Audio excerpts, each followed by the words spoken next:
the gambling stuff. You know, it's like there were too many companies in this. And, you know, Canopy came in with guns roaring, and then Tilray. But the market's not nearly as big as they thought. Right. And they hate that when you say that. They're like, hey, the total addressable market is $1 trillion. Everybody can see the long-term charts. Right. The story in the early part of the week was more M&A rather than legislation. Right. Well, they have to have the shakeout because there's too many companies. Look, I've got to tell you, I've looked at that market and the drink market. And I don't think the cannabis drinks, I mean, you know, the big rap on cannabis drinks, and I know this is going to sound strange, they don't taste good. Really? Yeah. Now, as a person who drank something that had everything in the periodic table, Mountain Dew Diet Pink, I am willing to suspend any taste. But no, they can't make it so that it tastes good. That's the word. That's a problem. I mean, that's one of the things that when you drink a drink, you want it to taste good, unless it's, you know, like Alka-Seltzer or something. Buffering and Alka-Seltzer. Well, I'm trying to bring it back. What is this, 1978? Pop, plop, fizz, fizz. I don't want Tilray's drink. All right? Canopy, they can make all they want. They can put beer, they can put it in beer. By the way, you can't even figure out what proof it is. I mean, like, honestly, I was like, what proof is that? I was talking to one of the guys, he says, well, it could be 20, it could be 40. I said, you know, kind of narrow it down a little. Could you, like, get it to more? No. It's really the Wild West. We'll look to see what the House can put together next week and then where that leaves us. Bed Bath, this agreement with Ryan Cohen. Caved. Jonathan Duskin caved. 3 new independent directors. Mark Tritton doing it. Look, this, if you read through the lines of the release of Ryan, who's become a good friend of mine, although there's been a reach out. But Bed Bath, jeez. Bed Bath, they want to sell Bye Bye Baby. And I have talked to Mark Tritton, who I think is doing a good job. I didn't spend enough technology. But when the stock was at 17, I thought that Bye Bye Baby was worth the whole company. It's doing very well. So I think that Ryan Cohen, there's this picture. I think he's taking a little pit stop from GameStop, getting Bye Bye Baby sold. It's worth doing. And then it's off to the races with his great ideas for GameStop. Right. Which, so far, he's paid pretty close to a vest. We're still waiting. Still waiting. Still waiting. But the apes, I mean, you know, aided by, as I said, I had Jane Goodall on the show trying to make some sort of reparations with the apes. Instead, I just gave money to trying to save the actual apes, as opposed to those guys giving money to save the market, the stocks. Dr. Goodall, one of the best. How about Disney? Do we get there? I was going to say, Wells has a good note. They're looking at, you know, management's going to be presenting some things about the parks in the coming days. Their argument is maybe the street's too low on park leverage, park attendance in the long term. Could be 5% to EPS. I thought this was very good. They made it a signature pick, which I guess means that it's a signature pick. But what I do want to see is a discussion about the future as opposed to about civil rights. And I was very involved in it myself. I mean, I think what their initial position was clearly wrong. But I think that the idea that there could be the parks doing well and the idea that we'll get some good news about the slate does matter. Spider-Man was good. I mean, I think that people still go to the movies. I just think that there's also, obviously, the zest of going to the movies is not the way it was. Interesting piece in the New York Times today about how no one cares about the Oscars. Which will be on ABC on Sunday. We'll see what, you know, we're getting used to sort of multi-year ratings lows on a lot of the award shows. Yeah, but the only thing that holds up is the NFL, which is why I do think that if you have the NFL, I mean, you know, I bumped into Bob Backus the other night. And I'm going back and forth with Bob Backus. Get his NFL to promote Paramount Plus is working. You know, Peacock, I don't have the numbers. We work for Comcast. But football still brings them in. And I think basketball. March Madness brings them in. Oh, yeah. I mean, in a world where ad inventory is needed, March Madness is a relief. It's exciting. Yeah. And Al Michaels and Joe Buck can tell you the seller's market in football right now. Wow. Yeah. I mean, I've got to tell you, I've never seen so many people talk about football during the off season. I think live sports is so back. And I think the NBA is going to be incredible when we get to the playoffs, when they start playing defense. Right. I think there should be like a bounty. If you play defense, we give you extra money. Hey, no vaccine mandate in New York, and let the games begin. We did that.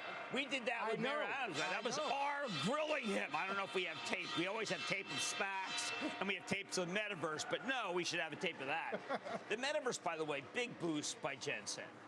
Yeah. And today, some good notes about Facebook and Reels. I continue to believe in my contacts at Facebook that Reels is going to blow everybody away, and that this stock, which my travel trust owns, by the third quarter is going to put up great numbers, and people who are selling it now are going to be very wrong.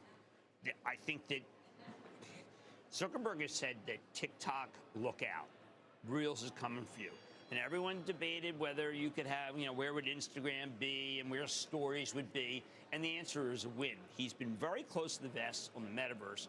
A lot of people feel like, well, who wants to wear those goggles? Well, go to watch Jensen's. There we go. Thank you. There it is. Been a while. There you go. That's a Nigerian. Could you put me in there, please? But you feel unusual option activity. I do think that when you sit back and watch like minute 72, you see what Zuckerberg's going to do. And by the way, he is a client. So is everybody else for that matter. You're not it's not promoted, but he's got to use their technology because you don't need goggles. And they can render anything. Right. There isn't anything they can't. Remember, I asked him to do a Cezanne Seascape. Sure, whatever. I asked him to give me Globe Theater 1580. Okay. Well, adoption's going to be somewhat related to stay-at-home, as you say, hybrid work, where Yes. the Castle office swipe data continues to show, even in cities like Austin or Houston, where they've been open the longest, are still only back to 50%. It is incredible. It is still the most talked about. When you sit down with the CEO, the first thing they say, how many of your people are going? It is just everything, because underneath is always, I wish they'd come back. But everybody is afraid that people will all go to Facebook, go to Alphabet. Everyone's still afraid of it. I'm waiting for people to be afraid of they might go to Goldman. Not yet. Yeah. But everyone is afraid, no, Alphabet. They'll go right to Alphabet. Well, the bonuses looked pretty good this past week. Yes. A lot of people make a lot of money. I mean, this is what Jay Powell, I think, is worried about. We've got the rich are just crushing it, and the not as rich are at the supermarket buying Rice Krispies for $6, and it's going to be $7 soon. Did you see the report that if the minimum wage had kept pace with financial comp, $62 minimum wage? That was a good one. Jim, rates today, B of A says they joined the bandwagon. They see 50 in June and July. Right. Terminal rate 3 to 3.25. They trim GDP for next year. They up core PCE. People are now saying, you're going to see inflation top out in the 8s in April and May. Nothing which, I think they could be 9s. I mean, the rates are amazing, and that's why you see these debates about housing, where is it the supply? The housing guys would say, listen, the reason why we're not meeting the numbers is because there's not enough supply. Or is it eventually demand? We don't know yet. There's such a shortage because of the stay-at-home. No one was ready for stay-at-home. But I think one of my biggest worries, we had AGCO on last night. Now, this was fascinating to me. I've always felt, well, what's price going to be, whatever. The way that AGCO presented to me was, it's about calories. That's the way we view this. And 13% of our calories are being taken out by Ukraine, Russia. 13%. Well, who's going to make it up? Well, the soy market in Brazil is not coming. It's not happening. So you're going to see the grain complex up dramatically this summer. Dramatically. I just think you can still buy the fertilizers. You can buy Deere. You can buy AGCO, Corteva. And I'll tell you, if you really want to go there, I mean, you can buy Mosaic, which I've been saying, Archer Daniels, if you want a little more conservative. But if you look at Mosaic, it's a parabolic chart, and I always hesitate to recommend parabolics. Well, the Secretary Yellen talked about this earlier this morning, worried about spillover in countries dependent on wheat, as you said. Oh, yeah. 10% of calories being taken out. Yeah, we're just... Macron, yesterday, talking about famine in 12 to 18 months when Ukraine is unable to sow. Now, yep, and remember, famine is the leading cause of revolution. Unrest, yeah. And there is going to be terrible famine, and I think we're all trying to figure out how to help as many people as possible in Ukraine. Help Poland. Poland's being incredible. Moldova. People don't talk about Moldova. They're taking in people left and right. And I think that, well, look at that. Look at those stocks. You can still buy every one of those stocks you can buy, but I prefer AGCO's the cheapest on the board. Jim, we talked about overall market action. In sort of the catalyst vacuum right now, we got a jobs number a week from today. and then CPI will come, and we'll get some Fed minutes. But there isn't. Next week's going to be a lot of data. Yeah. But the markets behave pretty well in the absence of data. Yeah. Well, today there's no company reported today of any consequence, and so that let people, the analysts, catch their breath. And when they catch their breath, they just recommend Mango, Tango. I know, but on low volume.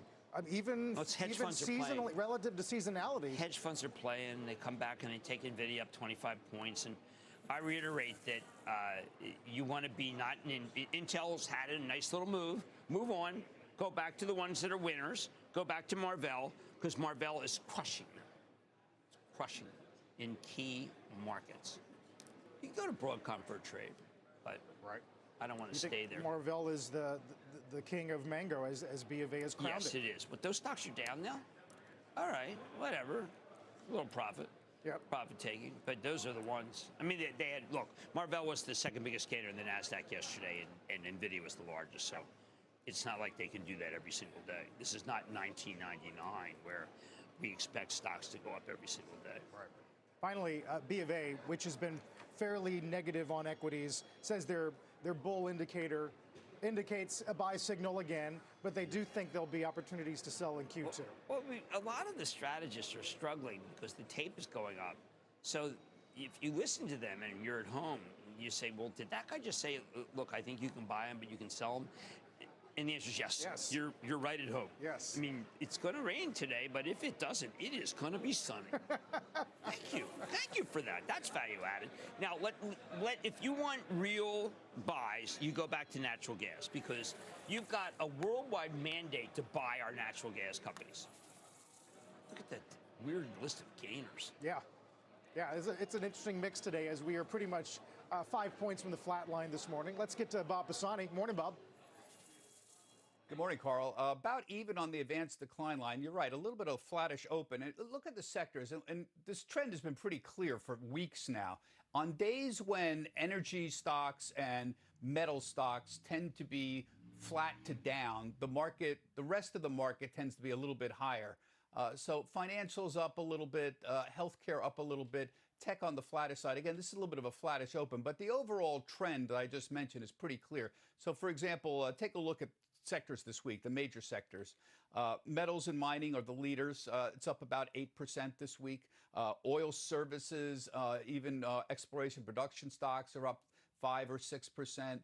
Semiconductors have also been leading the rally. They're up about 3%. The S&P is up about 1% for the week, by the way. ARC Innovation's flat. It's been doing better recently, but flattish, up about 1%. And the banks really aren't doing much, not really participating in this recent rally. They're down about 1%.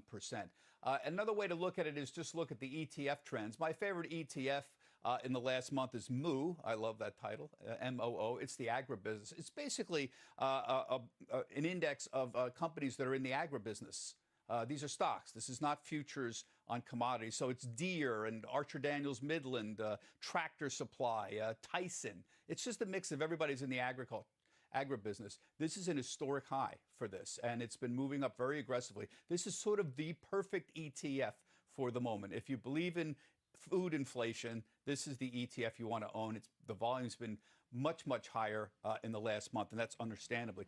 At the same time, another interesting trend is volatility going down. Why is that important? Well, that makes certain players, momentum players, much more willing to play in the market. So there's the VIX. We've been, this is a complete round trip here. We went from 21 a month ago to 37 at the height of the concern on Ukraine, and now we're back down to 21 again, essentially. This is a round trip. This is like a green signal to people who are momentum players to sort of get back into the market. The last 2 days, though, have been very strange. These are among the lowest volume days of the year we have seen in the last 2 days. You've got to go back to January to see overall lower equity volumes. Wait a minute, markets up? Volatility's down, volume is down. That's very interesting. So what we see right now, what I see right now is we've been in this trading range, right? 4,300 to roughly 4,600. And we are not far from breaking out on that here. Anything close to 4,600 would be a breakout here, and that should bring in some of the institutional traders. I think those are the ones who have been sitting out the market. I think that's why the volume's been lower recently. And the retail traders have been active.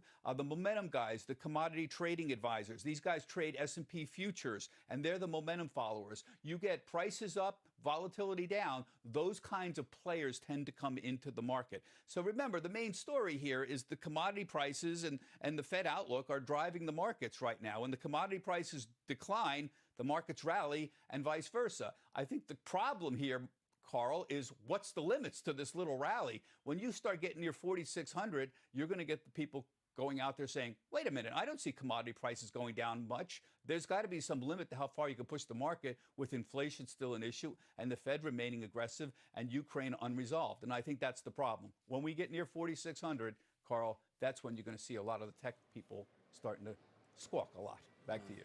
That's very good analysis. I think it's exactly what's going to happen.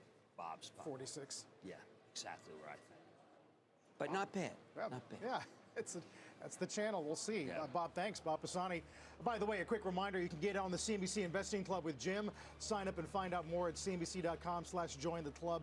I was just talking with the producer about your Devon call. I think it's up 20% plus since you first mentioned it on the club. Yeah, we had Rick Moncrief on, the CEO, and he's basically, I mean, he's the guy who came up with this idea of let's return capital. Now, obviously, if they all started pumping, maybe the price of gas would go down. I'm not sure about that. What does matter is Devon, Coterra, Diamond, and Pioneer, PXD, have all decided to return a lot of capital. But Devon's the king. They were up the most last year, and I went for it and I said, listen, I've known Rick for 11 years. He's the smartest guy. Smartest guy in the business. Scott Sheffield, don't get mad at me. And Mike Wirth, don't get mad at me from Chevron. They're very smart, too.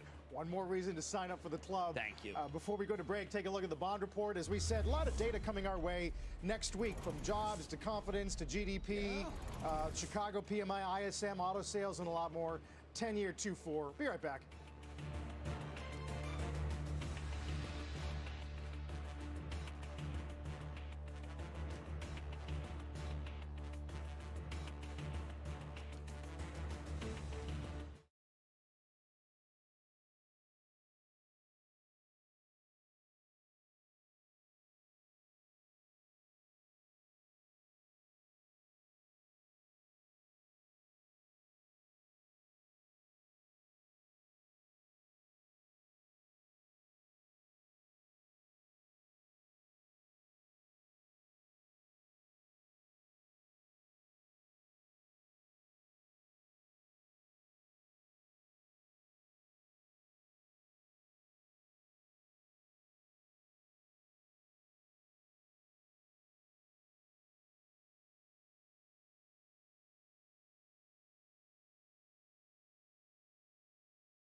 As we head back to break, Chinese stocks mostly lower to close out a choppy week. You can see there JD.com, Alibaba down more than 4% and more than 3% respectively, while the Crane shares China Internet Index is down more than 5%.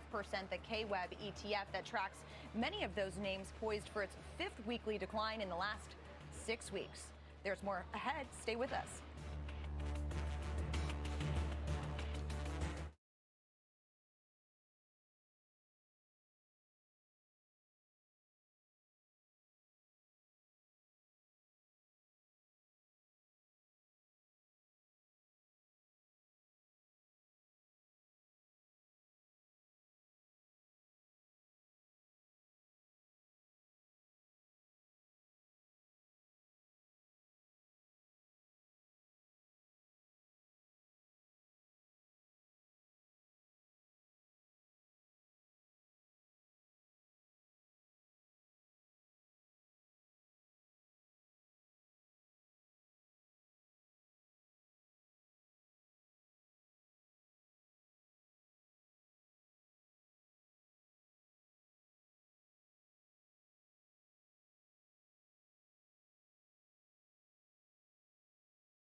Welcome back to Squawk on the Street. It's time for our ETF Spotlight, taking a look at the Vanguard Energy ETF, ticker VDE, up more than 35% this year, more than 10% in March alone.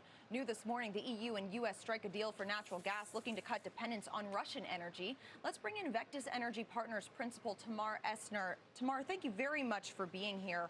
I want to ask you first about this deal. The U.S. said today that it will work with allies to provide more than 15 billion cubic meters more LNG to Europe this year. Is this going to be enough to curb reliance on Russian energy? And where do you think the gas is actually going to come from? Hi, Leslie. Thanks for having me. I think this is an important step in the short term. Whether or not these targets are immediately achievable by the end of the year is up for debate. But I think the deal is really significant because it sends an important message to investors and industry companies that there is a long-term future for natural gas as part of the energy mix. We in the industry have always known that that was a sensible outcome, but the European Union had really been equivocating on the role of natural gas, really sort of wanting to phase it out in favor of renewables. So now we're seeing that there is actually a supportive regulatory regime for companies to make these long-term investments, not just in the productive capacity, but also perhaps more importantly in the associated infrastructure for terminals for importing and exports, transporting, storage, et cetera. So I think that this is a really big opportunity for U.S. companies. And I think to answer your question, a lot of that will come from the United States, but it will take beyond this year to really ramp up exports because we're already basically at. Beyond this year, how long are we talking in terms of a timeline for this becoming a reality, do you think? Well, I think that the United States has the potential to actually fully displace Russian exports of natural gas to Europe by the end of the decade.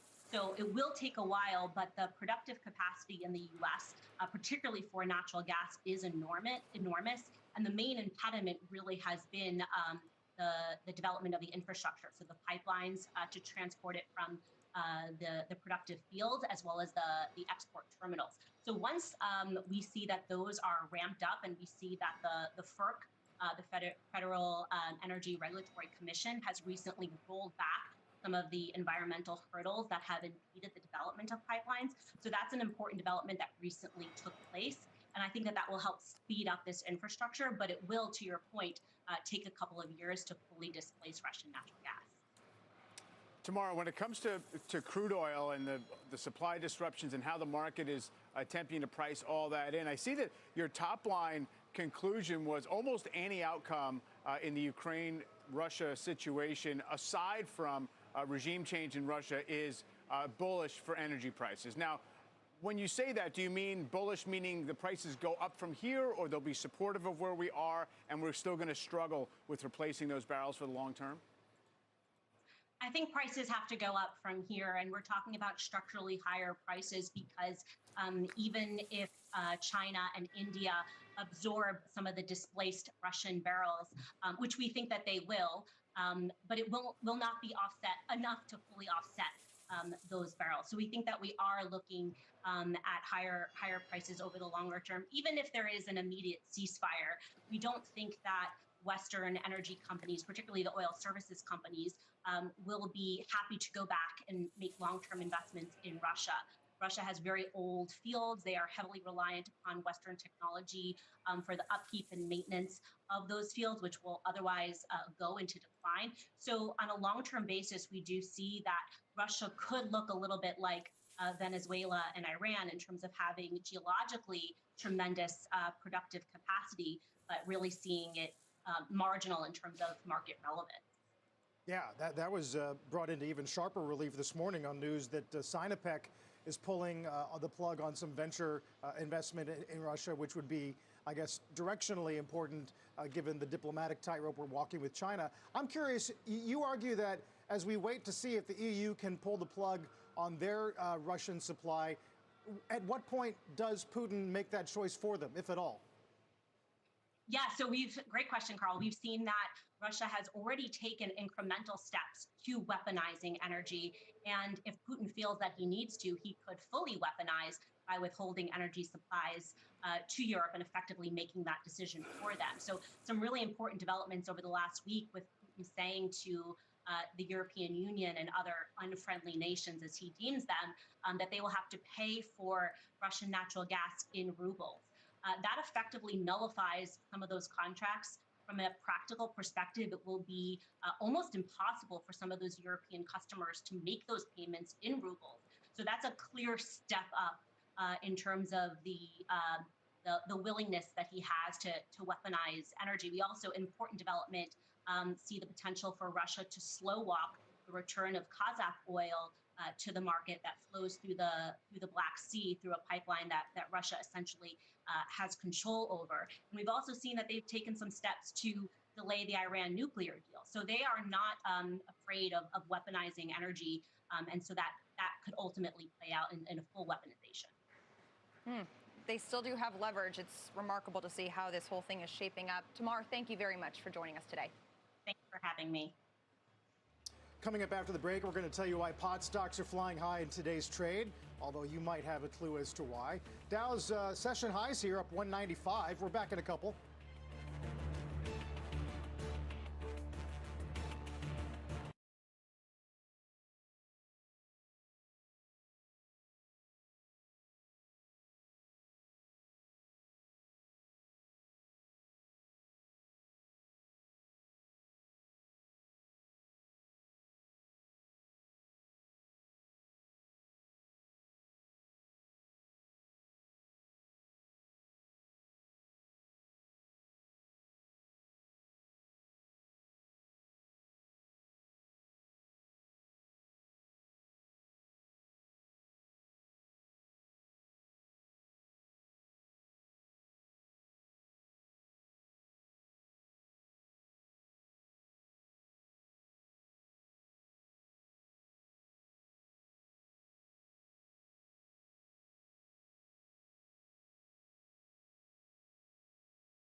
We're watching Apple this morning. The stock aiming for its 9th straight day of gains. It's now actually just turned positive, up about 1/3 on the morning.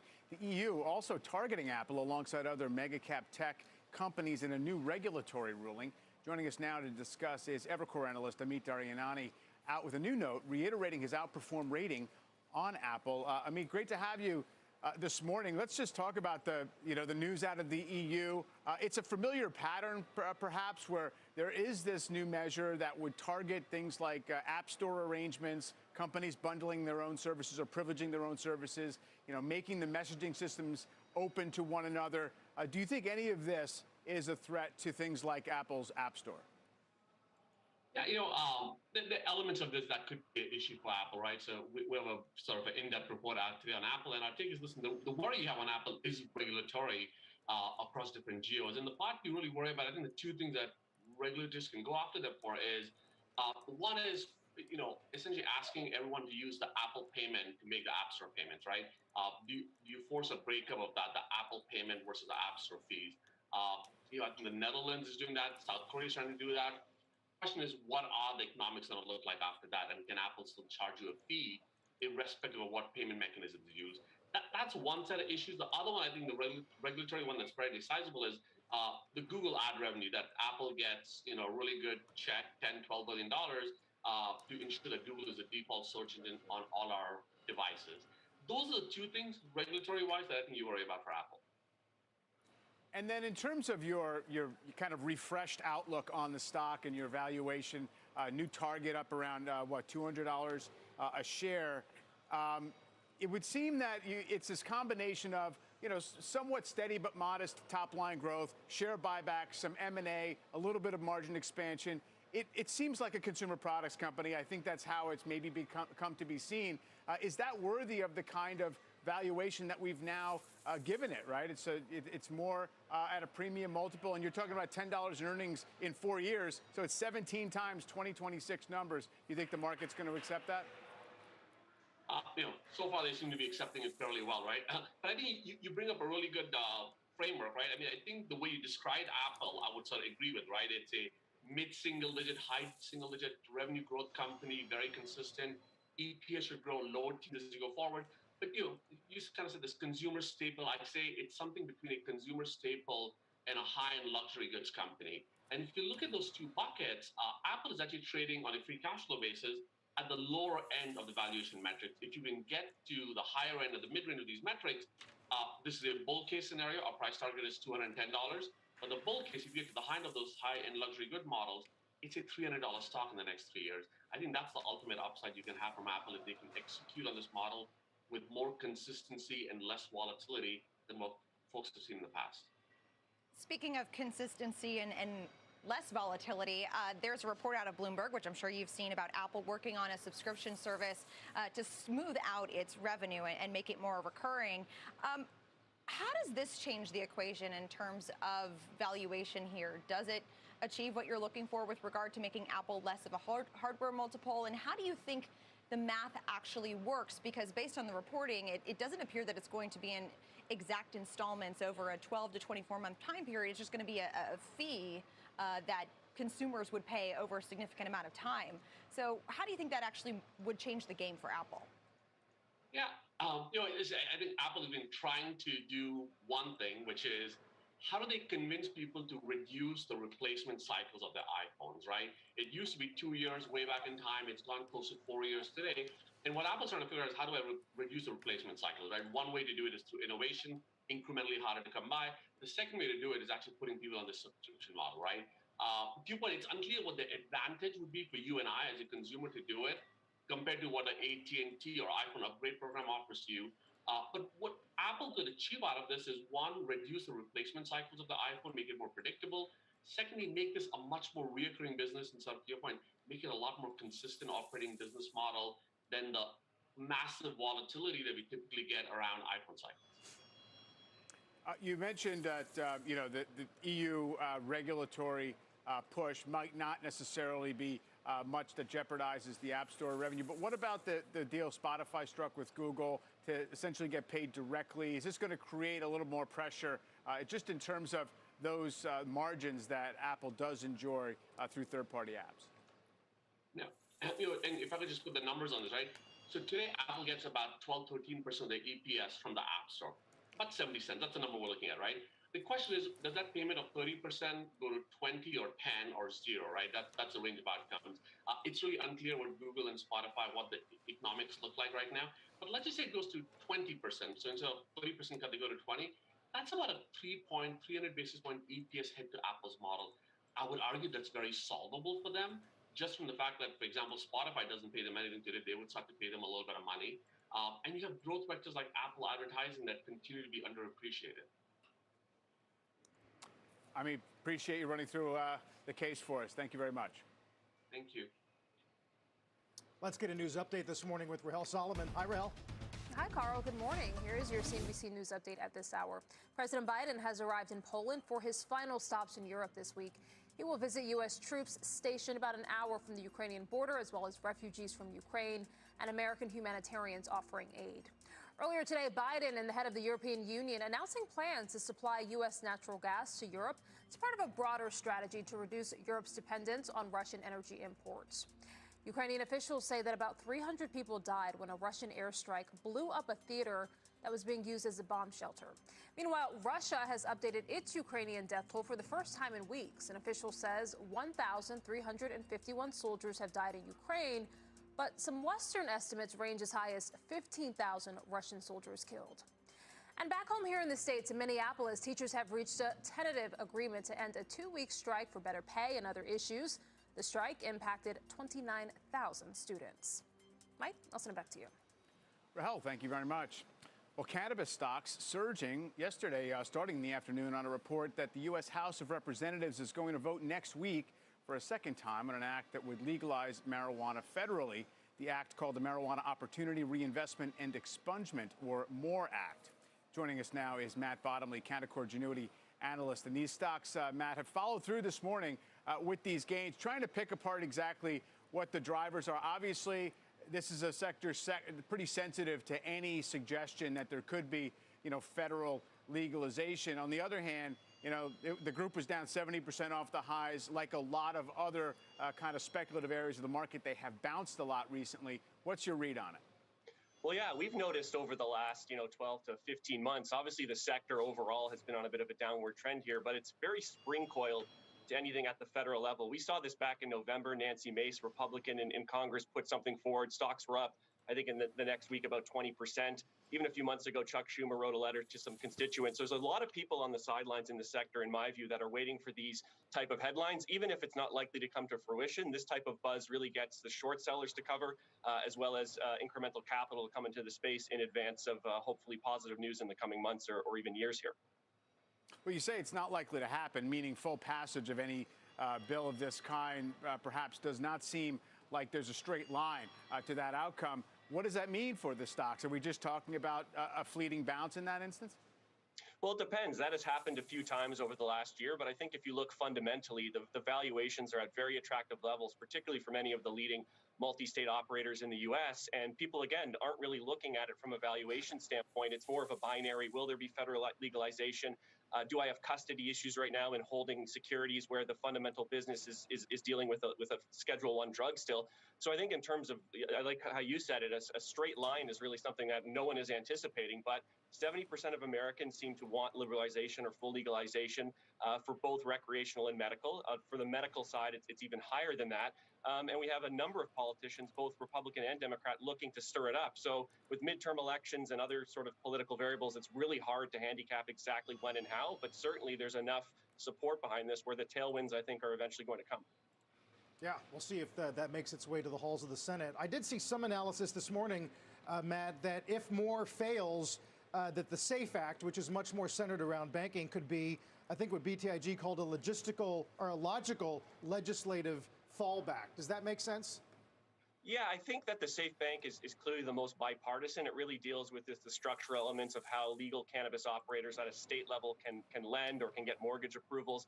There's not as much in it as something that's a full sale legalization. So there's the Safe Banking Act. But I think a lot of people have to look also to Chuck Schumer, who has a different piece of legislation that's expected to come out in April in draft form, the Cannabis Administration Opportunity Act. And that's something that maybe he'll get together with some of the senators and other politicians that are dealing with the MORE Act, and potentially something comes out of that down the road.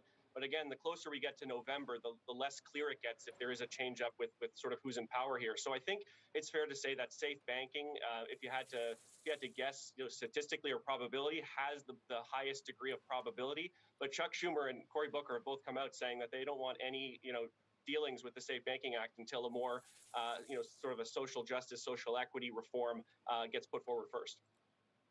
Matt, if we assume no change in the legal treatment on any of these fronts, what stocks do you still think have some value at these levels? Yeah, there's a number of them. U.S. Multi-state operators. We think Trulieve and Green Thumb Industries, Curaleaf, Cresco just announced a material acquisition, $2 billion acquisition for a company called Columbia Care. These are very scaled up operators already that trade at around 8 times, maybe 9 times forward EBITDA. And this is sort of real EBITDA now. We have the leaders in the space doing, $1.5 billion or more in revenues for this year. That's anticipated. So I think all of these operators, as much as the federal catalyst would be great to see more fund flows into the sector, even if we have interim or maybe another delay for a year or so, I think it benefits a lot of the existing incumbents to continue to dig in and get their heels in. And these first mover advantage and high barriers to entry in a lot of these states is actually a positive, even though, of course, they would love to see an eventual liberalization of the sector as a whole. Yeah, I guess the industry continues to mature either way. Matt, appreciate it. Anytime. Starboard waving the white flag in its proxy fight with Huntsman this morning. The full company slate of 10 nominees was elected, with none of Starboard's 4 nominees, including Jeff Smith, obtaining enough votes to get on the board. The activist has lamented that Huntsman failed to deliver on its financial targets and believes change is warranted in the boardroom to hold management accountable. Shares trading lower on those headlines. Since Starboard filed its 13D disclosing more than an 8% stake, Huntsman shares had surged 50% before today, but you can see shares are now trading about 12% lower. Throughout the fight, Huntsman announced the appointment of several new directors in an effort to refresh the board ahead of today's vote. In response to the results from today's, Huntsman CEO Peter Huntsman said in a statement just released moments ago, the outcome of today's shareholder vote is validation of our portfolio strategy and recognition that the Huntsman of today is vastly different than the Huntsman of 5 years ago. Also, in activism world, Bed Bath & Beyond announcing a settlement with Ryan Cohen's RC Ventures to put 3 of the Chewy founders' director designees on the board. 2 of the appointees will join a 4-person strategy committee to explore potential alternatives for Bye Bye Baby. A source familiar with the matter tells me that the deal was in the works for only a week. It happened pretty quickly, and that there is already strategic and financial interest for Bye Bye Baby. It's a 1-year standstill, so RC Ventures can run a proxy fight in a year's time if the company doesn't deliver. Cohen, who owns just shy of 10% of the company, had urged a separation or sale of Baby, or at least a consideration of that. He achieved cult status among retail investors over his activism at GameStop, where he now sits as chairman. Shares of Bed Bath & Beyond up about 2% on this news today, guys. Interesting.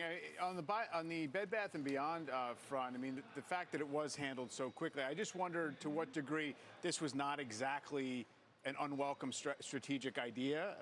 In other words, potentially looking for options for Bye Bye Baby, or how it all fits together. I mean, the stocks obviously had huge waves of up and down, and other activists in there before. I think the question, as you look at these 2 situations too, is just this idea of Starboard is a very traditional, long-standing activist out there. Didn't have success here with Huntsman, didn't have success with Box most recently, and its proxy fight there. So you have that on one side, and then you have Ryan Cohen, who's kind of a different activist than your traditional activist that we've seen over the last 10 years, in that he has this kind of retail cult following. And, do companies feel more pressure from that, just given, the stock price reaction? I guess it depends on the company, of course, but it's kind of an interesting thing as we look at activism 2.0 in 2022. Well, when you own almost 10%, I mean, yeah, but so did Starboard. Yeah, true. They owned about 8.7%. I do wonder on Huntsman, given the fact that chemicals in general have been in the favored group. I don't know if it created breathing room for the company to say, look, our valuation is doing okay as it is. Yeah. Bye-bye, baby. Maybe. Not as much. Yeah. Depends on the household you live in, I guess. Yeah. And then you see other efforts, I mean, maybe not quite an analog, but McDonald's icon, certainly Exxon in the last few months. Yes. ESG. Yep. More in focus, of course, and those are such interesting pitches in and of itself because they are marketing. You've got these long onlys, BlackRock and others that have been on the record saying we support ESG proposals, we support this transition to a net zero economy. So, when you have these ESG focused campaigns, you do kind of hold their feet to the fire. Yeah, interesting to see them get more active, especially in this tape. Coming up after the break, we're going to talk to the companies teaming up with Uber on that massive deal with New York City taxis. First, though, check on the markets as we are up to 45.40. It's going to take you back to February 10th, session high. Stay with us.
As you know by now, Uber reached that agreement to list New York City taxis on its app, a shift for the ride-sharing company that has faced strong opposition from traditional taxi services over the last decade. Uber expects to launch the feature later in the spring. Joining us to talk about it today, Curb CEO Amos Tamam.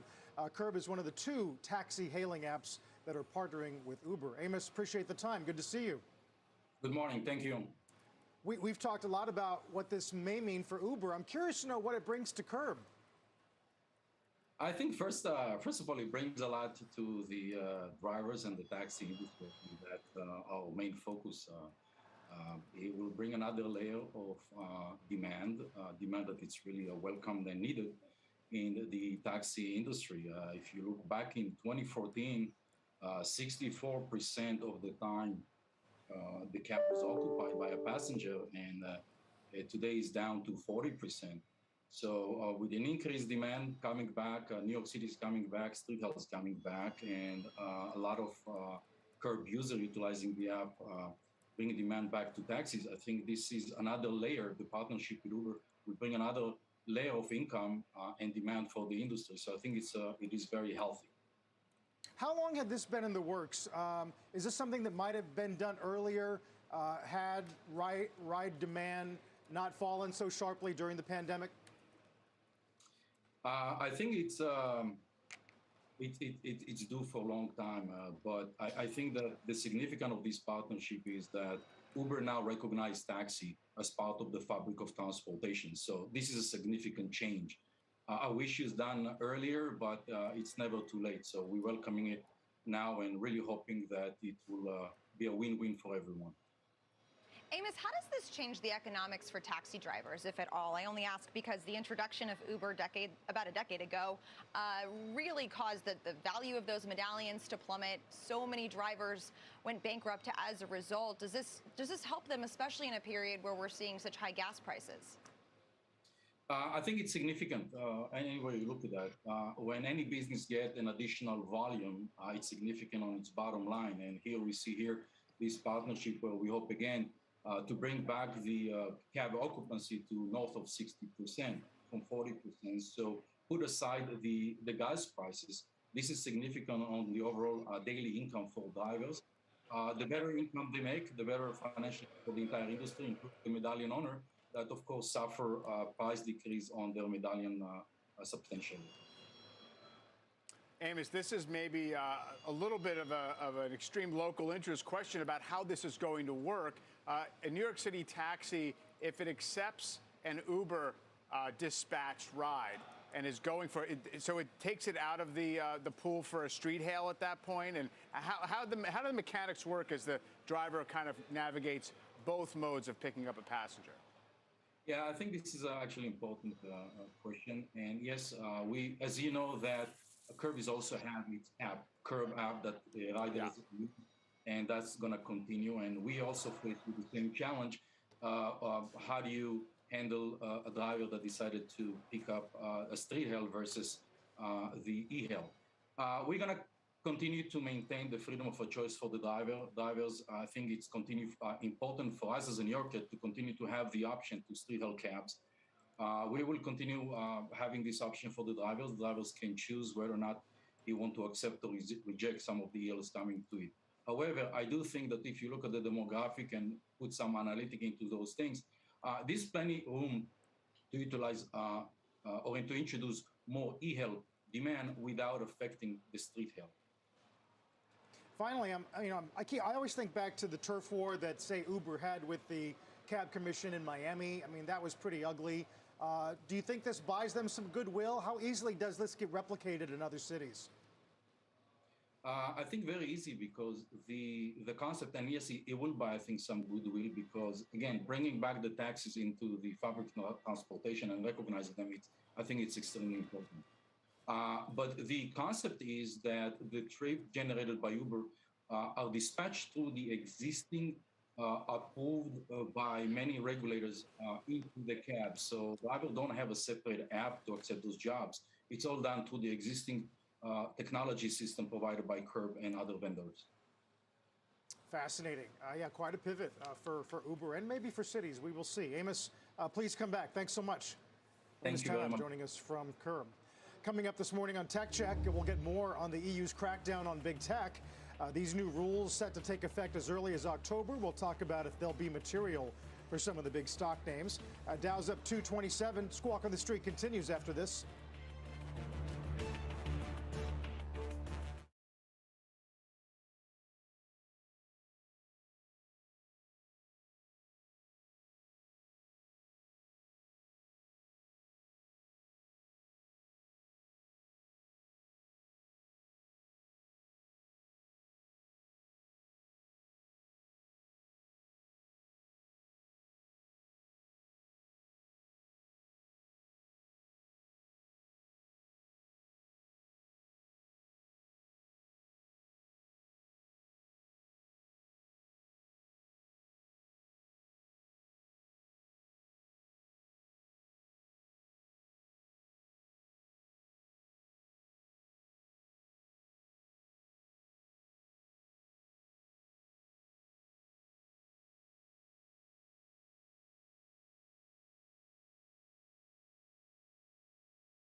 Crypto's continuing to climb higher. Ether hitting its highest level in a month. Our Dom Chu is watching the moves. What do you see, Dom? All right, so some real relative strength when it comes to what's happening in crypto, especially in the near term in just the last few weeks here, as we've bounced off the lows that we saw right around the invasion of Ukraine by Russia. If you take a look at Bitcoin and Ether on a year-to-date basis, there is a bit of underperformance happening with Ether. Maybe no surprise, given the fact that Ether was such a huge outperformer in the year prior to that. So if you take a look at Bitcoin versus Ether prices, they were tracking fairly closely earlier on this year, but that gap has kind of widened a little bit now. So we'll watch to see whether there's more of a convergence between Bitcoin and Ether, at least so far in 2022.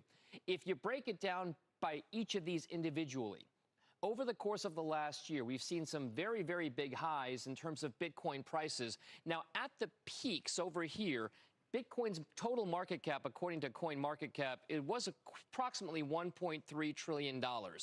If you go to where we are right here, it's closer to around $850 billion in terms of overall market value. So to put it in context, that move lower here by roughly $450 billion is like roughly losing the entire size of a Visa or even close to a JP Morgan Chase in market cap, to kind of put some context around that particular bit of a market cap move. Now, if you take a look at Ether, smaller coin, smaller token as well. So if you take a look at that, maybe you're talking more about that $570 billion range at the highs here, right? If you take a look at the overall market cap, and then down to where we are here, closer to $380 billion.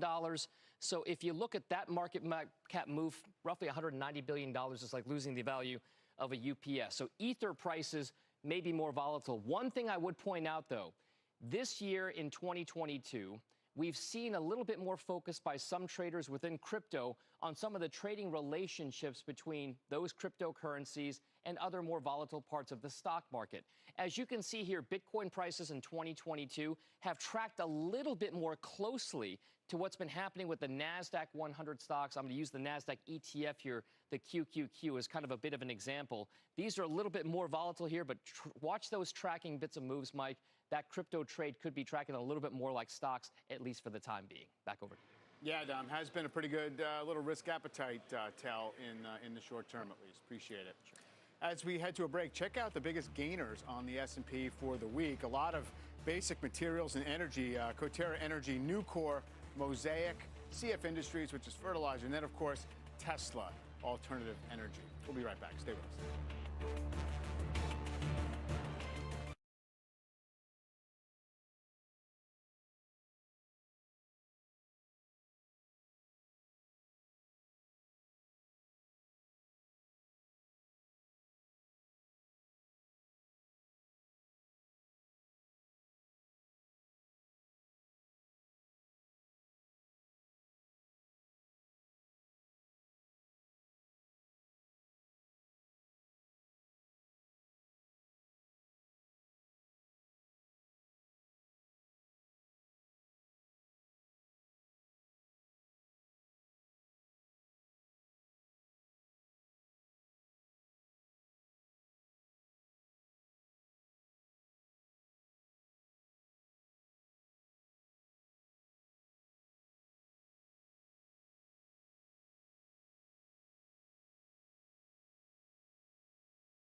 Americans pay no U.S. income tax, but some new proposals could require people to pay up.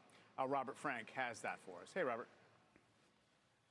Good morning, Mike. Well, it is tax season, and new estimates from the Tax Policy Center showing 57% of Americans paid no federal income taxes in 2021. That is well above the 43% pre-pandemic rate. The main reasons: government stimulus checks, higher tax credits, especially the child tax credit, and retirees moving to Social Security. As these programs phase out, the number of non-payers expected to fall back to normal. And if you add in payroll taxes, only 41% of Americans paid zero in combined federal and payroll taxes.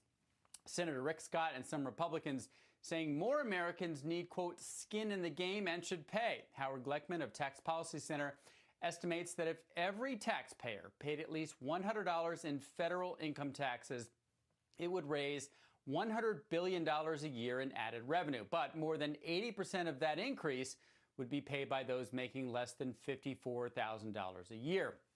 Meanwhile, the share of taxes paid by the wealthy still near all-time highs. The 1% paid 39% of federal income taxes last year, and the top 10% paid 71% of taxes. And guys, as we head into that April 18th deadline, all of these numbers take on added importance. Mike? Robert, we got to this point because for really a couple of generations, people have essentially reduced the middle-class tax burden, tried to put it elsewhere. That was the only thing you could run on. Has anything politically changed that this suddenly can get reversed? It hasn't. Even when they pushed back on Senator Scott and said, look, if you're saying more Americans pay, that would be a tax increase on middle earners. He said, no, I don't want any tax increases. So you're absolutely right. You know, there have been tax breaks at the top with the Trump tax cuts and tax cuts on the middle and the bottom, where the average tax rate for the middle is now somewhere around 5 to 6%. That's the effective rate of what they actually pay. Unlikely anyone of either party has the political will to change that. Yeah. Well, we'll see. We have a midterm election coming up. Rob, appreciate it. Thanks very much. Yeah, not a popular platform to run on, as we've seen in the past. Just taking a look at the markets, the one sector, Mike, today that's in the red, information technology, everything else in the green. Another follow-through day. We're less than 1% from a lot of this area. The February highs in the S&P that a lot of folks were saying, that's the real test of whether this rally is going to have some staying power. Bonds really the story again, though. 2.5%, 10-year yield. The 2-year up around 2.25. So we're pricing in a lot of Fed action for the rest of this year. We'll see if the markets can stomach it ultimately. The worst start to the year for treasuries in history. Well, that will do us for Squawk on the Street. Tech Check starts right now.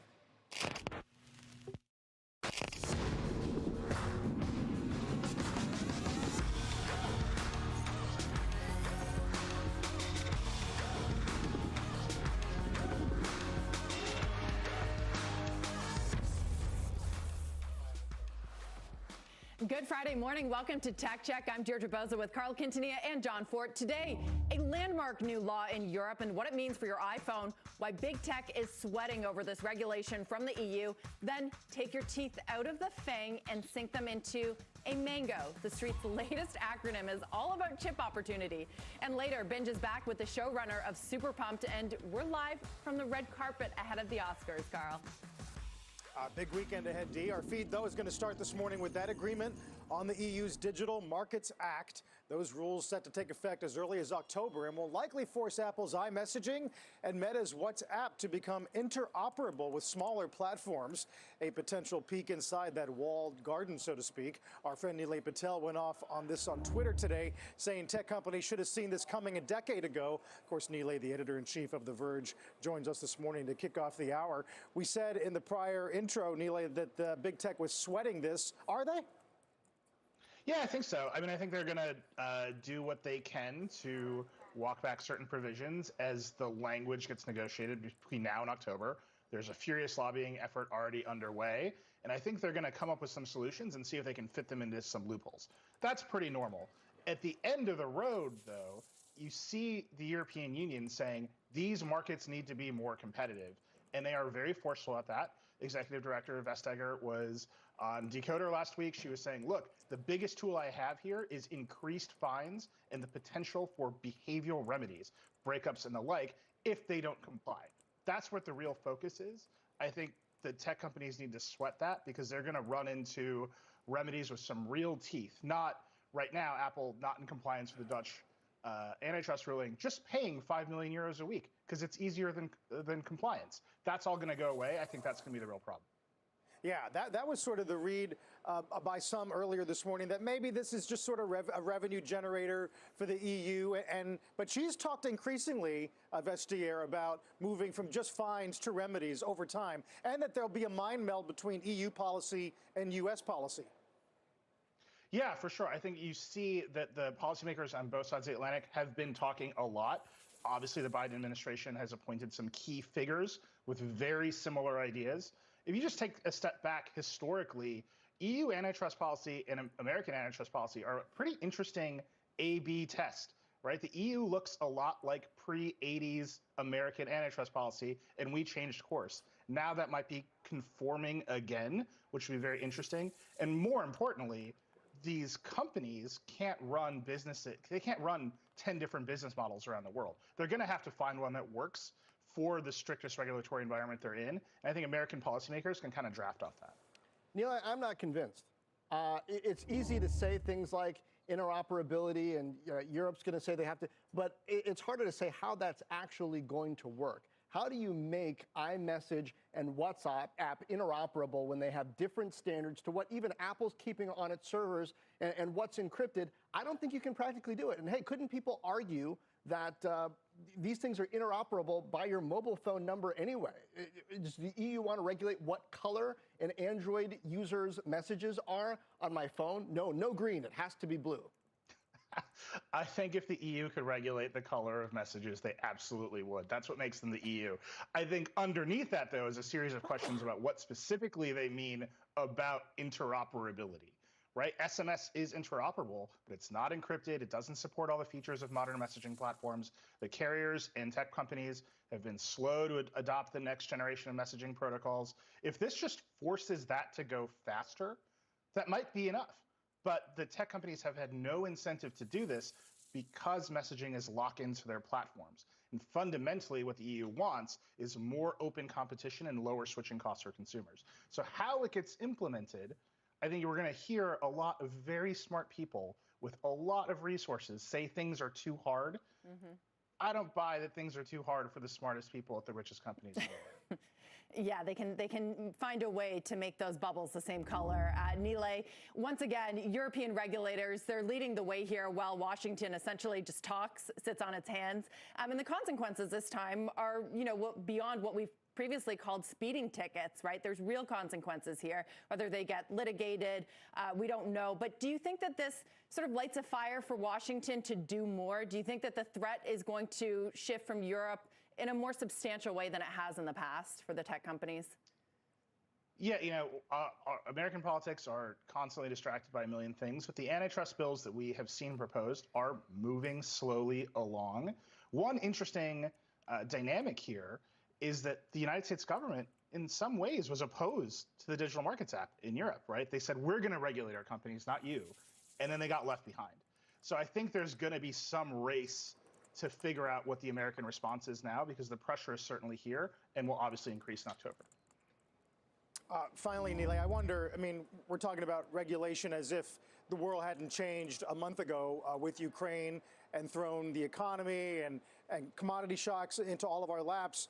Do you think that there's any way U.S. policy is adjusted by the fact that we need our giants now more than ever? Yeah, I think that's a real consideration, right? The sort of is globalization over conversation has certainly been ramped up by the war in Ukraine, by the increasing hostile postures of various countries, including China, and having big national champions in charge of telecommunication services that want to protect things like the United States First Amendment that's a huge tool for the United States foreign policy establishment. Are those companies actually going to be used as those tools? I think remains an open question. Our carriers have done that. AT&T and Verizon have traditionally been part of that conversation. The information services like Facebook, Twitter, what have you, have kind of not. So I think this is a big moment of reckoning for them, how much they want to be embedded in American foreign policy versus being large state-like companies unto themselves. I'm not sure they've reckoned with that yet. Yeah, that's a difficult choice. Nilay, really good conversation, and there's a lot more to come on that front. See you soon, Nilay Patel. Yeah, I'm a little wary of. I'm a little wary of using the term leadership when it comes to regulation. I'm not sure what that means. Like, do we want to lead or do we want effective? Let's see. Well, let's stick with Apple. And also a possible hardware subscription service. According to a new report, Bank of America Apple analyst Wamsi Mohan with us now to break down what that could mean for the bottom line. Wamsi, a hardware subscription service, in a way, isn't new. I mean, the iPhone upgrade program is really old. There's been installment plans online from Apple on all kinds of hardware for a long time. So what is this really about? Is it about getting people to upgrade more frequently to more premium items with less friction, not using the Apple Card? What do you think?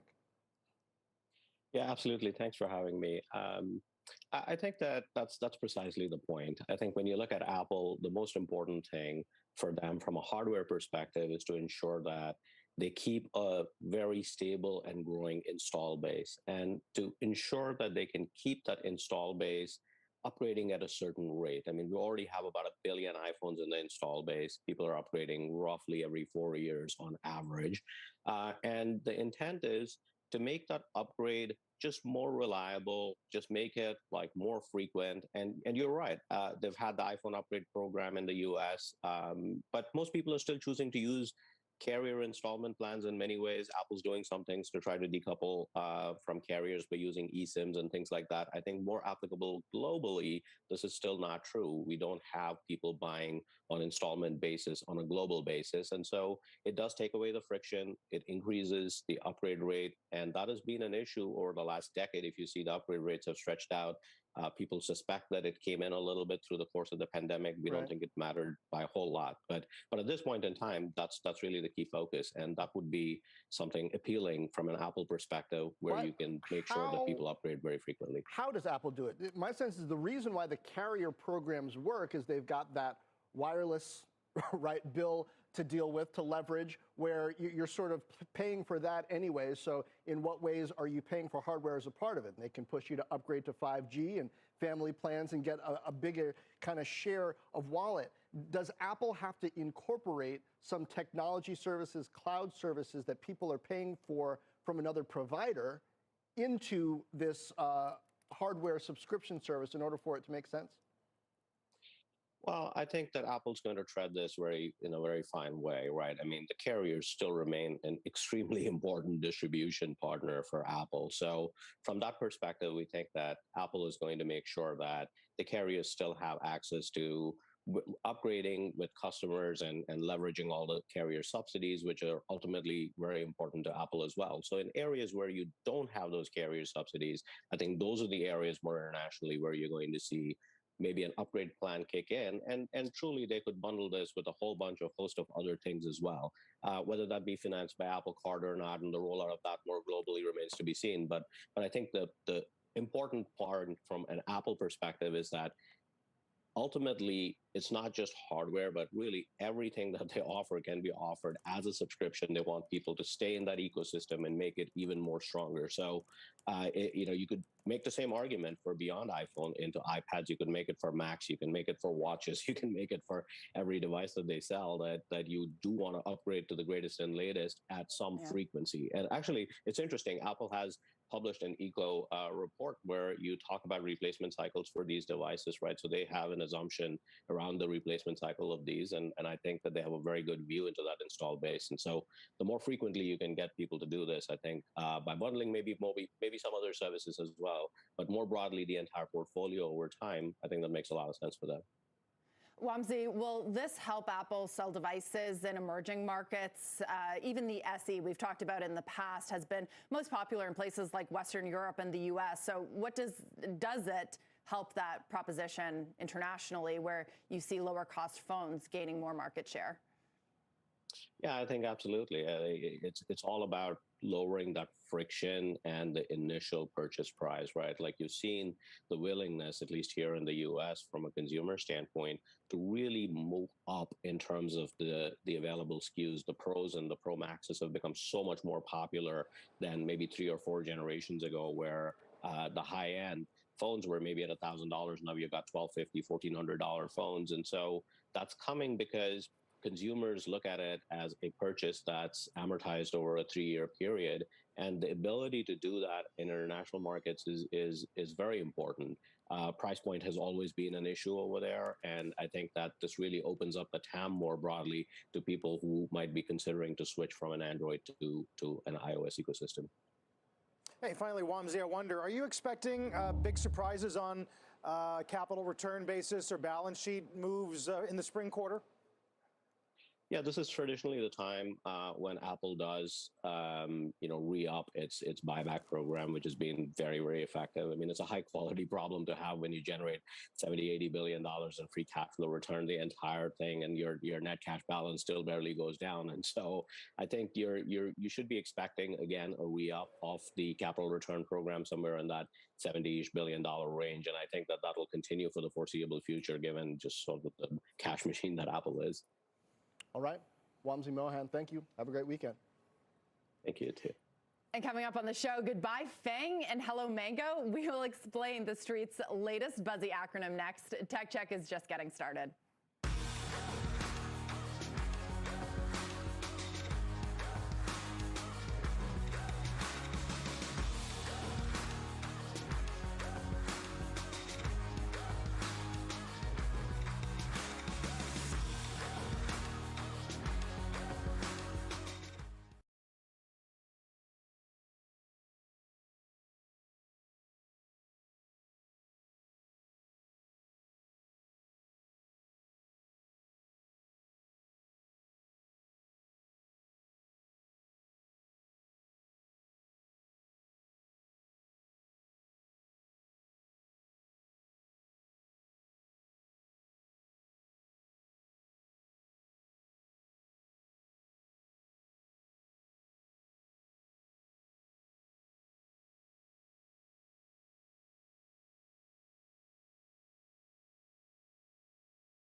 Gut check on semis and another massive speed bump for the chip industry. CNBC reporting the sector is under threat with neon supply set to fall off a cliff following the invasion of Ukraine. More than half of the world's production comes from that country, but now those producers are shuttering operations. Neon is a critical part of the chip manufacturing process, powering the lasers that carve patterns into silicon. Names like Samsung, Intel, Taiwan Semi, those are all impacted. So add that to the, quote, wall of worries Bank of America has on semis, reiterating low investor conviction in the space, but high strategic value, specifically with Mango. That is right, guys. We have a new acronym in the spirit of FANG. That's Marvell Tech, Broadcom, Analog Devices, AMD, NVIDIA, Global Foundries, and ON Semiconductor.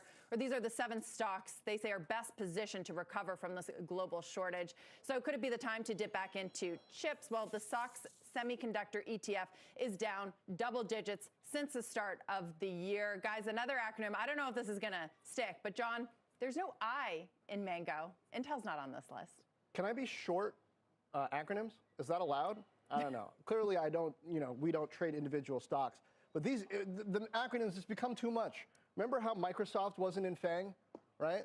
I don't know. Some of these stocks, I think, and I understand what they're saying, they like all of these semiconductor stocks at B of A for different reasons, but they have very different theses. So I don't know. But then back on the neon thing, important to note here, a lot of foundry producers have 2 to 3 months worth of neon stored up, and this is actually sort of good for China, Carl, because they are another major producer of neon, I think producing around 30% of the world's neon, and their share is expected to rise after the supply out of Russia and Ukraine is not what it used to be. So it's not as if there will be no neon available.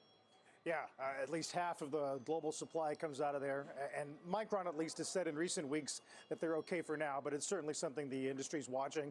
Meantime, our next guest highlights some investor interest in semis, saying that inflows into semi ETFs have actually increased from 2% to over 20% in just the last 3 years. She runs the Triple Q Index and is Invesco's global head of ETFs. Anna Paglia joins us this morning. Pretty fascinating, Anna. I guess it kind of fits with the notion that there are going to be more chips in virtually everything we use. Yes, absolutely, absolutely. And I usually say, if you want to know what investor sentiment is, look at ETFs flow, look at where investors put their money, because the ETF industry is really a very good proxy that shows where investors believe the growth is going to be.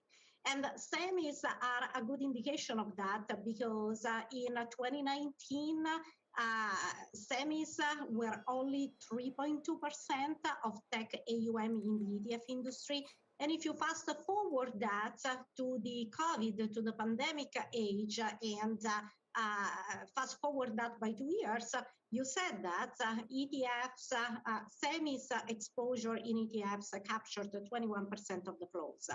And this is very intuitive because people have been working from home. They have been making more and more use of these technologies. And it draws distinctions between hardware and software.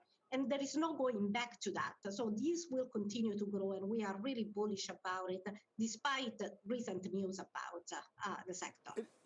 Do you think it's odd to see these kinds of flows, given the rate environment that we're now entering on a day where the 10-year hits 2.5? That's a good question. I don't think it's unusual. I get this question all the time because if you connect the dots, rates are higher, which means borrowing costs are higher, which means the economies may take a break and the companies may stop growing. However, if this may be true for some segments of the market, it's not really true for tech companies in general, because tech companies, they tend to show a strong cash flow generation potential, which means even if borrowing costs are higher, they will continue to grow, they will continue to reinvest in the business.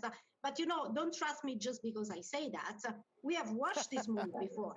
So let's look back at what happened during the last cycle of Fed rate hiking. And I'm talking about the window between December 2015 and July 2019. The QQQ outperformed the S&P by 19%. And if you look at our fund RYT, which is the S&P 500 equal weight technology ETF, that outperformed the S&P 500 by 46.5%. Right. I want to say it again, 46%. I don't want this to be lost in translation given my thick accent. That's the story.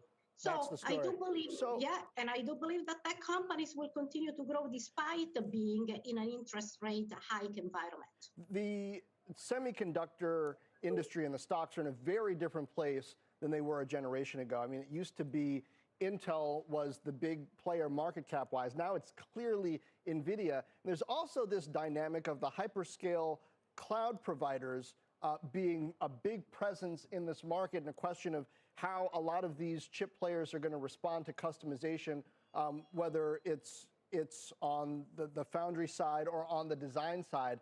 So how should investors think about that new dynamic or those new dynamics, whether they're trading ETFs or thinking individually about these semiconductor stocks?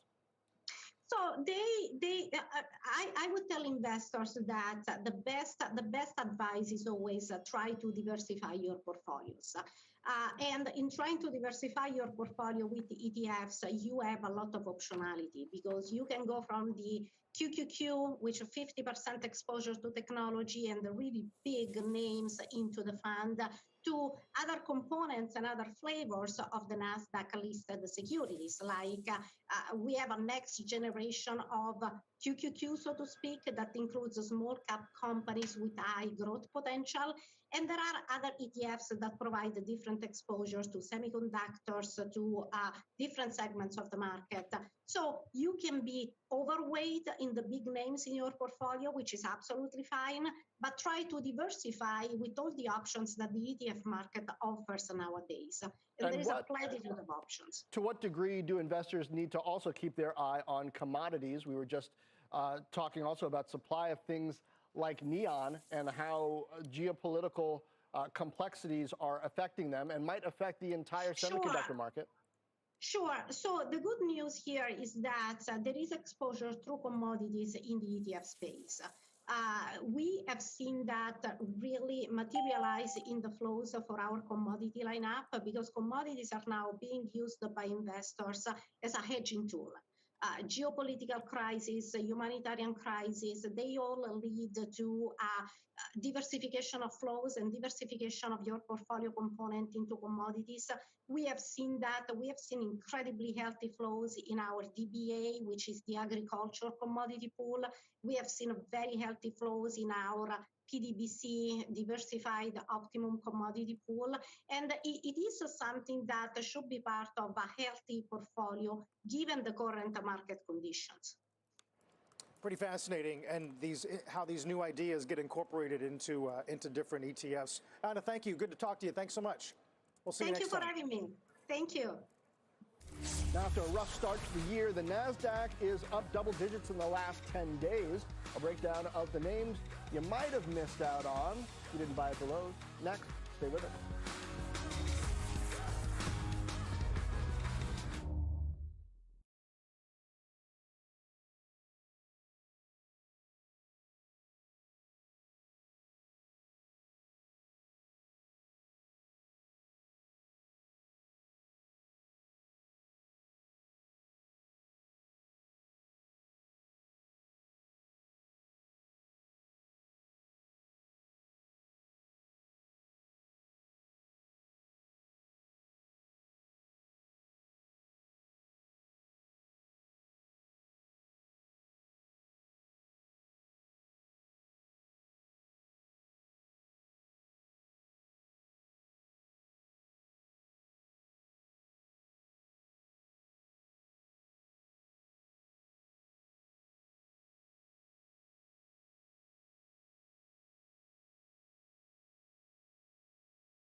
Welcome back to Tech Check. I'm John Fort with Deirdre Bosa and Carl Quintanilla and Julia Borston, who's live from the red carpet ahead of the Oscars this weekend. We'll have more on that later this hour. Markets are lower. The Dow and S&P off fractionally. The NASDAQ off more than 1% after yesterday's strong rally. Some beaten down stocks are the top gainers in the NASDAQ this week. We'll have that story in a moment. But first, let's get to a news update with the one and only Rahel Solomon. Rahel. Don, thank you. Here's what's happening at this hour. Pending home sales sank more than 4% in February. Economists have predicted a 1% rise. Pending sales are now down 4 months in a row as mortgage rates continue to rise. Another prediction that the Federal Reserve will hike interest rates quickly. Citi says that it expects 4 consecutive 50 basis point rate hikes and says that the Fed will increase rates a total of 275 basis points this year. Earlier today, Bank of America said that it expects 50 basis point hikes at the June and July Fed meetings. Shares of Huntsman now down 10%. The stock cratered after a campaign by activist shareholder Starboard failed to put any of its candidates on the board of Huntsman. And marijuana stocks continuing their rise this morning. Many surged yesterday afternoon. That was following reports that the House of Representatives plans to vote next week on legalizing cannabis at the federal level. This will be the second attempt to enact the Marijuana Opportunity, Reinvestment, and Expungement Act. Could be big news. John, I'll send it back to you. Rahel, thanks. Growth stocks took a beating this year, but a few key names have seen big rebounds off of their lows in March. Dom Chu joins us now with the names you might have missed on the way up. Dom? All right, some of them you may not have missed because they are drivers of that move that we've seen in the NASDAQ. But if you take a look at the NASDAQ trade overall, the biggest ones out there, the NASDAQ 100, as measured by the Invesco QQQ Trust, which tracks that NASDAQ 100 trade, the biggest stocks within there, has seen a rise off the lows over the last couple of weeks, up by roughly 12%. Now, what that does is put the overall NASDAQ 100 just about 12 or 13% below the record highs that we've seen over the course of the last year. So it's been a market move. With regard to what's been driving some of the action, the best performers within that NASDAQ 100 trade in just the last week or so, really helping to propel things, are a couple of mega cap names in Tesla and Intel. Tesla's up 10.5% over that 1 week span. Intel's up 8%. And then we'll put Splunk in there as well, up about 9.5%. These three stocks are the biggest gainers in that NASDAQ 100 over the last week. But it's not just those names. The biggest company of them all is the one that is really one to watch here. Apple, not so under the radar, but that stock, it's down fractionally today, but over the last week, it's up nearly 6%. It's been a steady climb higher as people have kind of bought the dip within that technology trade. Whether that continues or not is going to remain to be seen here. But three of the names that maybe have and have not garnered as much investor attention on these bounces in particular are tied to either insider or related insider buying trends. We are looking at DocuSign, Bumble, and GameStop. Now, if you take a look at the moves that we've seen off the lows here, DocuSign, believe it or not, just in the last couple of weeks here, is up roughly 40% from the lows that we've seen. Bumble, by the way, is up roughly 80% during that same time span, and GameStop has doubled in just the last 10 trading days. Again, much of this is tied in some way to insider buying activity or related to insider buying activity as well. And then just one other one to watch, the ARK Innovation ETF. It's been beleaguered. We know over the last year it's lost a lot of its value, but the bounce that you're seeing over here has been roughly 24%. So as we talk a little bit, Carl, about the moves that we've seen, many of those growth names that took the biggest beatings were the ones that people were trying to find some deep value trades in. We'll see whether that trend continues, if this market can keep its upside momentum. Carl, back over to you. Yeah, we definitely lost some ground this morning, right as the 10-year hit 2.5, Dom. Thanks, Dom Chu. Meantime, Uber shares more than 40% off the high. Our next guest says disruptions ahead, so better buy now. We'll discuss it. Don't go away.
If you're looking for some ideas within tech, our next guest is here with 3 ideas, joining us now with why he's bullish on these names. Neuberger Berman portfolio manager Jason Tauber. Jason, let's tackle the first name first, which you say is Uber. What is the disruption here? Instead of autonomous driving, we've got yellow taxis, continued losses. Is this a company that's really disrupting, or is it sort of settling into its status as maybe a taxi and delivery company? It's a great question, Deirdre. Good to see you all. I would say that the big opportunity in Uber is that this company went public way too early, right? The stock has actually underperformed the S&P 500 by 90 percentage points since their IPO. When the company first went public, they were bleeding cash. The competitive environment was completely unsettled. The Eats business faced a lot of competition. Fast forward to today, they've really rationalized the portfolio. They've divested businesses where they are not share leaders. And now 90% of their rides business is in markets where they are number one. The Eats business has turned the corner and is profitable. The business structure overall is more attractive. Hold on a second. A few things that you said. You said that this is a company that went public too early. This was one of the oldest startups when it went public. It had raised billions and billions of dollars in private markets. And then you say that Eats is profitable. It's not. Maybe on an adjusted EBITDA basis, but barely so. And this company overall is still losing money. Well, I mean, they're not going to lose money this year, right? I mean, we're looking at positive free cash flow. We're looking at, about $700 million in terms of adjusted EBITDA. I think that their targets of $5 billion in adjusted EBITDA in 2024 is going to prove very conservative. That represents only a 3% adjusted EBITDA margin on bookings. Look, this business went public too early from the standpoint of what did the competitive environment look like, right? It was unsettled. Their business was unsettled. Now they're gaining market share in the U.S. across their rides and their Eats business. We still haven't fully recovered post-pandemic. And at the end of the day, this is an asset-light business that operates in a number one position in a lot of their markets and duopoly in other markets. It's a stock that has underperformed. But it's a company that, really has the right to regain the mantle of one of the true tech leaders. Interesting. Asset light, drivers are expensive though, and so is gasoline. And one thing we haven't mentioned today is the Instacart valuation down 40% from the prior. I just wonder, should we be worried more about the ride business or the Eats business? Look, I think all of this gets back to this rationalization that's happening. Capital is drying up, which is ultimately good for them. This is a positive inflection point in their business. And another thing that's super important about Uber is they have both the rides and Eats business. They can marry the two together and drive loyalty. Customers of theirs that use both the rides and Eats business are about 16% of their users, but represent over 40% of their bookings. They're rolling out Uber One. They already have 6 million subscribers, despite there not being, much promotional activity around it. And so this is an opportunity for them to really consolidate share. This is not a business. If there's anything that we've learned from looking at the financials of all these companies, this is not a business that can sustain many players. And everyone is sort of on board within the industry, all players that we need to start making money, right? So when you think about inflection points, that's what's happening in the ride share and the meal delivery business. Jason, here's the problem for me, though, is that I'm not sure if Uber went public too early or if its scale-chasing thesis was just flawed from the beginning, if it was bound to hit a wall. And it seems like the narrative has kind of fundamentally changed. If adding taxis to the platform is a strategy to lower prices, right? Wasn't the whole scale-chasing thesis of Uber supposed to be that by crowdsourcing this and adding technology to it, this was fundamentally cheaper than taxis, which is why they were pushing into areas where taxis were too cheap and scarce? What has shifted that adding taxis is now disruptive? It's a great question, John. So first of all, I don't think it's true that necessarily they were going to disrupt on price, and that was sort of the long-term strategy. The long-term strategy is about generating new use cases, right? I mean, if you look at some of the taxi data in New York, Uber and Lyft together, like the rideshare players, are 4 to 5 times larger than the yellow taxi business. And this is true in a lot of markets. So they are enabling new use cases, right? Not necessarily disrupting the status quo. I think bringing taxis onto their platform, it's not really going to move the needle that much, but it's important in this narrative about them creating a super app for transportation. You can have the option of using a taxi, and the pricing is really not going to be that different across taxi and UberX. And when they talk about their bookings expectations for 2024, global taxi is, not a huge part of that. It's just important to bringing transportation options onto the app. I don't know if that makes it a disruptor, though, Jason. A lot of the things you were describing was the status quo, and they've eliminated sort of the most disruptive parts of the business. But anyways, thank you for laying it out for us. We didn't even get to your other picks, so we'll have you back again. The other ones, by the way, were Zoom Info and Analog Devices.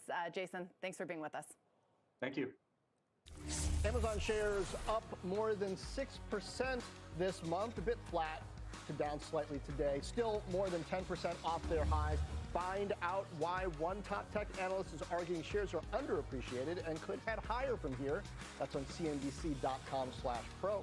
Stay with us.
Welcome back. EU lawmakers today adopting some landmark regulations to clamp down on the power and profits of some big tech companies. But will it matter?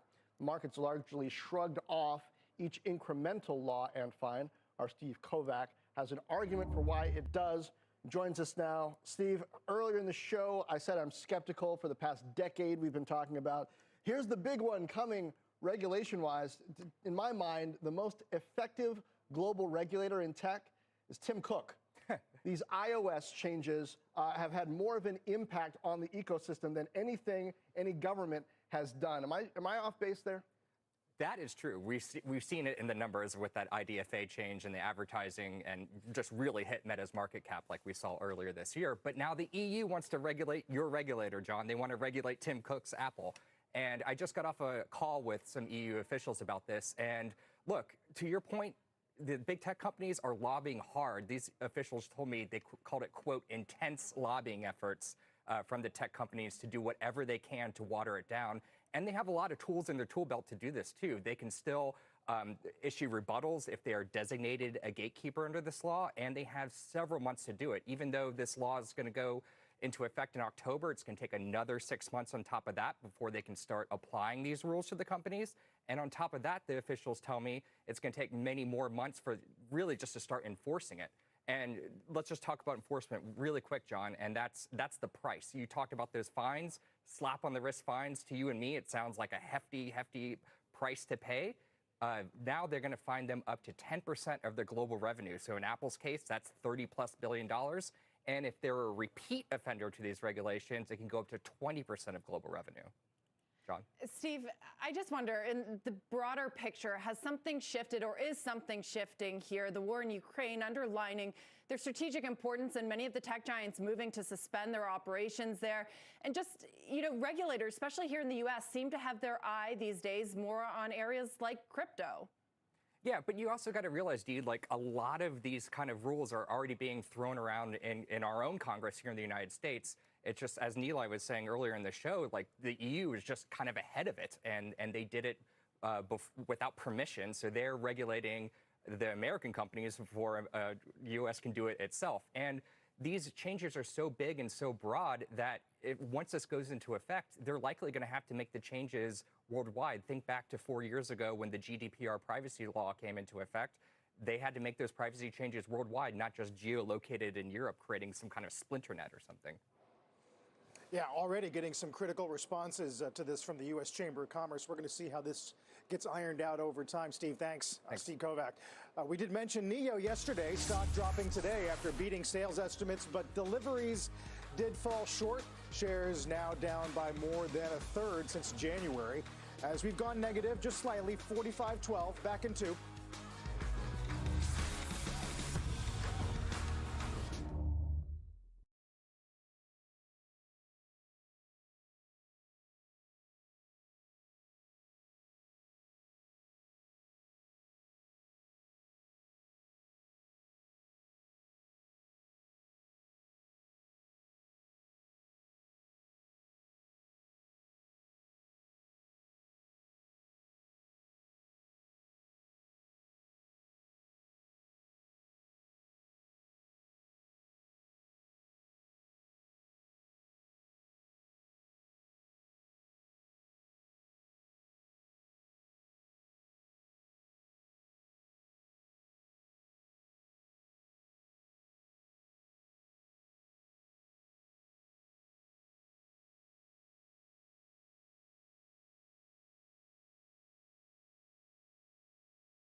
Some startup news this morning, and that is Instacart slashing its own valuation. Yesterday, we had the news that they were expanding 15-minute delivery.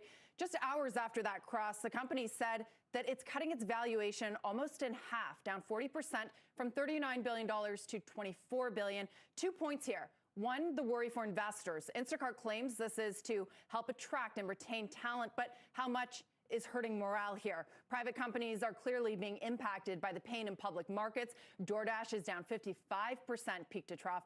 Bottom line is that this is a company that missed the IPO window, as we've said before, and there's a disconnect now between the valuation it uses for investors and the one that it is using for employees. Lastly, guys, we did ask CEO Fiji Simo this week directly on the record how a markdown was affecting the company, and she did not say that this was happening. And it's not a great sign when a company and a CEO tries to distract from the core issues and doesn't answer a question honestly. Guys, we've talked a lot about this, missing the IPO window. This is, you know, an aged unicorn that has seen its value rise in the private markets and had a CEO transition right at the time some of the other gig economies were going public and getting, you know, good valuations and investors that understood their story. Instacart did not do that.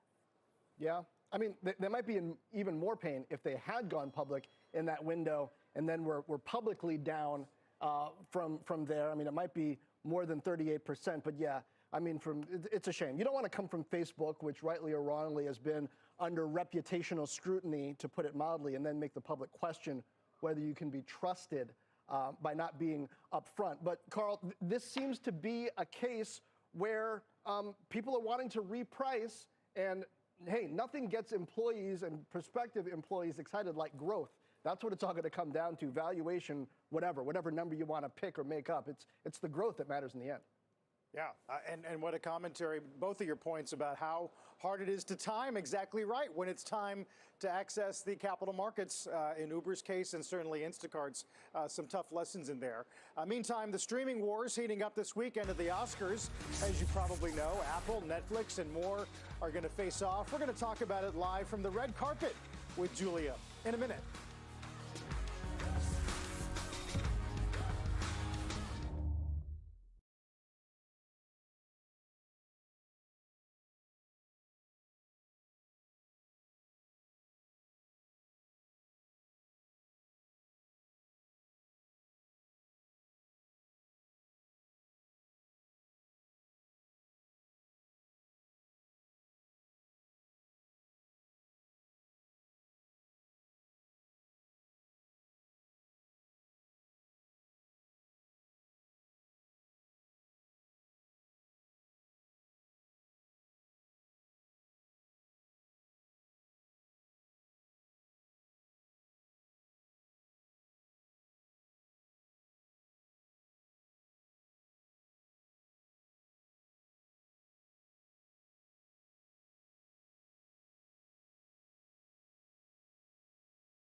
One more thing today, a streaming service could win Best Picture at the Oscars for the first time on Sunday. Netflix, Apple, and more all facing off to win that coveted award.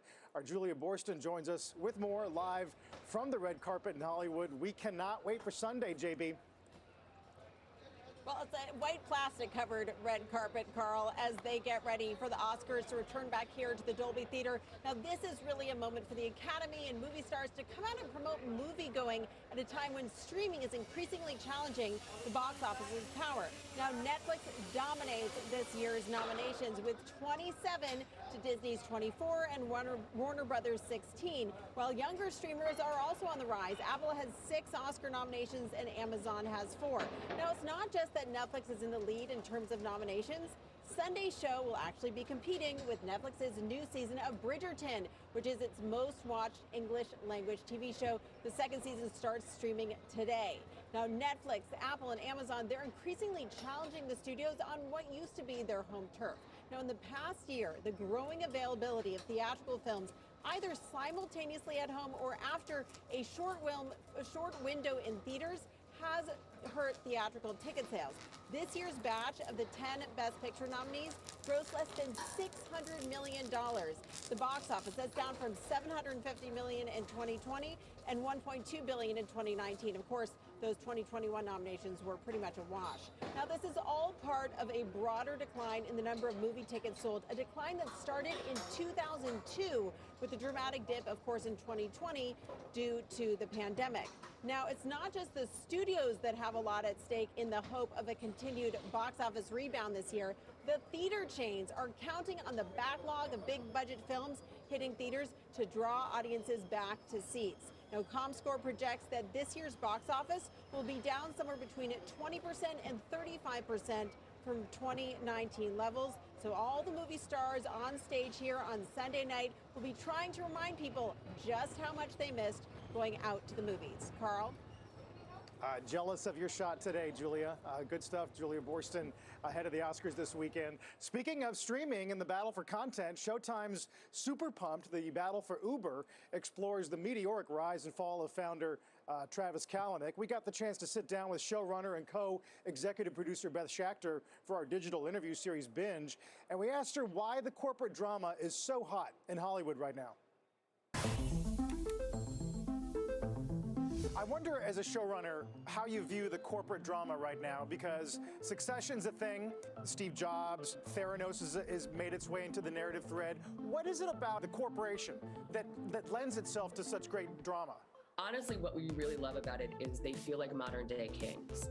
They feel like the monarchies in a Shakespearean play. The city has been taken!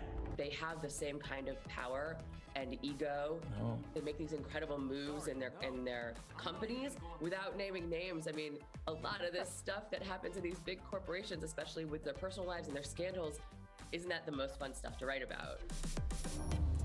If you're super pumped for more, you can join us on Twitter or YouTube for a live stream of our full interview at 12:45 p.m. Eastern Time after the show. And then the full thing, of course, on CNBC.com. Interesting, John, they say art imitates life, and certainly corporate dramas are making their way all across the media spectrum right now. Yeah, it almost makes the days of the Steve Jobs biopics and the Social Network seem quaint, right, Dee? I mean, what would the Steve Jobs TV series look like?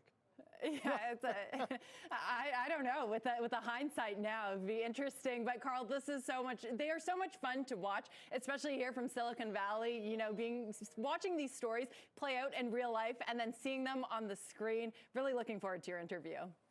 Yeah, interesting. The one other point she made, which I thought was interesting, is as budgets may be getting a little more disciplined in terms of streaming in the years to come, you might see showrunners who were, she argues, promoted maybe a little prematurely start to lose their spot, and you're going to be left with the true kings of show running in the years to come. But we'll see. Certainly the need for content is not going anywhere. As for next week, guys, it's going to be a boatload of data, from the jobs number on Friday to confidence, GDP, income and spending, Chicago PMI, auto sales. It's going to be packed. So enjoy the weekend and rest up. Let's get to the half. Carl, thanks. Welcome to the Halftime Report. I'm Scott Wapner, front and center this hour. Tech on a tear. A stunning burst from the bottom, and the big question now, Could new highs be next? We'll ask the committee today. Joining me for the hour this Friday, Bryn Talkington, Sarat Sethi, Jim Lebenthal, Pete Najarian, the co-founder of MarketRebellion.com. I'll take you to the wall. Let's check where the markets look at 12 noon in the East. NASDAQ's down about 150. Yields are higher today. The 10-year yield's pushing 250. Dow's off by a little, as is the S&P 500. But really, we are focused on technology, Pete, and this incredible run. In less than 2 weeks, the NASDAQ's up 1,500 points. The low was 12,555. Here we are over 14. And you're shaking your head, and you've been pointing out this bullish call activity almost every day for the past few, especially in the mega cap names.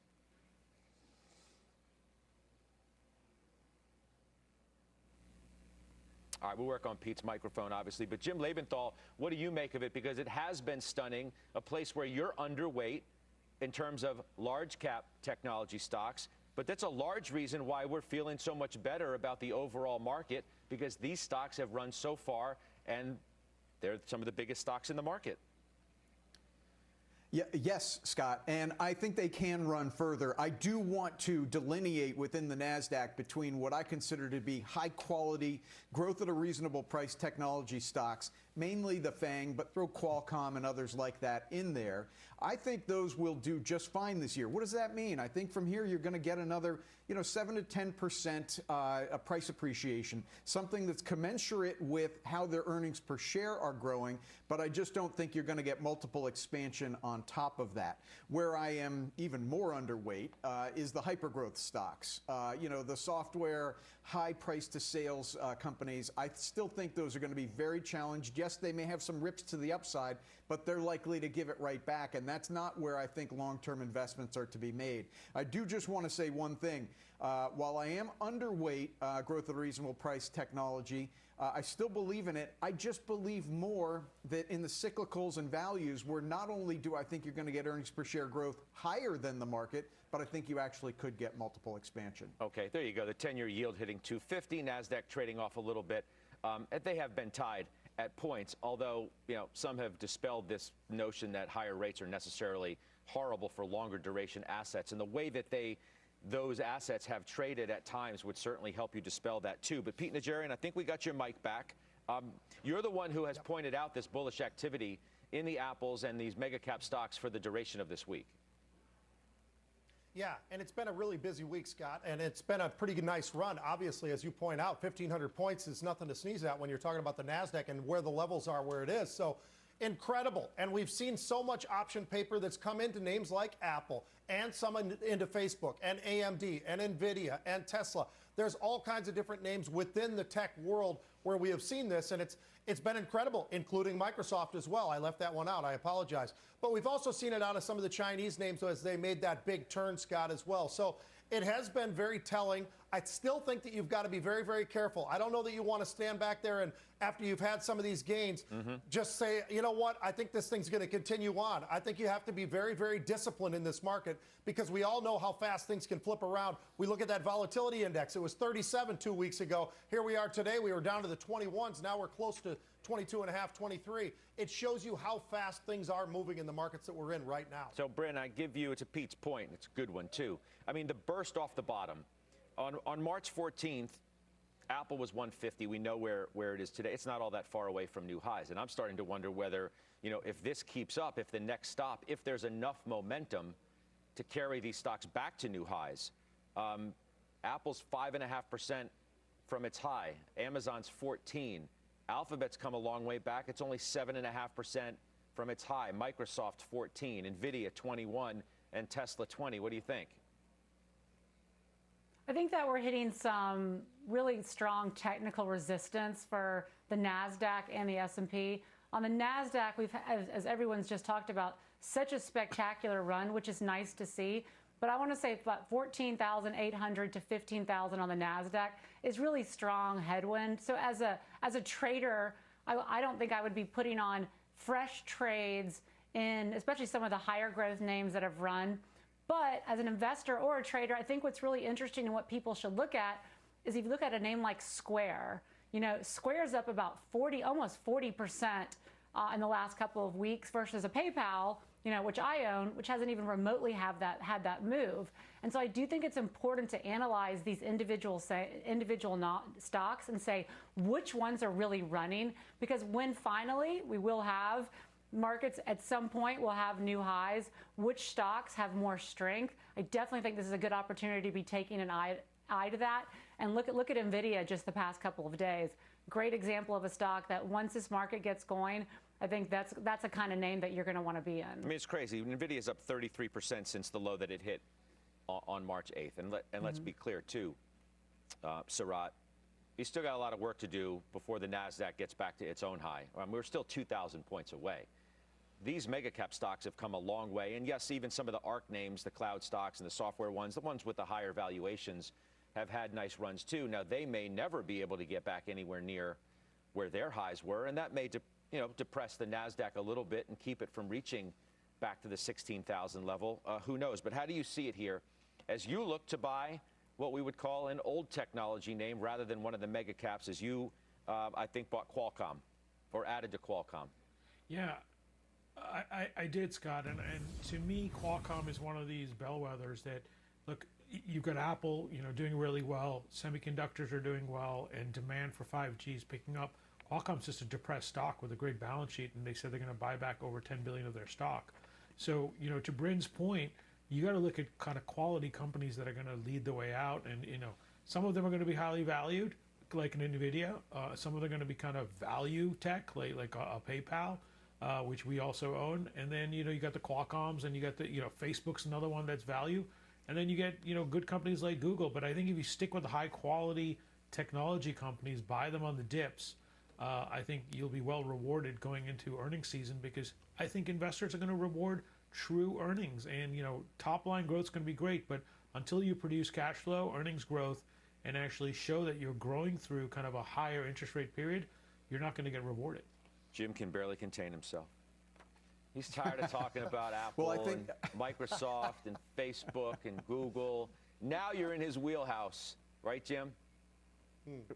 Well, listen, Sarat and I navigate the same waters in the same boat, frankly. But here's the thing, he sort of left the punchline. The big part of the story is that the multiple on Qualcomm, absolutely, in my opinion, should expand. Right now on this year's earnings, it's 13.3 times. On an absolute level, that's low. On a relative level to the quality of the earnings, the rate at which they're growing, the rate at which they're diversifying their earnings away from Apple, away from smartphones, into automotive, into Internet of Things, this deserves a 20 multiple. Now, if you put a 20 multiple on this year's earnings, it gets you around $230 a share.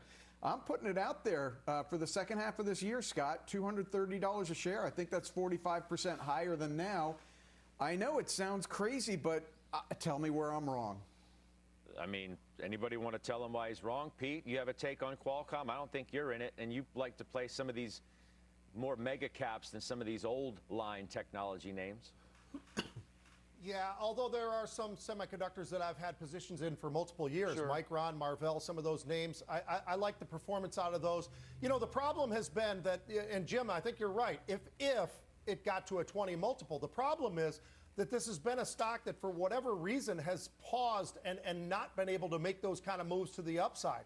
And so, it's a great company. They're in the right spot. They seem to execute extremely well most of the time.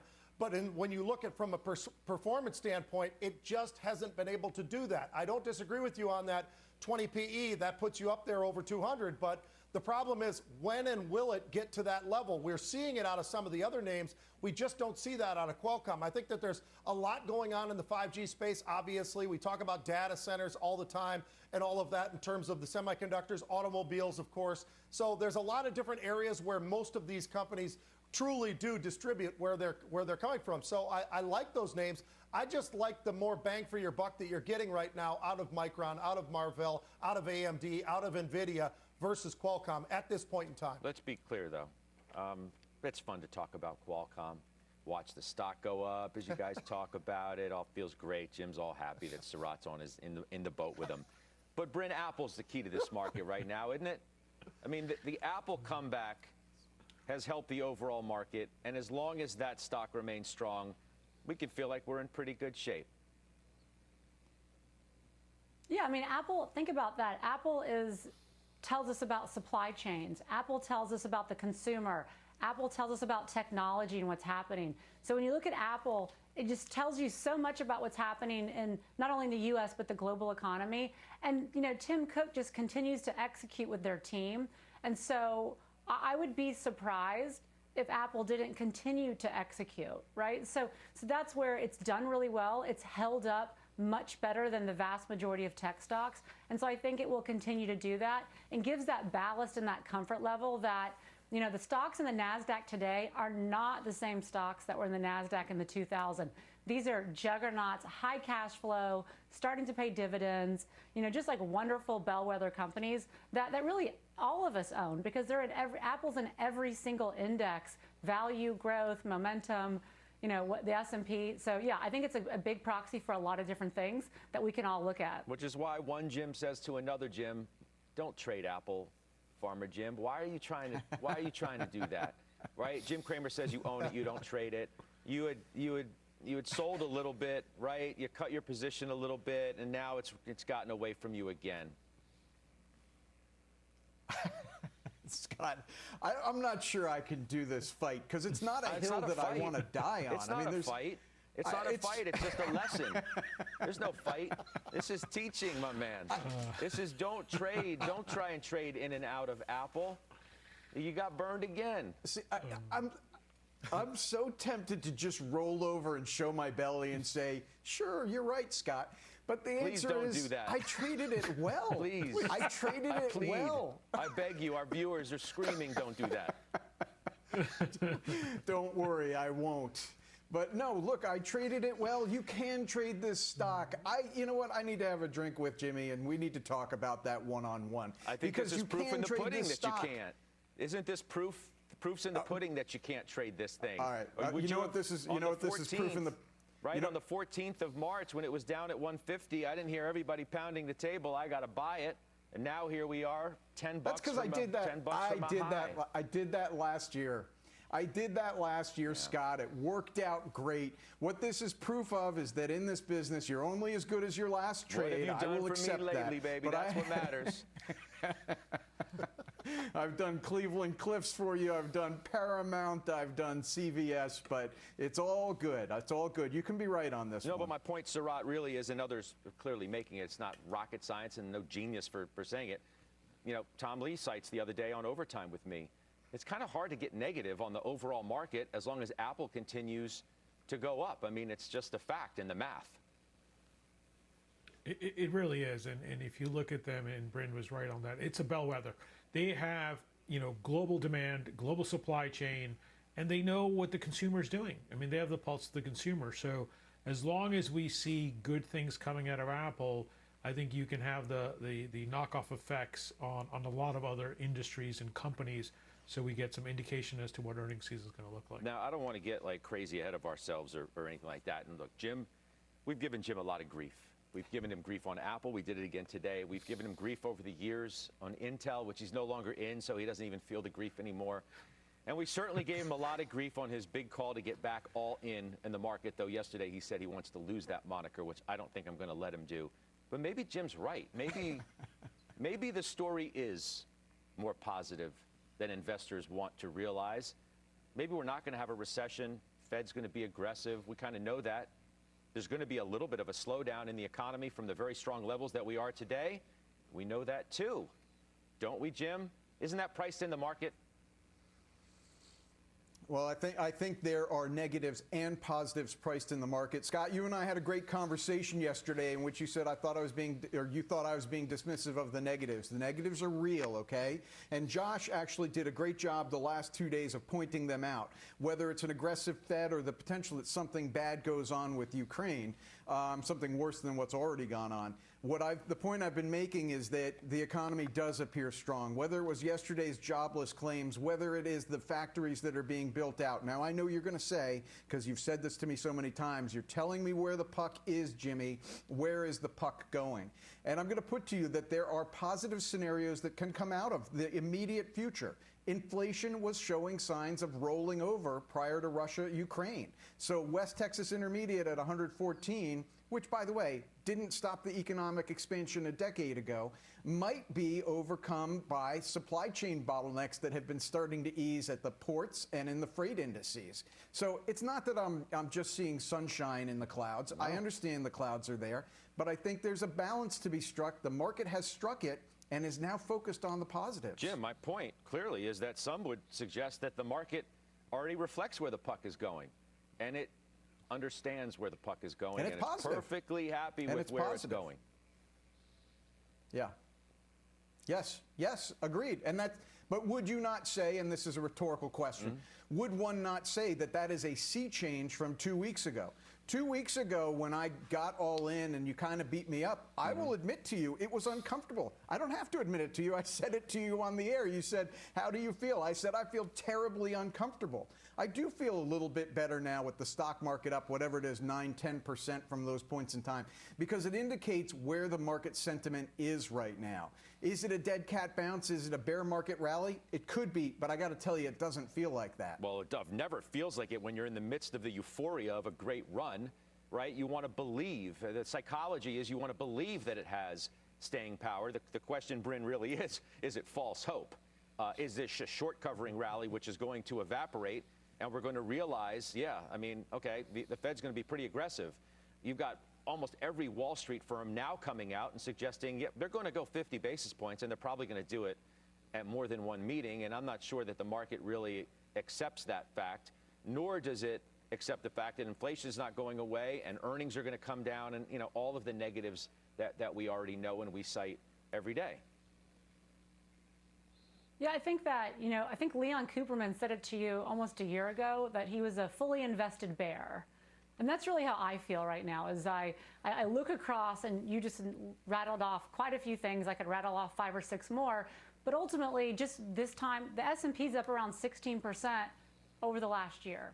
And so, you know, as an asset allocator, as an investor or a trader, but as an asset allocator, which I am, my job is to keep our clients in their seats long enough to earn their long-term returns of these asset classes. And that's where it goes to positioning. And so, you know, I've been talking a lot about covered calls this year. The reason why is because I'm quite bearish, because there's so many things to be bearish about. So where can you earn returns? Dividends and call premiums.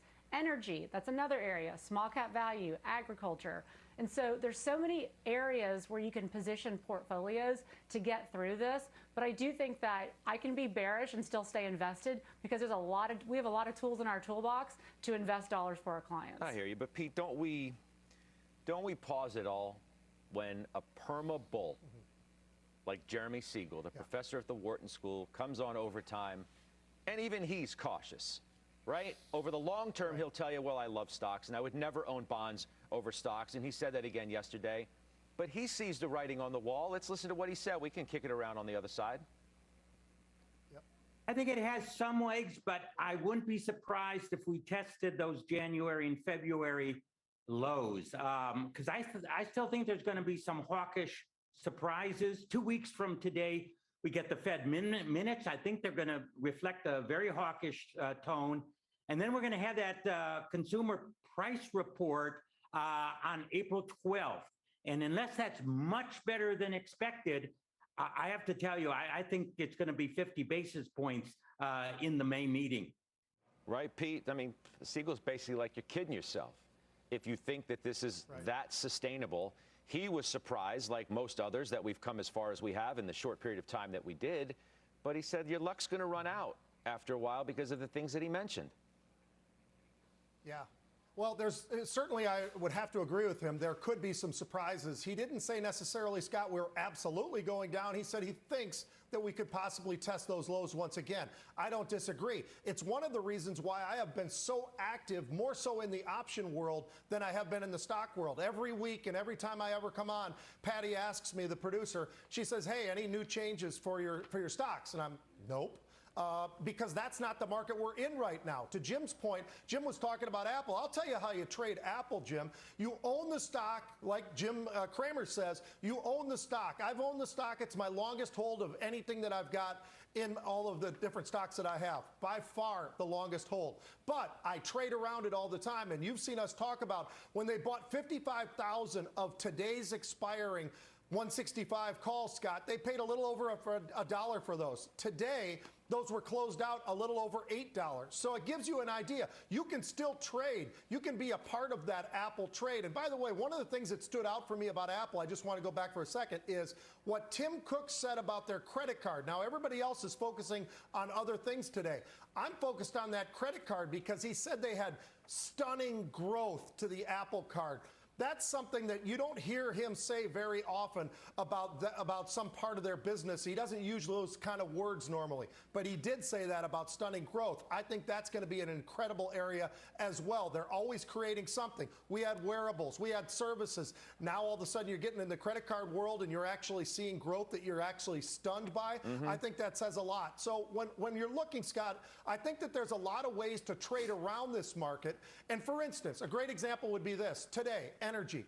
Well, crude's up. You're looking at the NASDAQ getting smacked to the downside. They're hitting a lot of different other areas of the marketplace within that in the NASDAQ. But when you look at crude, take a look at what's going on with a lot of those different names that Bryn talks about, that I talk about all the time. I'm in those only in options. The only one where I have a stock position is in Chevron. But I am trading all those beta names because they give you that beta on days like today where you started off a little higher, pull back a little bit, and then sprint to the upside. Energy in a positive way already today pretty nicely on a day where everything else was looking a little weaker just about 20 minutes or a half hour ago. Surratt, I mean, the point that Siegel really makes is that the Fed caps the market at some point. You can't just continue to go up, up, up and away while the Fed is going to be as aggressive as Siegel expects that it's going to be. And look, even while you have Tom Lee, who's as positive on the market as anybody has been in recent memory, and he continues to be, even though he's not naive to the risks, but he still thinks we can go higher. That the technician over there, Mark Newton, suggests that you're nearing the price target on the upside from this bounce. 45.50 to 45.70 is the range. That gives you a little more upside. That's going to feel pretty good. But at some point, Surratt, you run out of gas. You do, and I think the expectations of the 50 basis points and how many times is going to be really important, and how fast the market discounts that.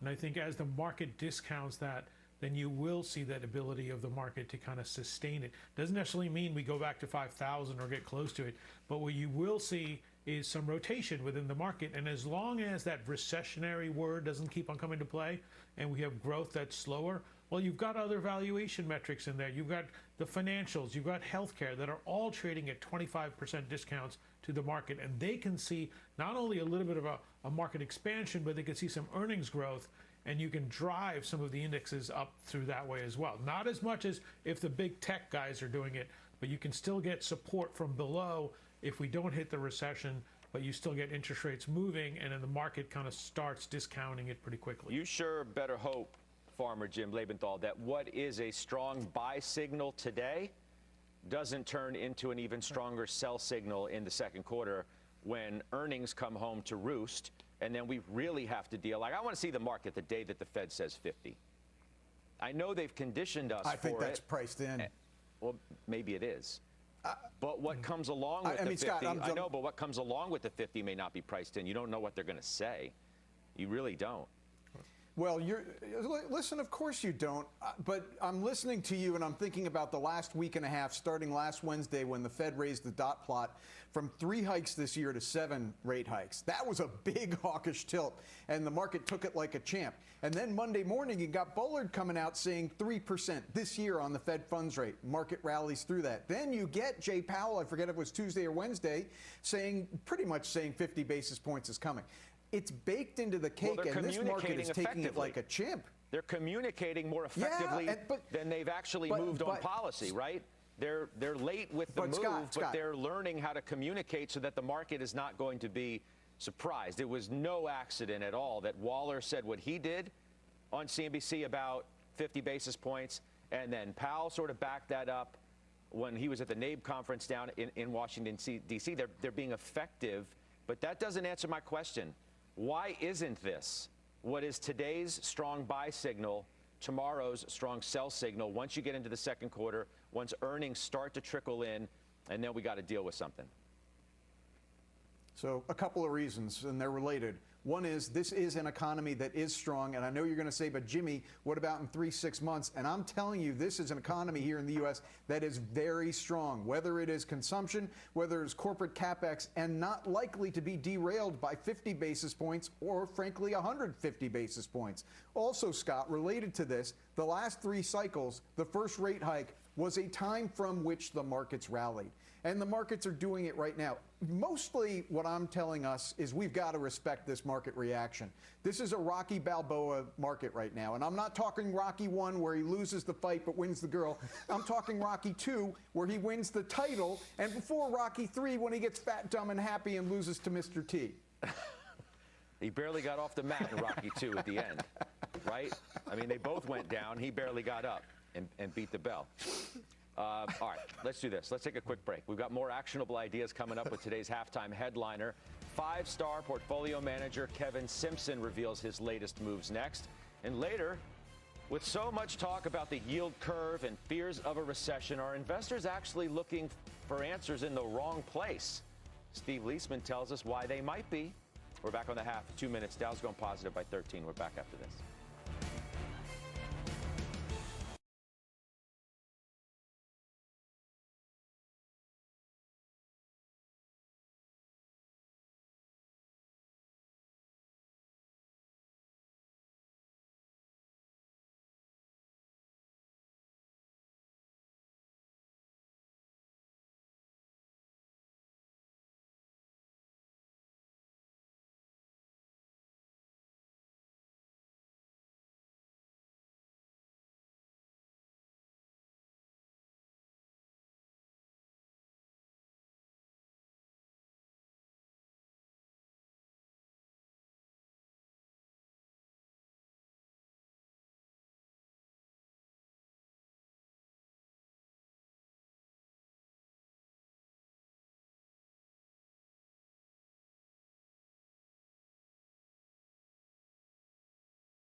Welcome back. I'm Rahel Solomon, and here is our CNBC News update at this hour.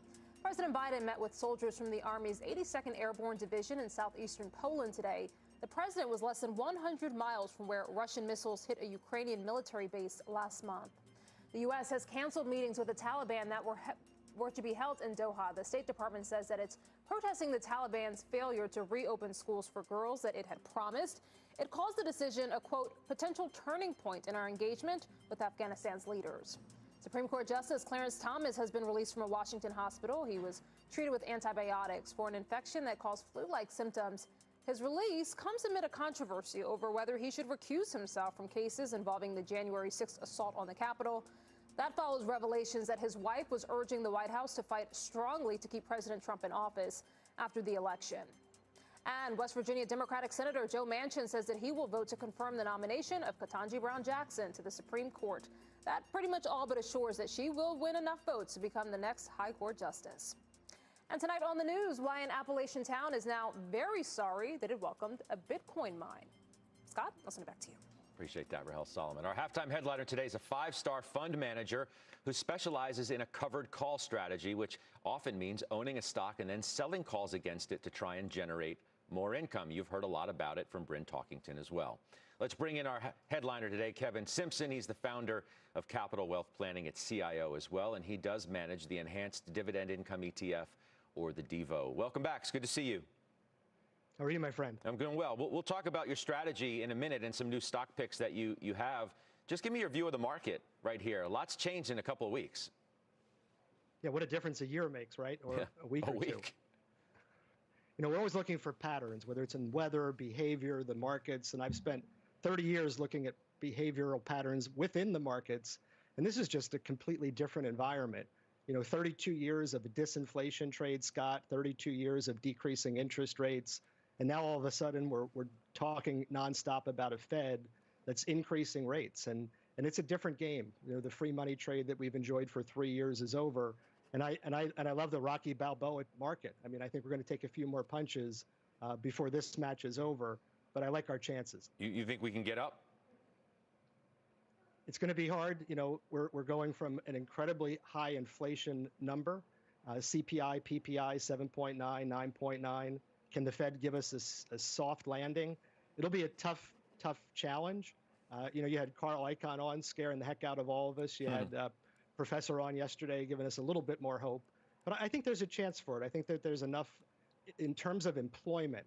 The fact that we've got people working to the extent that we do, and that there is money that the consumer can spend, that we've got a chance of avoiding hyperinflation, stagflation, and maybe even we can possibly tiptoe around a recession. All right, so we can deal with some standing 8 counts. We just can't handle a knockout, and hopefully we don't get there. Look, we talk about this covered call strategy a lot. In fact, we do it every time that Bryn is on our show, and we're happy that she is today. It works perfectly timed with you. Can you explain to our viewers who aren't that well-versed in that strategy why it works, what you may sacrifice on the upside and also risk to the downside?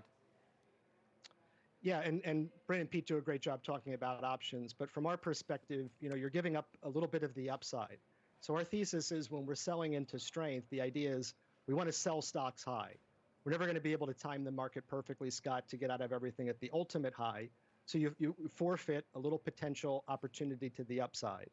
But the idea of harvesting volatility to be able to protect modestly the downside is really the reason that we like to introduce covered calls into the strategy. It's not so much about the cash flow, which is a wonderful byproduct when you have volatility in the markets, but it's trying to smooth the ride out a little bit.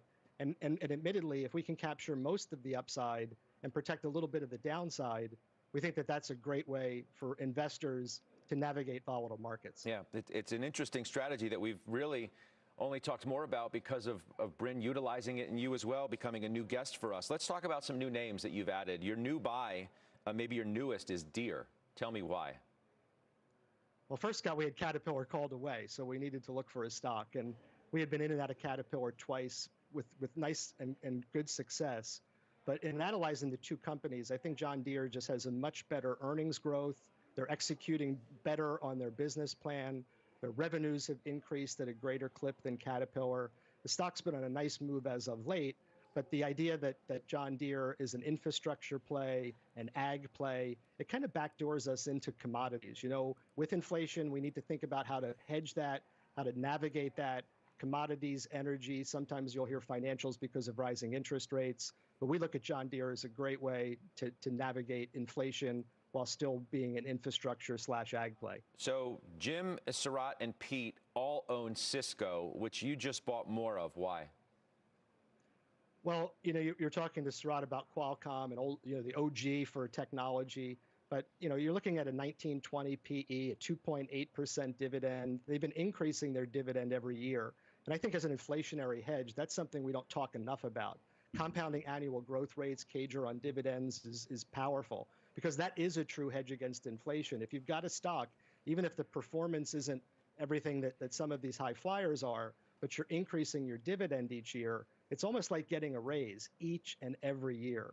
So Cisco at 19 times 20 earnings is a value. Their earnings are up, their sales are up, their There's a backlog for demand, and it's a company that we like a little bit more on the conservative side of the tech play. Is taking Chevron from 8% to 5% simply a matter of a move in the stock that's been robust, to say the least? It's 61% in the last year. Oil prices, have obviously moved up a lot as well. Yeah, somebody much smarter than me said it's never a bad idea to take a profit. And we look at this move and say, why not trim it back? We had 170 calls on it that we thought might get executed or exercised last month. It did not. So we wanted to go actively and proactively trim the position this week. We still like Chevron. It's a great name. Incredible share buybacks, wonderful dividend growth, incredible dividend. But having too much of any one investment in a portfolio sort of tilts our risk profile a little bit. So taking it from a 7 or 8% back down to a 5% weighting gives us opportunities to redeploy that capital while still owning a stock that we like. But it's better to sell them when they're up. Yeah, no doubt about that. I'd be remiss if I didn't bring Bryn into the conversation here, because just yesterday, in fact, on the program with her final trade, she did recommend your fund, the Devo, and she did not know you were coming on, by the way. But Bryn, I'll bring you in. Do you have a question for Kev? Yeah, Kevin, good to see you, and love your story on Deere. It'd be great to walk through, the viewers, if you cover the whole portfolio or just part of the portfolio, and how you think about that from a return profile. Yeah, Bryn, real quickly, we look at this as a very tactical approach. We try to analyze opportunities to write calls. Generally, we'll do so on 30 to 60% of the names, not as a systematic, let's sell calls on everything, but really looking at it position by position, opportunity by opportunity, and making sure that we're presenting the best risk reward to our clients when we make a trade. You know what? We'll leave it there. You've helped make us smarter. We appreciate it, Kevin. We'll talk to you soon. Thanks, my friend. See you, Scott. Yeah, be well. That's Kevin Simpson. Still ahead, Pete has unusual activity. And up next, Steve Leisman on why investors might be looking in the wrong place for predictors of a recession. Halftime's back after this.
It has become the most cited predictor of a recession, an inverted yield curve, with the spread between the 2-year and 10-year Treasury bond most closely followed by investors like all of you, us. What if it's the wrong place to look? Our Steve Leisman here with why every picture tells a different story. And maybe, Steve, we're looking at the wrong one. Don't it? Yeah, everybody looks at the 210. But economists and folks at the Fed like to look much closer in, Scott. And the reason is because what are you trying to do here? You're trying to see what the bond market tells us about the next year or 2 years. So why would you look at the 2 and the 10 years out? Why not look much closer? I'll just show you the 3-month, 2-year spread is the one that economists and folks at the Fed prefer because of the information included in there. And there's another reason. It's a little hard to tease out from this graphic here, but when this curve inverts, it inverts more closely to the actual recession than the 210 spread, and you'd think that would be right. And right now, by the way, this is screaming like, I don't know where it would be, like a kind of mid-expansion. It's nowhere near inverting. It's going the other way as the Fed hikes and interest rates are higher, and that's the way it's positioned right now. Let me show you what you leave on the table if you follow the 210 spread. This is work done by Roberto Perley and Benson Durham from Piper Sandler. And if you guys take a look at that chart that we made with the changes or when the inversions happen and what stocks do, what you see here is, first of all, it's a very long time from the 210 inversion until the recession, 17 months, 20 months, 23 months. These are some of the more extreme examples. And then look at what stocks did from the time of the inversion, Scott, until the recession, up 11%, up 20%, up 18%. So you follow this, maybe you get out of the way early enough, but you sure leave a lot on the table. And that's the work that those two economists are doing. We forget about that, right? We assume, or we talk about it as though the yield curve, the 210 spread, inverts, and then a recession happens 2 weeks later. And as you show, it's far different than that, even though I'm being overly simplistic, as you know.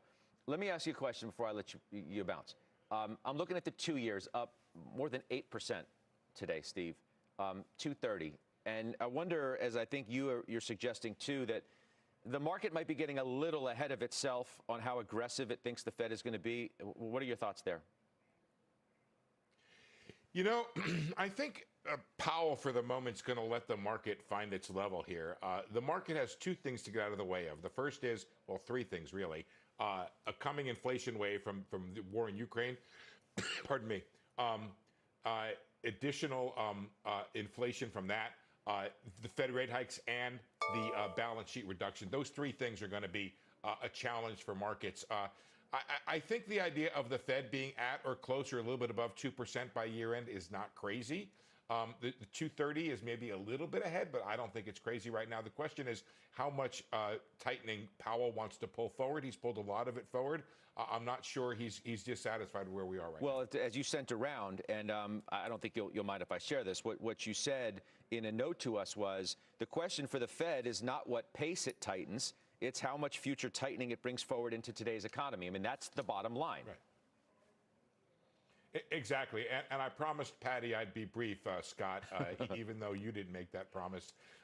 But yes, look, he's playing everybody, and it's very successful here, right? The Fed has raised a quarter, and there's 190 basis points. Don't think that you have to deal with the future rate hikes. They're already here right now. The question is how much he wants to put in. I think Powell wants to be a little bit judicious about this. He's already pulled a lot forward, and we'll see. He'll do 50, and he might signal another 50. There's guys who are out there that are saying maybe it's closer to 2 3/4 or 3%. Rates are going up. They're going higher. The question is the pace. Right now, Powell has been successful at bringing forward tightening into the economy today, and we'll see how much more he wants to bring. Well, because you can make an argument, I think I did earlier, that you can make the argument that the Fed's been much more successful with its words than with its actual actions by virtue of the fact that they're, late to the game, but they're being pretty effective in talking powerful to the market. Enormously powerful. Yeah. With the question being, and I'll leave it here, how successful are these higher rates at the filtering into the economy, slowing it down and breaking the back of inflation? Yeah. That's the key. We'll find out. I mean, some housing data suggests that housing's rolling over too in terms of demand. Anyway, Steve, have a good weekend. Yes. Yeah. We'll see you soon. That's Steve Leisman You joining too. us today. All right. Pete's latest unusual activity is next.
All right, Pete. Unusual. What do you got? All right, I'm going to start with Twitter, Scott. Now, this is a name we all know very well. We know its performance has been absolutely terrible. It's a lot closer to the 52-week lows than the 52-week highs, no doubt about that. Stock was trading a little over $38. We had a buyer of 13,000 of the May 44 calls. They paid anywhere between $1.15 and $1.25 for those calls. Probably a little bit cheaper now. Stock's a little bit lower. But it's interesting to see this because this is a name that, believe it or not, we haven't seen a lot over the last couple of months. Secondly, we'll go to an area where we see nothing but paper all day long. Energy. I'm looking at RIG, Transocean. RIG is the stock symbol there.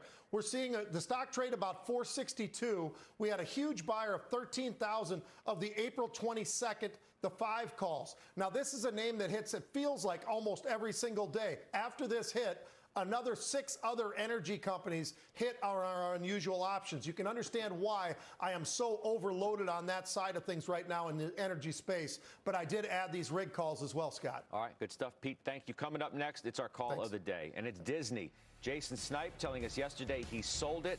He took a loss. Did he get out too soon? One analyst says, yes, in fact, he did. We'll debate it next.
Our call of the day now, Disney reiterated overweight at Wells Fargo.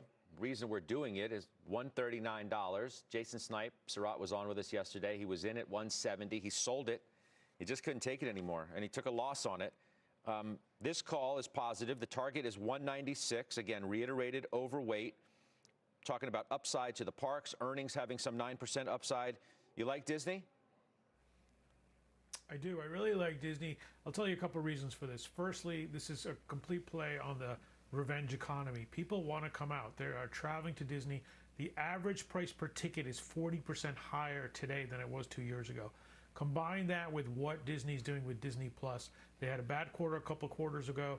They are now working on getting even more subscription to it. You have a flywheel here. You have the parks, you have Disney Plus, you have Hulu, you have a whole combination of a company that coming out of a COVID 2 years of shutdown, and then you add to it the international travel that's going to come back in the summer and the fall.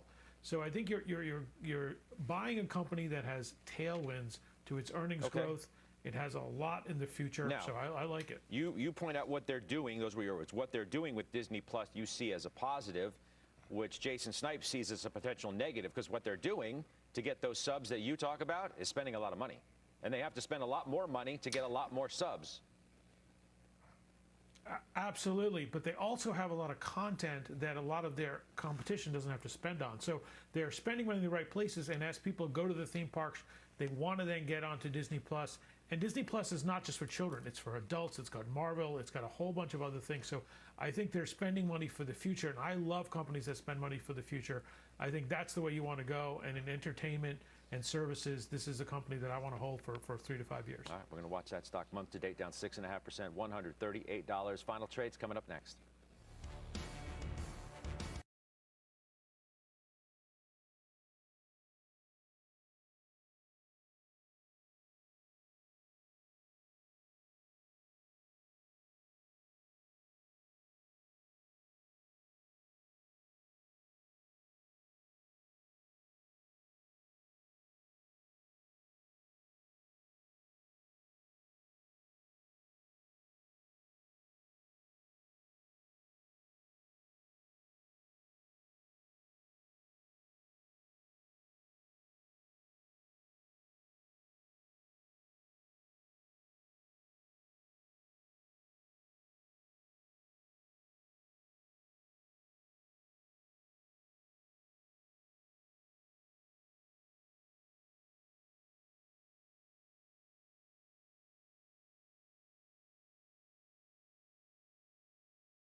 Are you following the Halftime Report podcast? What are you waiting for? Real debate and actionable advice from the investment committee, plus unusual activity and more. Look for us in your favorite podcasting app. Follow the Halftime Podcast now.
Good stuff in overtime, 4 o'clock. I hope you'll join me. Jim Cramer, CNBC's Jim Cramer, of course. Brian Belsky of BMO. And then we have Lebenthal versus Weiss on whether there really is money to still be made in Cleveland Cliffs.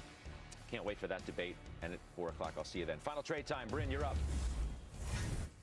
Archer Daniel Midlands. Technicals look good. Share buyback, increasing dividends. Big topic today, or this week on the half. Pete Najarian.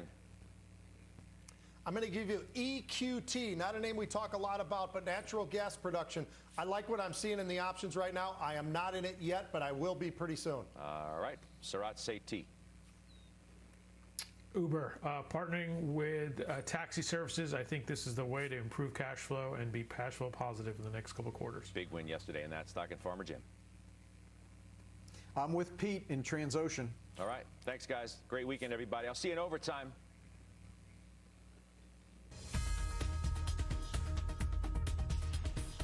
Thank you, Scott, and hi, everybody. Welcome to The Exchange on a busy Friday. I'm Kelly Evans. Ahead this hour for all the debate about different kinds of yield curves. There's a growing chorus that the Fed is massively behind the curve, period. Former Richmond Fed President Jeffrey Lacker is in that camp. He's here today with what he says the Fed needs to do to get inflation under control. Would he do a full 1-point hike next meeting? We'll ask. And how do you budget for dramatic swings in interest rates? The 10-year Treasury up to 2.5% today versus 1.5% at the end of last year. We'll ask the CBO director, Phil Swagel, who's here in an exclusive. Plus, the U.S. strikes a gas deal with Europe. LNG stocks on the move. You just saw EQT there. How much is already priced in and how much isn't? We've got the names that stand to benefit the most. But let's get to Bob Bassani with the latest on these markets to kick things off today. Bob? And Kelly, sort of flattish day, about even on the advanced decline line, but that's to be expected. We've moved 5% on the S&P since the Fed meeting last week, since Powell's press conference. Take a look at the stocks moving in the Dow, and it sort of tells the story. On days when commodity stocks like oil and materials are up, the market tends to have a little bit of pressure on it, and that's true today. So Chevron's up, all the oil stocks are up.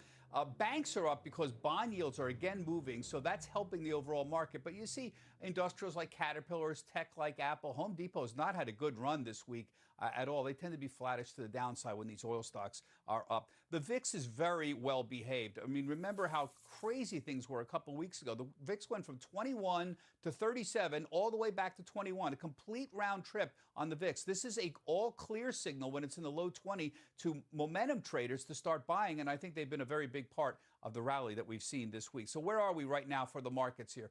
We've been in a trading range, remember, between about 4,300 to 4,600 in the S&P. We're on the verge of breaking out here. This is near a technical breakout, not quite yet. The big problem is the headwinds. The commodity prices and the Fed outlook are the two things driving the markets. Unfortunately, commodity prices don't look like they're going to drop anytime soon. The Fed's not going to drop its hawkish stance. So I think there's significant headwinds if we get towards 4,600. I think, guys, right now the market's given the Fed the benefit of the doubt. They're going to be able to aggressively raise rates without derailing the economy. That's a neat hat trick.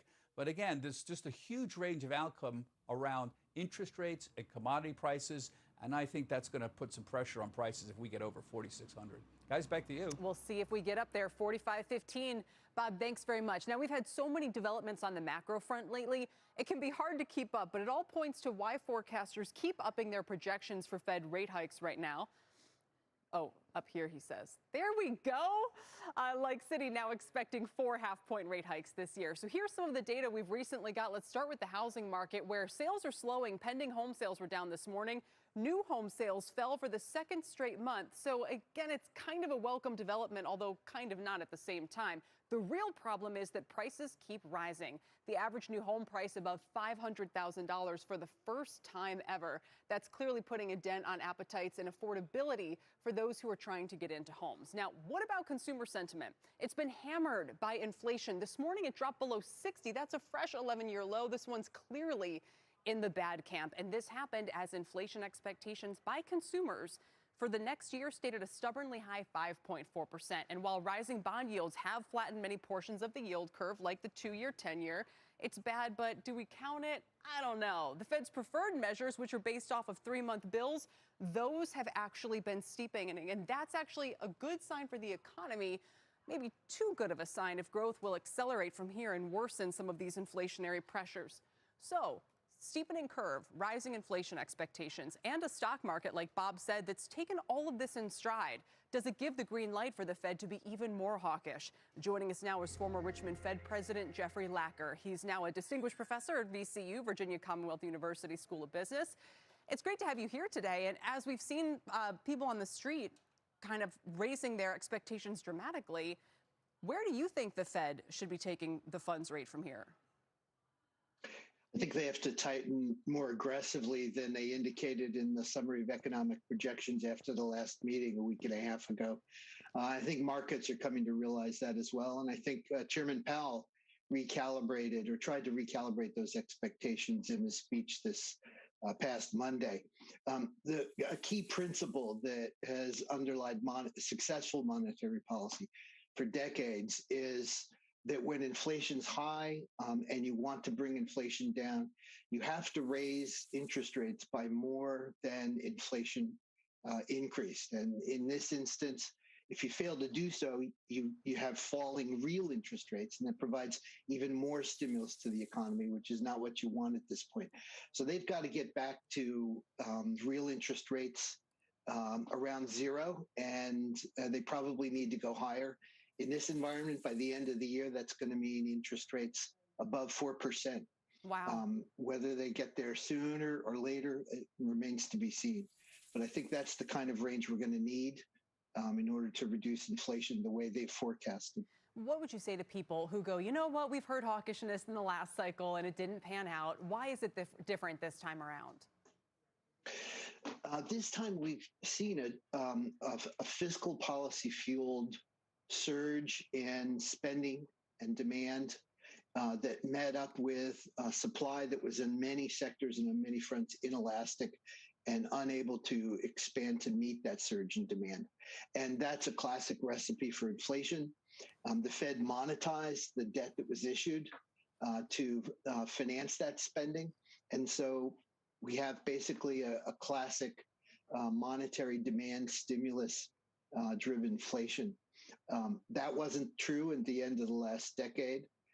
We didn't have the supply constraints that we have now, and we didn't have demand that was suddenly surging to the degree that we saw last year. Yeah, we had John Taylor on the show about a week ago, and he said, you know, using his metric, we should be at about 5% for the funds rate.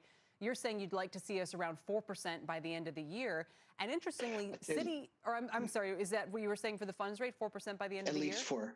Yeah, at least 4. I'm not going to disagree with John Taylor. Citi then this morning came out with a view for 4 half-point rate hikes, but also interestingly, a Fed funds rate that's going to be, I think they had 3.5 to 3.75 by the end of next year. So this is not wildly unrealistic that we could see a funds rate upwards of 3, close to 4, maybe even higher. I guess the real question is, how quickly does the Fed need to move? That's a really good question. I advocated a 50 basis point move at the last meeting. I wasn't at the meeting, but beforehand, I thought it would have been wise. It raises just 25 raises the question. And in every meeting, they're going to beg the question of, well, you know where you're going. Why don't get there now? Right. The classic reason for going slower, gradual on rates is you're afraid you might have to reverse course. But the risk of that, at least for the next several meetings, seems minimal to me. And maybe that risk is smaller than the risk that they might have to do a Volcker-esque double dip in the future.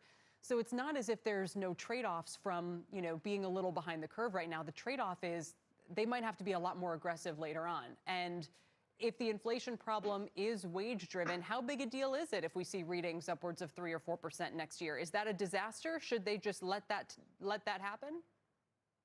No, I don't think we should be afraid of rates that high. That's what it's going to take to get inflation down. I think it's pretty clear given historical evidence on how these things go.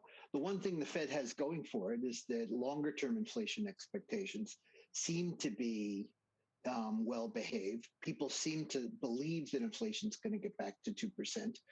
But that's based so far on basically what the Fed said since it announced a target of 2% in 2012. And as we all know, sort of actions speak louder than words, and that's especially true with regard to monetary policy. So those things could de-anchor if inflation continues at rates we've seen lately for too much longer. quick final question. What would happen if they just hiked by a point at the next meeting? I think markets can withstand it. The only issue is that they've conditioned markets to expect telegraphing the size of the move ahead of time. So I doubt the Fed would do it as a surprise.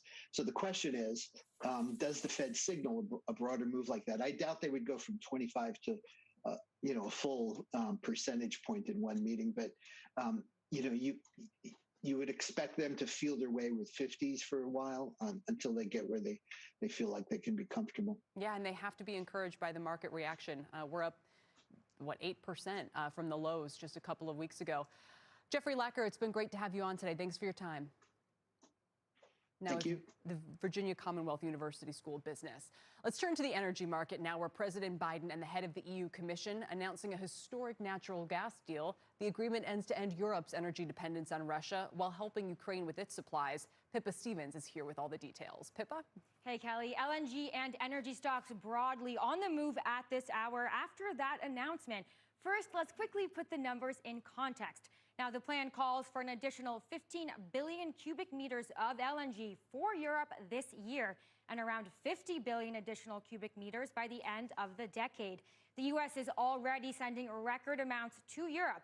Last year, it was 22 billion cubic meters, according to the European Commission. And that number is growing. As this chart from Kepler shows, we've seen record amounts of LNG head to Europe this month, and the month is not even over. But the U.S. is now at capacity. As Secretary Granholm put it, we're exporting every molecule of LNG that we can. And you can't just significantly ramp output.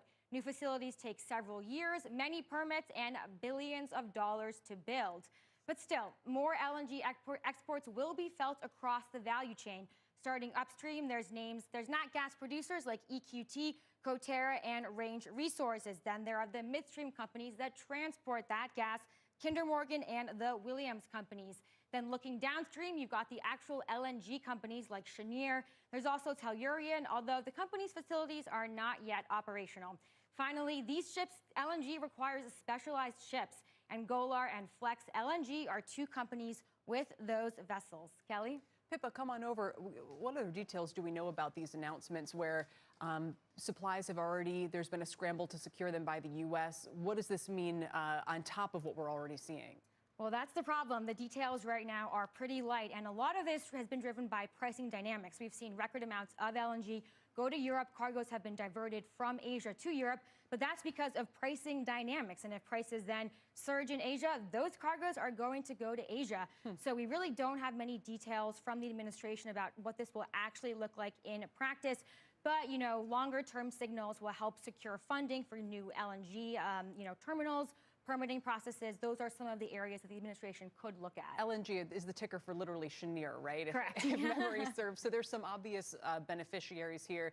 I wonder, given everything they're doing on the semiconductor front right now to pump in tens of billions of dollars, encourage production, could we see similar efforts towards building out more LNG terminals, and which companies would be poised to benefit from, that kind of response? Yeah, Cheniere, certainly, Tellurian, and there are some other names coming online from Sempra, Dominion.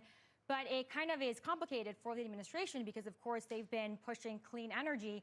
And so right now we have this short-term crisis. And advocates on the green energy side say we can't overlook the long-term goals in favor of the here and now.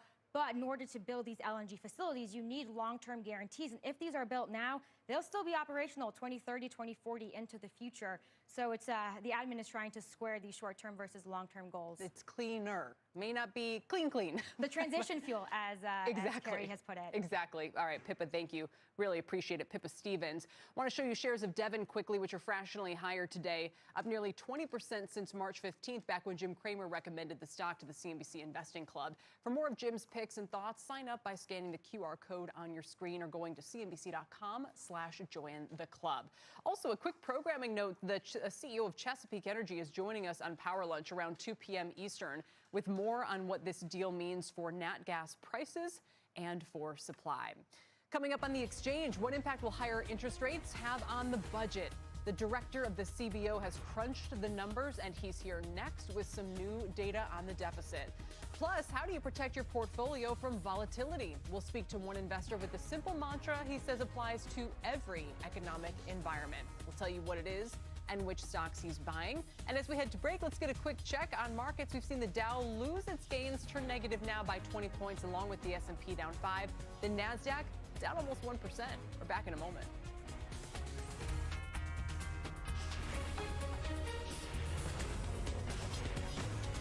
This is The Exchange on CNBC.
Welcome back. How often and by how much the Fed raises rates will have a direct impact on the nation's deficit. For more on the fallout, I'm joined by Steve Leisman and the director of the CBO, the Congressional Budget Office, Philip Swagel. Steve, kick things off for us.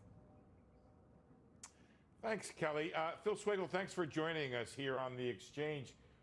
You guys put out a study yesterday that looked at the impact on the deficit from higher interest rates. And I don't want to give away the answer right away because then people will just, click off their TVs and go away. Why don't you tell us first, what kind of interest rates did you model in here? How high will they go? And then we'll get to the impact on the deficit.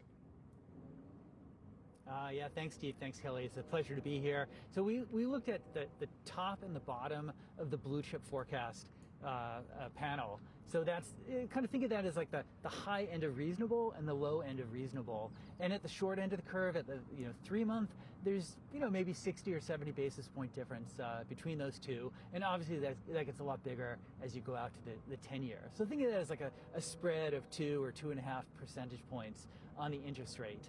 So these are not extreme scenarios. These are higher interest rates that we looked at and lower interest rates in a meaningful amount, but this is not the kind of, scare, hard landing scare scenario.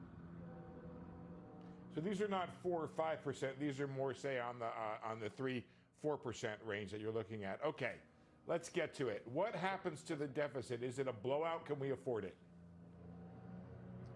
It's interesting because initially not a whole lot, right? With higher inflation and higher interest rates typically go together. At first, revenues go up.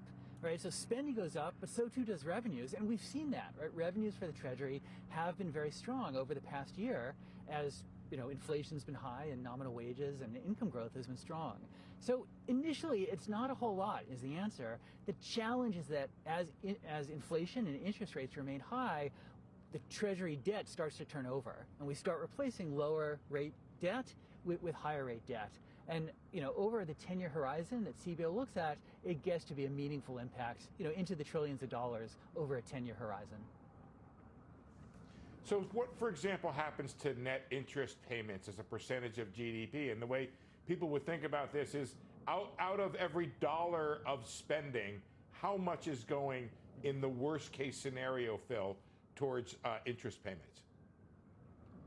Right. No, that's exactly the an important way to look at it, in such as the carrying cost or the flow cost of the debt, and they can double as a share of GDP. So think of that as the burden relative to the size of the economy. Those can double. So it's several percentage points of additional carrying cost of debt by the end of the 10-year window.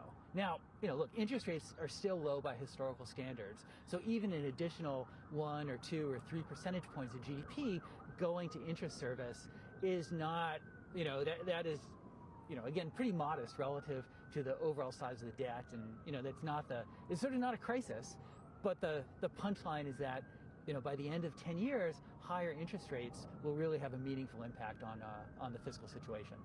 And Phil, it's Kelly here. So maybe if I could put it this way, it would be to say that higher interest rates are already either crowding out federal spending on other areas of the budget, or we're having to borrow more in order to keep that from happening. Is that right? No, that's exactly right. And that becomes a rising challenge over time as more and more of the federal spending will be devoted to net interest payments and so it's not available for all the other things that that Americans expect out of the federal government. Phil, did you model in QT or quantitative tightening, or is this you're just taking those forecasts and going with it? And I guess my question becomes, and I know you can't speak about hypotheticals, you're like censored from speaking about things that aren't necessarily law yet, but the idea that the Fed will be shedding or no longer buying billions of assets every month of treasuries, is that something that's going to put upward pressure on rates? And is that something you modeled into this? Or if not, is it something that's going to end up making the rate outlook worse than perhaps you modeled? Okay, yeah, no, important questions. That is not in our, in the exercise that we did, only to the extent that is to which it was in the blue chip forecasters' thinking, roughly a month ago.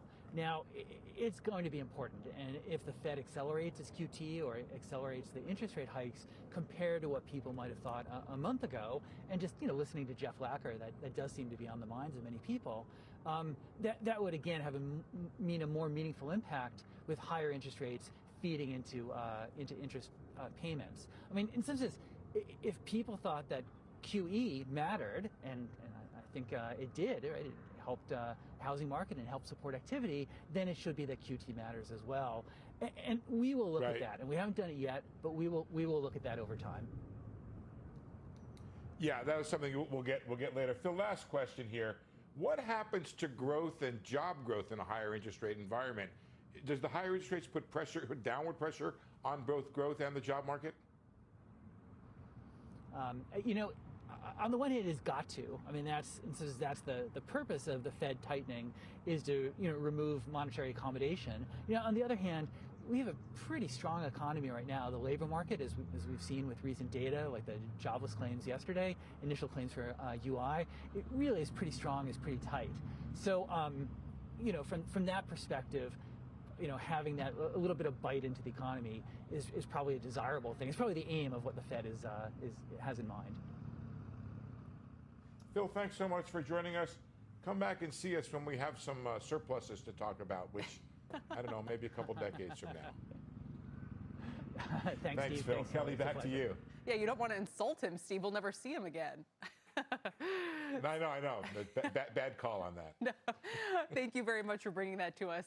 Our Steve Leisman with Philip Swagel over at the CBO. Still ahead, housing stocks are on pace for their worst week in 2 years. We're going to look at what the latest numbers are telling us about housing and why the home improvement stocks aren't immune to the sell-off. But first, shares of Berkshire Hathaway hitting a new all-time high today. They are flirting with their best quarter in over a decade. And it's not the only insurance name on the rise. We'll look at some of the other stocks benefiting from the rotation lately. And as we head into break, take a look at the Dow heat map. About 2-to-1 gainers versus decliners, even though the index is in the red right now. Chevron, Honeywell, Travelers, there's an insurance name leading the way. We're back in a moment.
Welcome back to the exchange. Dow has given up a 234-point gain to turn negative, although at the lows we were down 76. There's a lot for these markets to digest here with all of the rate hike calls coming in from the street this morning. Citi now going to 4 half-point rate hikes, Morgan Stanley, Bank of America, others joining the fray. So we're seeing pressure on the NASDAQ in particular, down 112. Let's check the sectors for the week where energy is again leading the way. For the week, it's up almost 6.5%. Materials and utilities also leading the pack. And the chip stocks are poised to end the week higher. Intel's big week helping it turn positive year to date. It's only the second name in the SMH to do so. Next hour on Power Lunch, we're going to speak with the analyst coining the chip equivalent of the FANG stocks. It's Mango. You definitely don't want to miss that. Meantime, lithium stocks that are not listed in China outperforming this month, like Albemarle and Livent. They're up about 8%, while the Global X Lithium ETF, the LIT, is down 4% because of its exposure to the Chinese listed names. Bed Bath & Beyond is also jumping today after saying it'll add 3 new directors and explore options for Bye Bye Baby as part of an agreement with activist investor Ryan Cohen. Feel free to call me for thoughts on that one, Ryan. Now let's get to Rahel Solomon for a CNBC News update. Rahel? Hi, Kelly. Here's what's happening at this hour. In the Saudi Arabian city of Jeddah, an oil depot attack just days ahead of a Formula One race there. Yemen's Houthi rebels are claiming responsibility for a series of attacks, including this one here. Saudi officials say that the fire has been brought under control. Crude oil prices did spike on the news and have not given up their gains. Police have identified the 14-year-old who died after falling from a theme park ride in Orlando, Florida. Tyree Sampson was visiting with another family from Missouri. It happened at a free-fall ride that's billed as the world's tallest. And on the news tonight, a look at the safety of the ride and other accidents at the theme park. That's tonight at 7 Eastern. And J.K. Rowling pushing back against Vladimir Putin. The Russian president mentioned the famous author while accusing the West of trying to cancel Russia's culture with sanctions. Rowling tweeted that Critiques of Western cancel culture are possibly best not made by those currently slaughtering civilians for the crime of resistance or who jail and poison their critics. Kelly? What do they call that, a snapback? That's a very strong snapback, yes. Rahel, thank you very much. Still ahead, buy companies that make things you need or make your life easier. CVS in that category, and it's beaten the S&P handily since my next guest first recommended it right here on The Exchange. He's back with 3 more picks right after this.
Welcome back to The Exchange. The market is bracing for more aggressive rate hikes from the Fed as inflation soars. The 10-year Treasury yield climbing to 2.5% today, its highest level in 2 years. But stocks are holding on. My next guest says the bull market is intact, but the best strategy now is to invest in companies with products people need or ones that make life easier. Joining me now is Randall Ely. He's the Chief Investment Officer and President of the Edgar Lomax Company. Randall, it's great to see you again. And can you just elaborate for a moment on why you're bullish in the kind of environment where we're talking about a lot of rate hikes coming? Yes, and I want to clarify, we're slightly bullish. We're not going to see a second half of 2020 type action, I don't believe, in the next couple of years. But the fact is the economy is growing strongly. And even though the leadership seems to be changing from growth to value, but we do, and this is the types of stocks, but we do see earnings growing, and I don't see anything that over the next 6 to 10 months is likely to cause earnings to actually start declining. And I know you look at all these fundamentals quite closely, earnings, and again, companies that, make life easier for people, products people need. You talked about CVS last time. It's done pretty well since then. Is that a name you'd stick with in this environment? Oh, yes. We would still hold it. But it is up so strongly, needless to say, we're not as high on it as we were back then. But I think that's going to be a good long-term play. MetLife was another one. It's up about 9% since you were on in October. It's up decently year to date as well. The insurance companies, we mentioned this a moment ago, the Berkshires of the world are all doing pretty nicely right now. Do you think that environment will persist for them? And why is it, if you think this whole sector is a place to be so attractive? Yes, the yield curve. I mean, there finally is a curve. Even though many people are talking about a flattening because they see the 2-year not that much below the 10-year. But the key thing to remember is that QE has not stopped yet. So we don't know how high the 10 and the 30-year will go. So I think financial companies are likely to really be able to take advantage of an environment where the 30-year is higher than their cost of capital, which is more likely to be between the 6-month and 2-year. Does that favor the insurance companies in particular, or would you be a fan of exposure to the big banks or the regional banks as well? Yeah, well, I think banks first, but also insurance companies. And I think all of them are going to get solid advantages from this environment. Before I get to the last name that you like, which is also in the healthcare space, where would you stay away from? I don't see energy on this list. I don't see a lot in technology. Where do you think and why do you think there are parts of the market to steer clear of? Right. Now, we're not staying clear of energy. I'm not suggesting energy names simply because they have done so amazingly well between 2021 and this year. Everyone is so excited about them now that we think they're good holds. But as far as someone who's trying to put together a small portfolio to begin, we generally tend to go toward names that haven't performed as strongly. What about technology? Because the NASDAQ has really been the most buffeted, I would say, by kind of the complete reset of high valuation names, but also pockets of more stability in big tech. Yeah. Technology, along with consumer discretionaries, are areas, frankly, we're most worried about. Not the individual companies, but the valuations. They have done so well over the 3-year period from 2019 through 2021. The big issue is how well will they hold up in any general price declining environment. Fair enough. All right, your final name, I almost feel like we need a drum roll, Randall, is Pfizer. And Pfizer, in normal times, I'd go, okay, pipeline, pharma, healthcare. But now, with everything going on with COVID, that has been a big driver for the stock. Why do you like Pfizer here? And if you remember, we had liked Pfizer even before COVID, but they've shown their ability to take advantage of whatever the environment is. They deliver a product or service that we all need, which is healthcare products. And they've been an amazing player. This is also a very rich company. And by the way, it's got a tremendous dividend yield, 3%, more than twice the S&P 500. Is the dividend yield becoming a more and more important thing for you right now? Yes. As interest rates rise, then increasingly, I think people holding equities are going to want to see some yield from those equities. Otherwise, they will have options finally. Yeah, well said. Randall, great to have you on today. It's good to see you again. Always good to see you. Randall Ely with the Edgar Lomax Company. All right, still ahead, the insurance stocks are off to a good start this year, but they're not all created equally. We'll look at what's driving the gains, who's on top, and what could cap gains for some of them. Speaking of insurance, Andrew Whitty, the CEO of United Health, will be joining CNBC's Healthy Returns Summit next Wednesday, March 30th. The event marks the intersection of innovation and investment with the sharpest minds in healthcare. To register, go to cnbcevents.com/healthyreturns. We're back in a moment.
Welcome back, everybody. Check out the insurance stocks. They have been quietly putting together some pretty strong gains this year, up another 1% today. Let's get out to Contessa Brewer with an explainer of what's behind this and why you might want to be a little picky within the group, Contessa. Hi there, Kelly. Yeah, if you look at Berkshire Hathaway, Travelers, Allstate, W.R. Berkley, all up 18 or 19% this year alone. Chubb, AIG, Prudential, the Hartford up more than 10%. And why? Well, these are defensive businesses. Problems like the war in Ukraine or the Russian sanctions really have very little impact. People and businesses tend to pay on insurance in spite of economic slowdown. And really, these are stocks that are benefiting from a rotation out of growth and into value. Piper Sandler analyst Paul Newsome predicts the next quarter is still going to be a good one with limited natural catastrophes, that prices for commercial insurance, and we've seen this over the last few years, they just keep rising. That really contributes to expanding margins. KBW's Mayor Shields points out that underwriting results have improved, and last year's profitability is reported rather conservatively. So this cost of litigation, lumber, labor, all of that is largely predictable. He likes AIG, American Financial Group, and Access. And Wells Fargo's Elise Greenspan writes that she likes the potential upside on the commercial insurers like Arch Capital and the Hartford, but she's very wary about auto insurers because of the high accident rates that we've seen, expensive repair and replacement costs. The rates for the policies are rising, but it's not keeping up with how much these insurers are spending on the cost of claims. She does point out, though, rising gas prices might start to suppress the number of miles driven, and that typically drives down accident rates as well, Kelly. That is very interesting that maybe the auto insurers are a little bit riskier right now. And I hear people complaining about what they're paying for auto. So the fact that the companies aren't even making as much money, that in some cases they're still losing money, could that also push people to some of these startups, you know, the well-funded but not profitable startups in auto insurance that could also chip away some market share? Okay, well, let's talk about Root, for instance, which came on with a big splash. What we've seen from them this year is that they've cut 20% of their workforce, and they've actually downsized on their real estate because the cost that they're paying out in auto insurance claims has become so onerous. Wow. So where some of the upstart insurers do have an advantage, especially those that go directly to consumers, they've figured out the tech so that they can bypass a lot of the other expenses where brokers and agents are concerned. And certainly on processing claims, they've got a streamlined function, and they're forcing these big guys to innovate and really become agile. Yeah. It doesn't always mean that they have a great outlook for what's to come. They're under the same cost pressures as well. Absolutely. No, it's fascinating. Contessa, again, most of the rest of the industry still putting together a pretty nice year. Contessa Brewer, thank you so much. We've got a news alert on Starbucks. Let's get to Kate Rogers. What are the details, Kate? Hey, Kelly, a second store now in Mesa, Arizona has voted to unionize with Starbucks Workers United. The votes were 11 in favor, 3 against the union. Now, this is the 8th store out of 9 in 3 different states that has voted yes on unionizing. So the union, for the most part, has been really winning and moving ahead here. More than 150 stores across the country have filed petitions with the NLRB seeking to organize. And we should note that Starbucks' hometown of Seattle also just got its first unionized store just a few days ago. All of this, of course, will be top of mind for Howard Schultz as he comes in for Kevin Johnson on April 4th as new CEO. This is a fight that will certainly continue here. We should note, as we mention every time, Starbucks does have to negotiate contracts in good faith with these stores. Neither party has to agree to a contract. So while it is symbolic and important that the union continues to win, the contract is the big thing there that they really have their eyes on.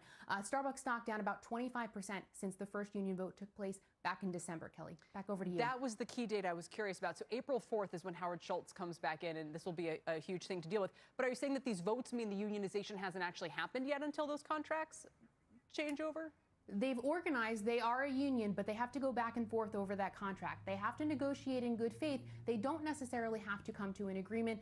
If workers that have unionized, lose faith in the union after a year, they can also move to decertify it. So it's important and symbolic that they are organizing and they're winning these union drives, right? But the contract is the big next hurdle that they have to get to. Yes, always the big contract fights. That's very true. Kate, thank you very much. Our Kate Rogers. Still ahead, not even the safety plays are immune to market volatility. Muni bonds seeing record outflows this week. We'll talk about what's behind the selling and what it tells us about market appetite. That's next.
Welcome back. The largest muni bond fund, BlackRock's iShares National Muni Bond ETF, the MUB, seeing its biggest daily outflow ever earlier this week. They lost about $275 million, I should say. My next guest attributes the selling to a few factors, including Fed speak and inflation. Joining me now is James Camp. He's Managing Director of Strategic Income at Eagle Asset Management. James, it's great to have you. I mean, do you welcome these kinds of, let's call them quote unquote opportunities, or are you getting more nervous about just how much the Fed might be hiking here? No, Kelly, it's actually it's quite an exciting period to look at this kind of volatility in the Treasury market and the outflows from the mutual fund passive complex. As we speak, we're looking on a Friday afternoon at offerings in municipal finance that were cheaper than they were just a couple of days ago. We're going through the first quarter with the worst quarter we've had since 1994, and there's a lot of trepidation in the clients and advisors that I talk to, especially because if you remember, Kelly, most of the municipal investors, they're baby boomers. They're of that 60, 65 demographic. They remember 1979. They remember gas prices, and there's an extrapolation that's going on and a little bit of concern, but we can calm those fears down and look for opportunities. Although, it's funny, if you go back to the turn of the year, there was some pressure on muni bonds, but it didn't seem like that big of a deal. Now, when we have people casually talking about hiking by half a point or a full point or 4 half-point rate hikes, so we're going to 3%, I mean, the muni space, the entire space has to reprice for that. Across the entire spectrum of fixed income instruments. Look, this is a different conversation, but the Fed has to do a catch-up here. They have to do it for the inflation reasons, which are more menacing than they believed. They have to do it for political reasons. This is a regressive tax on most American consumers. And they may be a bit behind. We can argue back and forth whether that's the case, but they are going to be aggressive. They're going to be front loaded, and they're probably going to be a couple of hikes. Now, most of the curve that we invest in has already moved. So there are very, very good opportunities, but we are at probably maximum levels of unsettledness, if you will, in the individual investor space. Maximum unsettledness, and yet we thought we might have been there a couple weeks ago or a month ago. We really haven't seen this bad bond performance in a long time. So can you be sort of opportunistic? If I'm, an owner, a holder of muni bonds, are there areas where I can go, okay, on a 5 or 10 or 30-year horizon, I can feel comfortable with the yields they're offering me? Yeah, I think, Kelly, you have to look at the form of which you own the asset. If you own the asset in real bond form and you have a financial plan and an asset allocation, you absolutely should be legging into these levels. As you mentioned at the top, in our multi-asset class income strategies, we've been underweight the fixed income area. We have underperformed the broad equity income space in municipal finance. And as we look at that performance disparity, we start to readjust. So this is an opportunity for us to reallocate. We're looking very much at that 10 to 15-year municipal area where yield ratios are even more generous in nominal terms to the Treasury rate, and we're getting the tax benefits for free. So right. Yes, it's coming our way. And you have, these are kind of specific, but muni investors will totally know what you mean.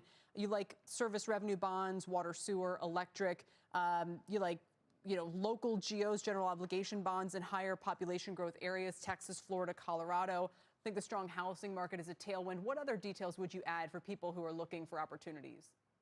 Well, I think you hit the highlights there, but I would also just remind people that post-COVID, in a kind of irony, the municipal finance market, municipal credit is actually in better shape, both from buoyed equity markets and some of the pension areas that had some trouble, obviously the housing market, which you've spoken about, revenues and migration patterns all matter. But when we have a discernible revenue stream, when we know the issuer, we know the financials, this is not a municipal market that's struggling because of credit. It's a municipal market that's struggling because of rate moves and flow of funds. And both of those, we think, will settle out pretty significantly in the back half of 2022. And finally, you said you're looking in the 10 to 15-year horizon?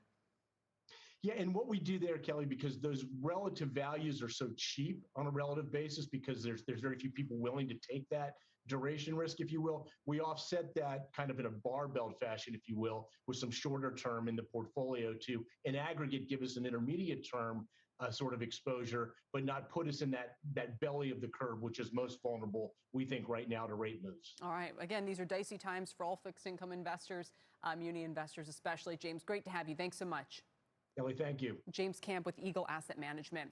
Market alert for you as we continue to watch the price of oil move higher. Baker Hughes reporting just now that U.S. energy firms added oil and nat gas rigs for the record 20th month in a row. The oil and gas rig count, it's an early gauge of future output, just rose to the highest level since March of 2020. That was the pandemic bottom, of course. WTI crude around $112 a barrel today, and nat gas up around $5.50 per million BTUs. Coming up, the spring housing season off to a disappointing start as rates climb. We'll get an important update on mortgage rates as the 10-year sits near 2.5% today, and the housing-related stocks getting crushed this week. This name, the worst performer in the iShares Home Construction ETF, the ITV, down about 4%. We'll reveal it next on The Exchange.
back, everybody. Another update on the housing market. Pending home sales, a leading gauge of existing home sales, dropping in February for the 4th straight month in a row. The home builders sinking again on that data. Diana Olick is here now with the numbers and the impact. Diana? Yeah, Kelly, and I want to start with just some quick breaking news on mortgage rates first. The average on the 30-year fix took a huge jump today, up 24 basis points to 4.95%, just bumping up at the edge of 5%. It is now 164 basis points higher than it was 1 year ago. And even before this, higher rates were hitting sales. We did get the pending home sales numbers out today for February. They dropped over 4% month to month, according to the realtors, and were down over 5% from a year ago. This is the 4th straight month of declines, and no surprise given what's happening, as we said, with mortgage rates, of course. These sales numbers are based on signed contracts, so that's people out shopping in February as rates really took off. The average on the 30-year fix started rising at the start of January, then took off again in February, hitting these buyers hard. The median monthly mortgage payment for a buyer today is now well over 20% higher than it was just a year ago. Clearly not good news for the home builders who are now in the heart of the spring season. The home building ETF, ITB, is down about 25% year to date. This includes not just your big builders, but names like Home Depot, Lowe's, and Sherwin-Williams. So home improvement stocks taking a hit as well. This is likely because most people tend to take out home equity loans to do renovations, and that's now more expensive to do given the higher rates. Most people really wouldn't want to trade up to a higher rate to either do a cash-out refi or even a second loan or a home equity line, because that's also now significantly pricier as well. Not great news going into this weekend, Kelly. Yeah, I have to say, I'm almost stunned. I knew we were at 4.5% on the mortgage rate, but the data you just said was 4.95, and that's without points, right? So we're talking about, we are at a 5% mortgage rate in this country right now? We're very close to it. And when you say 4.5%, we were back there maybe Monday. I mean, this has been just a crazy week for rates. In fact, it's the worst week for mortgage rates since the taper tantrum back in 2013, if we all remember that. The worst, you know, because obviously I know a lot of people who are trying to buy a house right now and they can't. There's no inventory. There's still tons of bidding worse than the rest of it. It makes you wonder, you know, if even a 5% mortgage rate is going to meaningfully change the trajectory of the housing market as we head into spring. It's such a big number, you'd think it would have to, but I just don't know.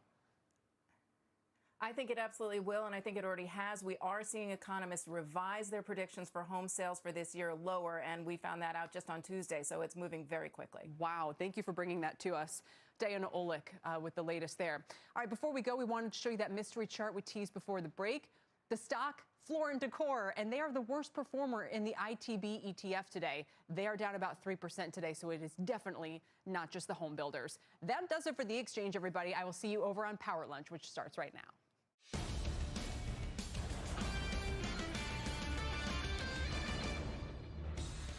I think we had their CEO, Kelly, on Power Lunch about a week or 10 days ago. Welcome, everybody, to Power Lunch. I'm Tyler Mathisen. We got a big hour ahead. The Chesapeake Energy CEO is with us. He's not actually one of those guys right there. Don't get excited there. Not one of those guys. We're going to talk to him about the natural gas deal between the U.S. and the EU. The goal there is to reduce Europe's dependence on Russia. It's a mammoth task that could have big implications for our energy industry. And move over FANG. Mango. Yes, Mango is the new way to play the struggling semiconductor sector. A top analyst explains the acronym, the names he says that will do well despite major challenges. See what you think the M in Mango means, Kelly. I'm still thinking about what Diana said about a 4.9% 30-year mortgage, 5% mortgage rate in this country. We were at 4.5% on Monday. All right, here's what's going on with the market. Stocks are on track for their second winning week in a row. The Dow is up 65, so it's fought back into positive territory. Same for the S&P, up 8 to 45.29. The Nasdaq still down 61 today, and the yield on the 10-year hitting that multi-year high of 2.5%. That's why we're seeing the lift in the mortgage rate. Those higher yields are also sending bank stocks higher. Wells Fargo up 2%, Bank of America, Regions, PNC, those seeing some healthy gains as well. Let's get to Bob Bassani, who's watching the pressure this is exerting on tech stocks at the same time. Bob. Yeah, so the problem is we are once again sort of slave to the energy markets. When oil goes up, as it did mid-morning, the stock market tends to come under pressure. Oil stocks, of course, go up. You see here Marathon, the usual names, Hess, Exxon, Schlumberger, the oil service names doing especially well in this environment. But at the same time, the overall market comes under pressure, including tech stocks. So big tech today has been fairly flattish, most of them on either side of positive or negative. And right now, most of them are looking slightly negative. Microsoft, NVIDIA, as you see here, down. AMD also down. Salesforce has been weighing on the Dow. So where are we right now? The important thing is we've had one heck of a rally since Powell spoke at the press conference a little over a week ago. In fact, we're up about 5%. On the S&P 500 since that's happened, 1% for the week. So the important thing right now is we're trading in this range of 4,300 to 4,600. We're on the verge of breaking out of that range, but there's significant tailwinds, or I should say headwinds more appropriately, to getting over that. The big issue is we are commodity price driven. We are driven by a very wide range of outcomes on commodity prices, on inflation, on interest rates, and on Ukraine and what's happening there. And that's a major problem for the market. So is oil going to be $90 or is oil going to be $150? Is the 10-year going to be 2% or 4% in the next 3 months? We don't really know. And guys, that's why I think there's going to be some limits to how far we can go. But 4,600 would be significant to hit that level. Back to you. All right, Robert, thank you very much. Have a great weekend. European lawmakers agreeing on sweeping legislation to rein in the tech industry. The rule targets the gatekeeper companies, platforms like Facebook, Google, Amazon, Apple, that can control distribution in their markets. So is this the start of a global avalanche of regulation? Let's bring in CNBC's Steve Kovac. So what does this new rule book look like? It's still got a ways to go. This is through the European Union's Congress, right? Right. It's got a ways to go, Tyler, but the big work has been done. That the final version is out, and it's expected to go through sometime this summer and then actually go into effect as early as October. So it's coming. I had editors when I was starting out, and they would write in copy that was just not understandable of mine. They write, means what? Yeah. Question mark. So means what? Means what? This means Apple and Google and all those companies that we've been talking about regulating for the last few years, they're finally going to get regulated. All the dream, the wish list all these regulators have had, this gives the EU the bandwidth and the ability to make that happen. That means letting you install software on your iPhone from outside the Apple App Store, meaning Apple misses revenue on that. That means Amazon can't prioritize its own products in search. It has to be fair and balanced and equal how it shows stuff like that. Who's the arbiter of that? Who's the arbiter? The EU gets to do that. The EU Commission gets to decide who does that, and they get to determine these people as gatekeepers on really broad grounds. All you need is a 75 billion euro market cap, and we know the companies that we keep talking about. To fall under this legislation. To fall under this legislation, and a certain amount of users that they all, like 45 million users across the EU, which Facebook does that in a blink of an eye, right? And there's interoperability of messaging, is that right? Yeah, that's the big one that's got everyone. This is a big one. Yeah. What's it going to mean? So think of it like this. If you're, this really protects startups, at least in the EU's vision. So if you want to start a messaging company, Kelly, and I need to grow, right? So you can kind of request to Facebook and say, hey, let me have my messaging app play with your messaging app so my people can text the people in your ecosystem, and that can become kind of a growth mechanism for them.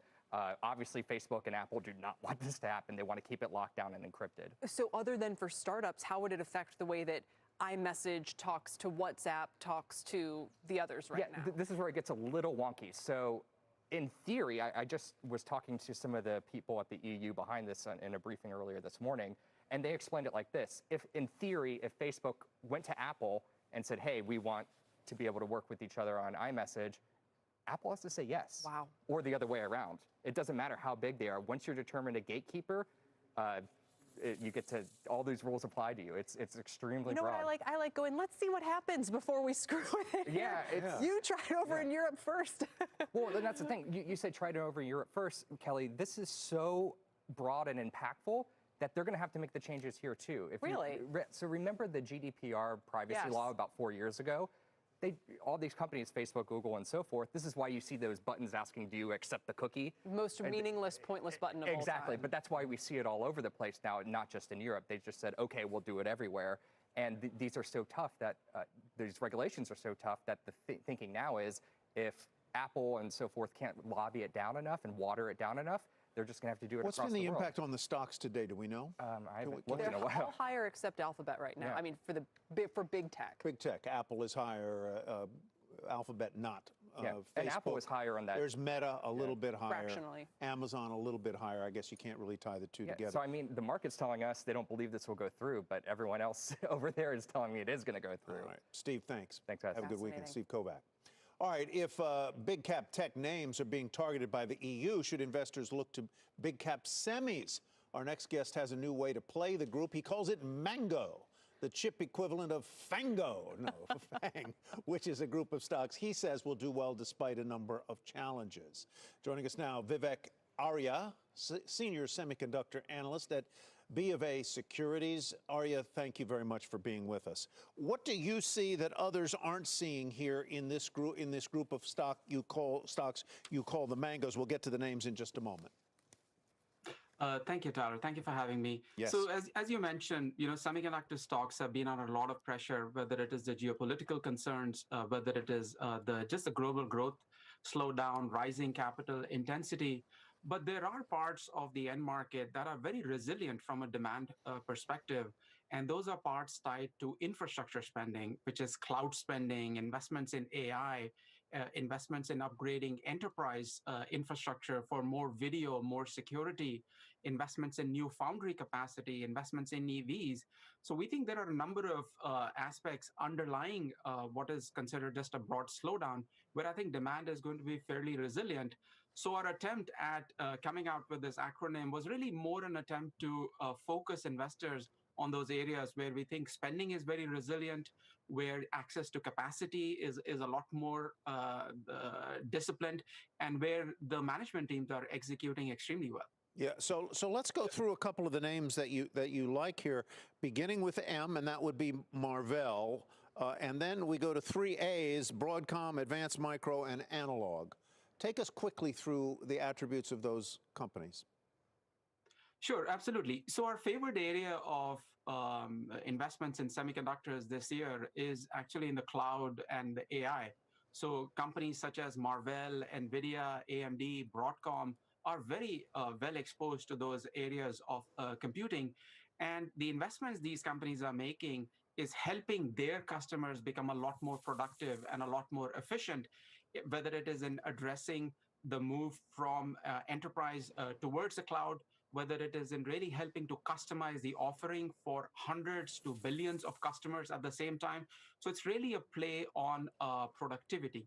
When you look at other names that are part of that Mango basket, which are names such as Global Foundries, they are very well aligned with this investment in the infrastructure to provide more trailing edge capacity for more automotive, more smartphone products. These are factories that are based in US and Europe and Singapore, so outside of China and Taiwan. And the last one on semiconductor is a very interesting play on the move towards the EV infrastructure and towards advanced driver assist systems. So all parts of spending where we think the demand is going to be very resilient. Obviously, one issue that has affected the semiconductor market has been supply chain matters over the last year. Are we 80% beyond that? Are we 50% beyond that? Where are we in recovery from the supply chain issues? Yeah, I think we have to differentiate between areas of semiconductors where supply chain issues are the greatest to the lowest. So if you look at the exposure to cloud computing, there the supply chain has been fairly resilient and fairly supportive. The other extreme have been areas that are exposed to automotive. That is where the supply chain shut down during COVID and then had to recover very quickly. And that has been a very tough part. So I think we really have to differentiate depending on the areas. Now, within automotive, I think we are probably another year away from that part of the economy getting back to some level of equilibrium. And you have to remember that it is not just trying to respond to the demand that exists today. It's also the demand that is changing, right? The move towards EVs, more autonomous driving systems. that's going to require a lot more semiconductors than before. So it's not demand is not sitting still. It is also evolving, which is why I think it's going to take some time for equilibrium to happen. So it's not going to happen until next year. But until then, the pricing power of the industry is very strong, and alignment with customers is very strong. Vivek, thank you very much for this profile of a sector that you feel strongly about. I know there are some nitpickers at home and saying Broadcom, that's not part of the acronym. How could it's a B? It's a B. No, the ticker is AVGO. So that's why it fits. So don't you be writing Vivek. Don't you be emailing him saying he didn't get that right, all right? It reminds me of, who's that? Vivek, thanks. Masco. This is like MAAA. MAAA, yeah, mango. Mango. Coming up, the battle of the yield curves. The 2-10 spread is threatening a recession, but a different spread tells a very different story. We'll tell you which one investors should watch. Later, the CEO of Chesapeake Energy. We'll ask him about the historic nat gas deal between the U.S. and Europe and what it could mean for prices here at home on the rise today. And as we head to break, take a look at some of the stocks hitting 52-week highs. CF Industries, Archer Daniels Midland, Duke Energy, Travelers. We're back in a moment.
Welcome back to Power Lunch, everybody. Investors often watch the 2 to 10-year yield spread when trying to gauge whether or not the economy could be headed into a recession.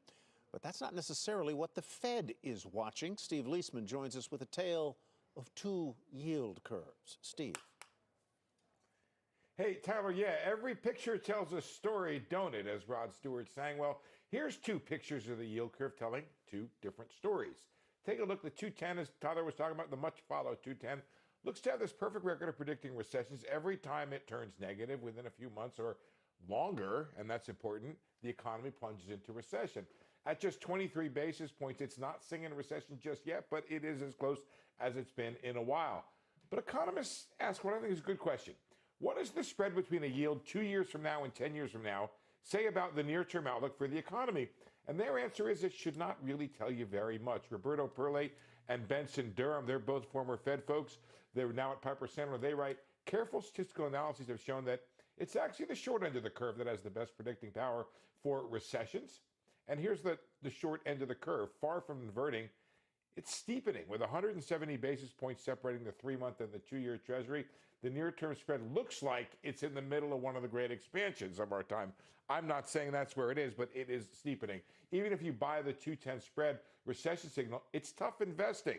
Recessions following inversions happen anywhere from months to up to 2 years afterwards. And stocks, Tyler, usually rise in the interim. How long does the inversion need to persist for it to be declared an inversion? Does it have to just do it for a day and then move back, or does it have to stay there? Usually it gets down there and stays for at least a little while.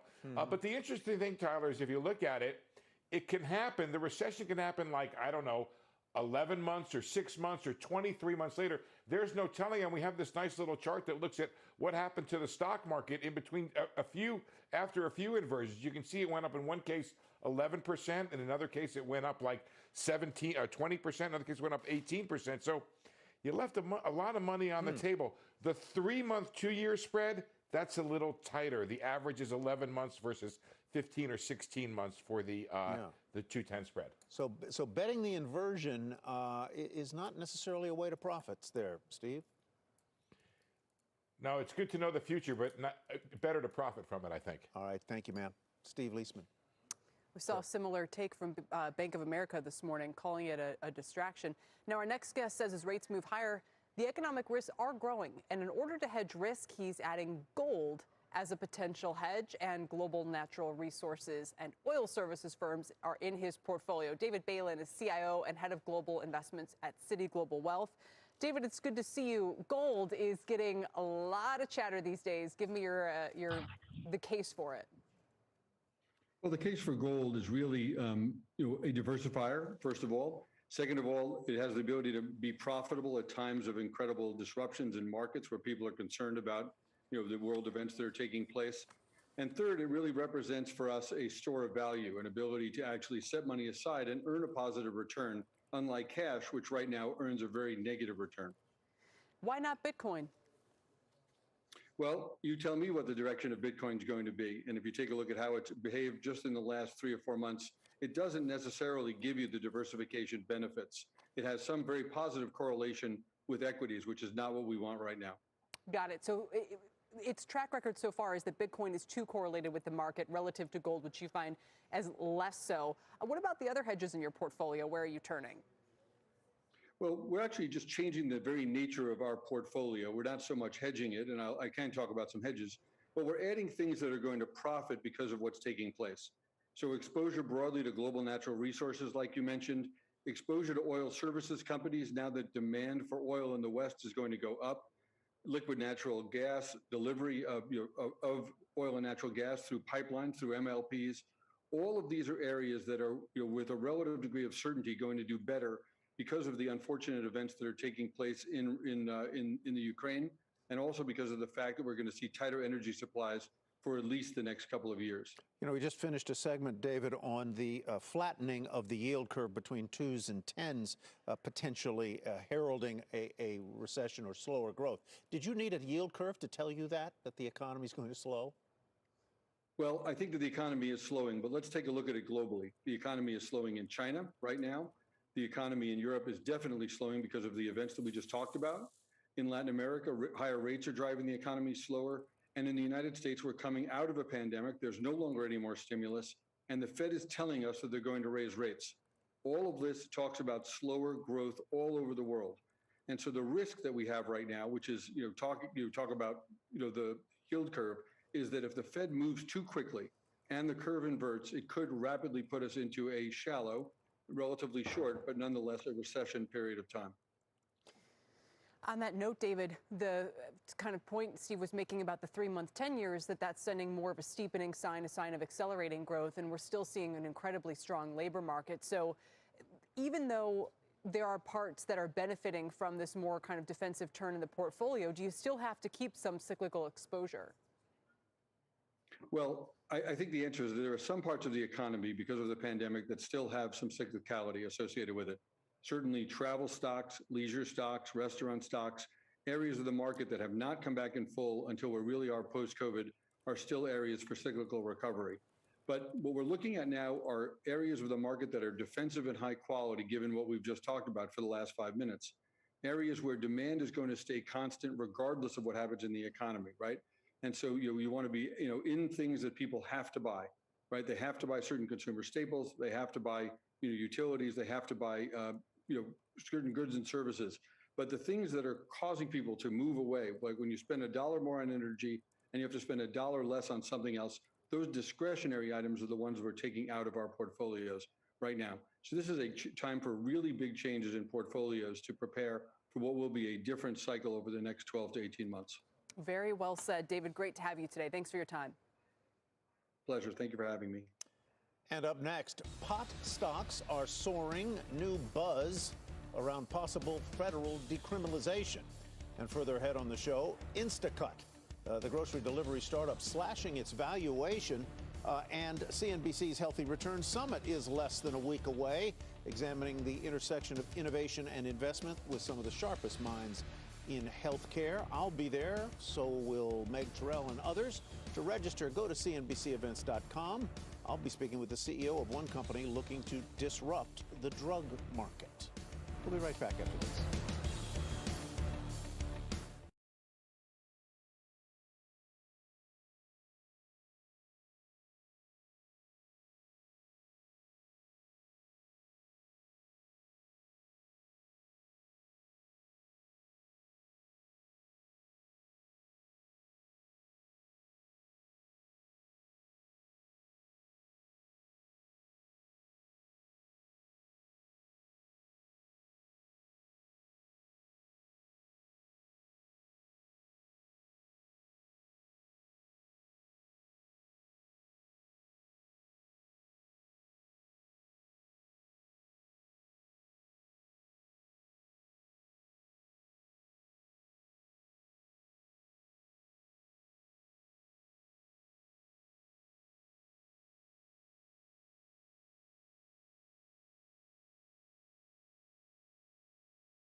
Welcome back to Power Lunch, everybody. Time now for our weekly ETF Insight, and it's the cannabis names that were huge movers this week as the House is set to vote on the MORE Act next week. The bill would remove a key barrier to industry growth by removing cannabis from the list of federally controlled substances.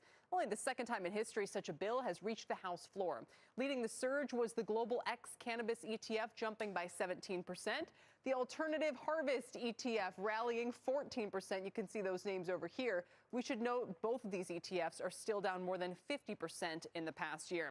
For more, you can get the weekly ETF flows over on the FT Wilshire ETF Hub.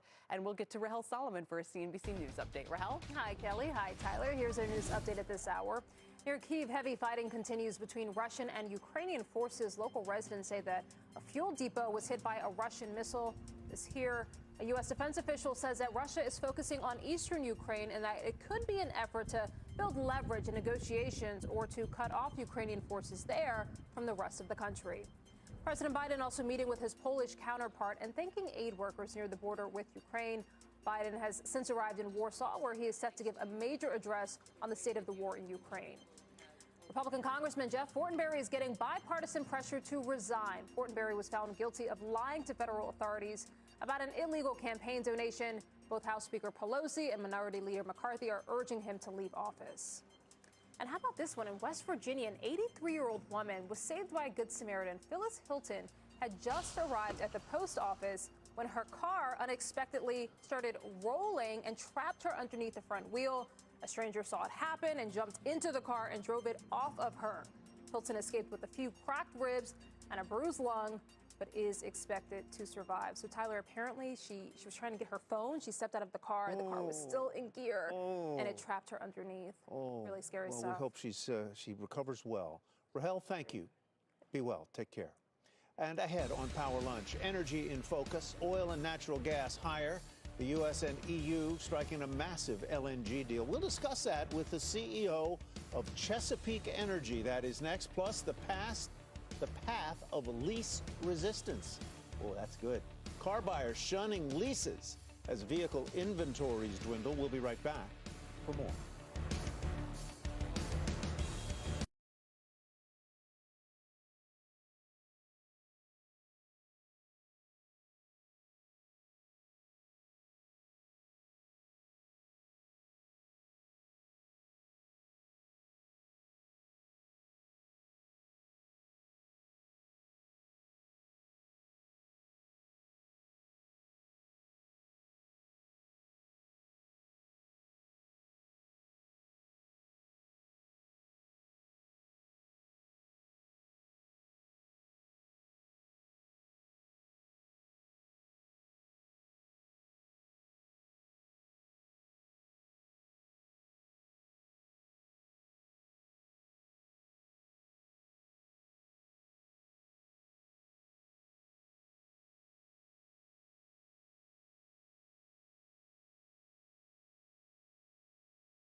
Saw a lot of growth during the pandemic, right?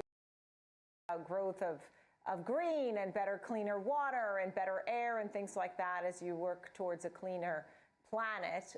What are some of the goals going forward? Because I know food was something that was a concern, particularly during the pandemic.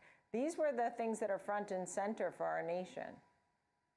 Yeah, Earth observation really has the potential to improve the way we manage natural resources in general. So for food production and distribution, for energy generation and distribution, and in general, how we manage the resources of Earth so that we can provide the right services and goods to the right people in the right place at the right time, right? So we are working closely with agricultural companies, with forestry companies, with insurance companies, looking at things like monitoring infrastructure for delivery of energy, for renewables, all of these things, from aqua farming all the way to monitoring solar parks and wind farms are things that, where this technology is particularly useful.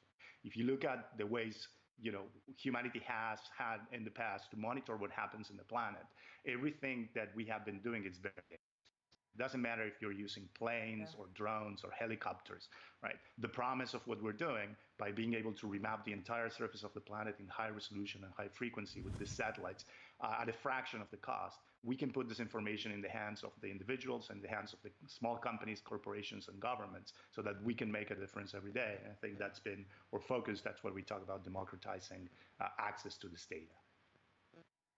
Yeah, Emiliano Karguman, thank you very much. I know you're prepping to launch more satellites. You'll, have more data and working with these companies. So we always look forward to some updates. Thank you very much, Emilio. Nice to see you of Satellogic. Thank you.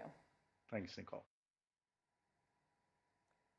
Still ahead in the second half of our show, we'll take a look at NEO's earnings results. You're going to want to hear about this.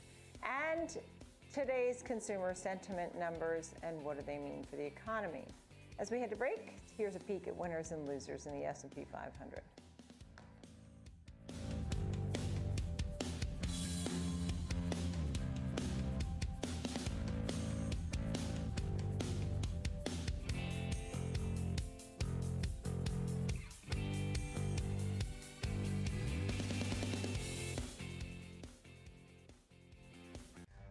Whether you're an experienced investor or just getting started, TD Ameritrade offers a webcast that's right for you.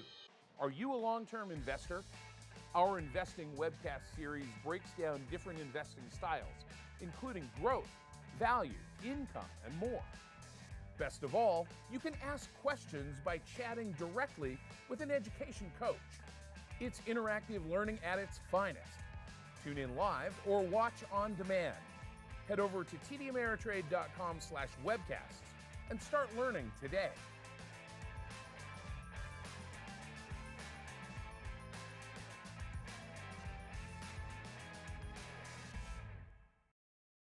Trading isn't just a hobby, it's your future.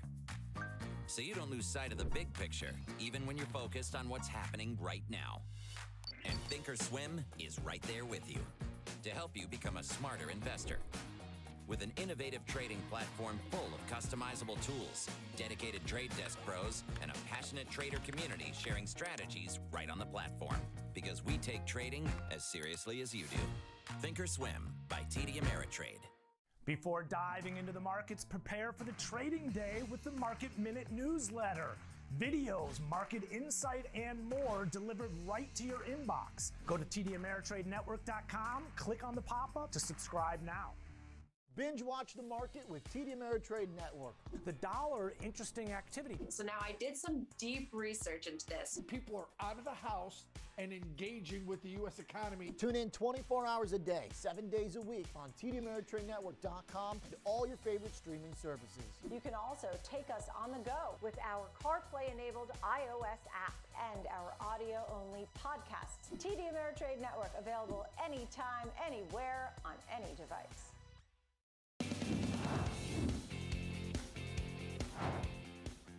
Welcome back to the Watch List. I'm Nicole Petalides, live in New York City on this Friday afternoon. 90 minutes left in the trading session. You are seeing a winning week for the S&P and the NASDAQ. The Dow is off its earlier highs. Here's a look at the numbers. Right now, the Dow is up 89 points. It was up more than 200 earlier at 34,797. The S&P up 15 at 4535. The NASDAQ pulling back some, down 12 points at 14,733, and the Russell up 3 points at 2078. It's time to take a look now at electric vehicles. In fact, EV maker NEO shared its results after the bell yesterday, and I can't wait to hear more about this outlook. Not so great. John McNichol is with us, contributor, TD Ameritrade Network, to tell us, but there's certainly some pressure going forward. How was the quarter and the outlook? It's great to be with you, Nicole. So, as far as with the quarter, they actually were a beat. It's the outlook that gave some investors some pause there. Now, as far as with NEO, they had a revenue growth of 49.1% for fourth quarter 21. That was compared to 2020, which they were up about 133%. With a lot of the challenges, such as with chips, and also with shutdowns with workers and COVID there certainly has its impact. Now, as we can see, their revenue relatively similar to what they had last quarter there as far as the estimates there. But as we look at their loss, they did shave their loss to about 6 cents EPS compared to an estimate of 9 cents. Notice that is also less than a loss of what they had last year. And as we look at the revenue, as I mentioned before, notice their gross margin is actually still on par, although they did have an increased loss from operations. Part of that is NEO is really investing in research and development and looking to double that going into 2023. We saw on the vehicles there, 25,000 vehicles and deliveries there. I believe that was a 30% increase compared to last year. And going forward, they are looking at a similar number of deliveries, although that may potentially increase from there. As I mentioned on the R&D, they are looking to double up and look to basically cut their losses going into 2024. Now, from a technical standpoint, this is a stock that's off about 38% year to date and close to about 47% when we're looking at it from a trailing 12 months. With the stock being off about 10% today, Nicole, probably also some market downdraft as the Hang Seng was down about 2.5% as well. And looking from a price perspective, if price is actually able to hold the levels where they are right now, around the $19 to $18 level, there could be some potential for upside.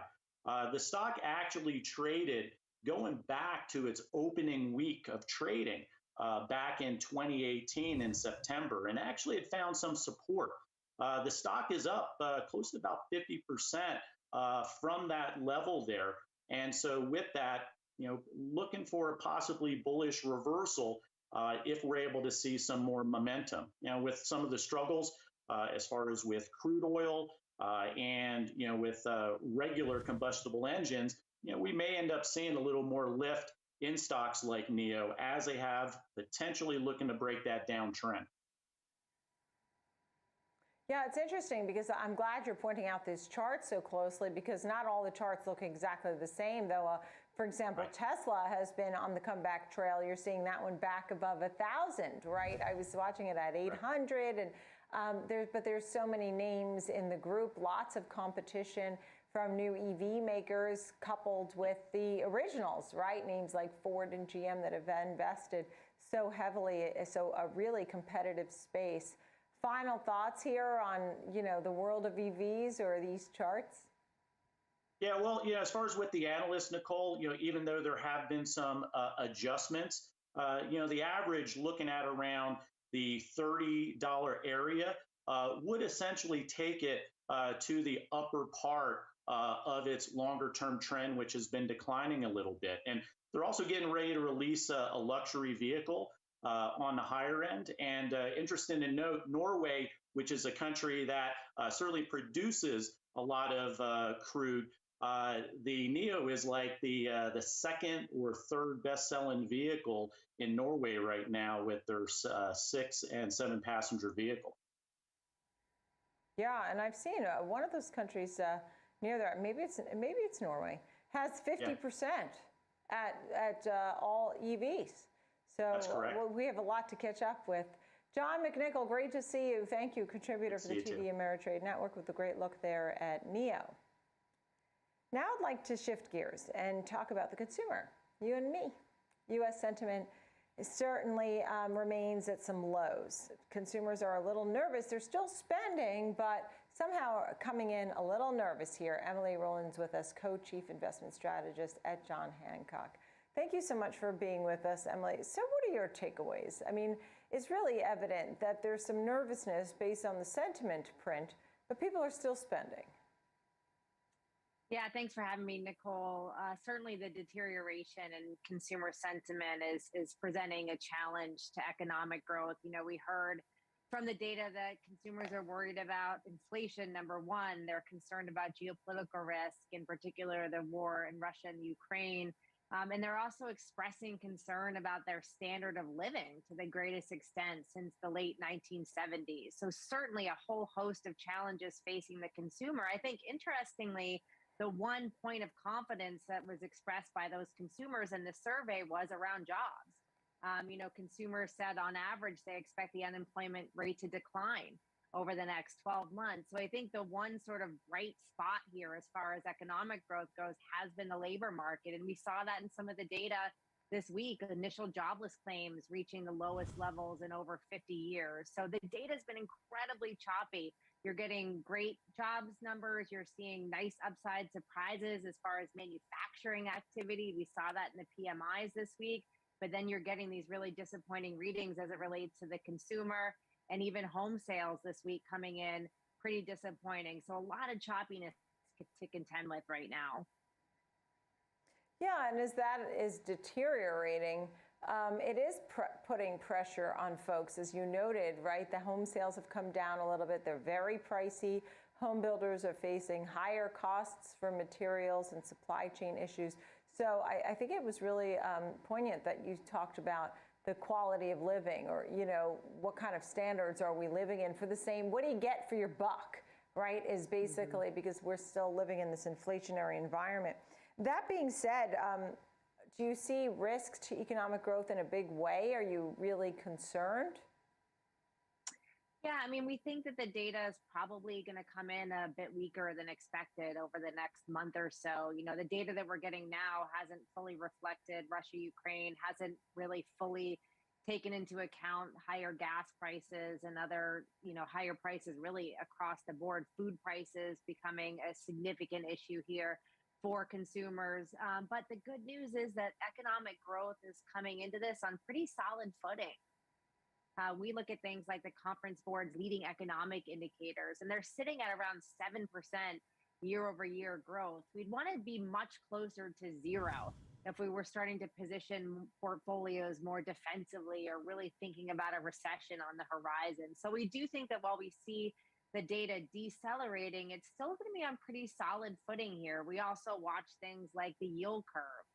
We've been hovering at around 20 basis points on the spread between the 2 and the 10-year Treasury for the bulk of this week. And as we all know, that's a classic harbinger of a recession. But, it sort of reminds us of the kids in the backseat of the car asking, are we there yet? And our answer to that is no, we're not there yet. We'd want to see a yield curve inversion. Typically, there's time after that happens. In fact, equity markets tend to peak on average about 10 months after the yield curve inverts. And then on average, you get a recession 4 months later. So there's time to reposition portfolios. Right now, we're still emphasizing stocks. We're looking at a combination of value and quality, in particular in the US. And we still want to own credit and bond portfolios. We're watching closely. The cycle is moving extremely quickly here, Nicole. But again, not quite there yet in terms of that recession positioning. And when you talk about investing, right, you don't want to sit on the sidelines and wait for every single day to pass, because sometimes you'll miss a nice move up. That being said, I saw some of the sectors that you wanted to discuss included technology and communication services, industrial. Some of these areas pop up. Are there some that seem more attractive to you as you're trying to set up this diversified portfolio?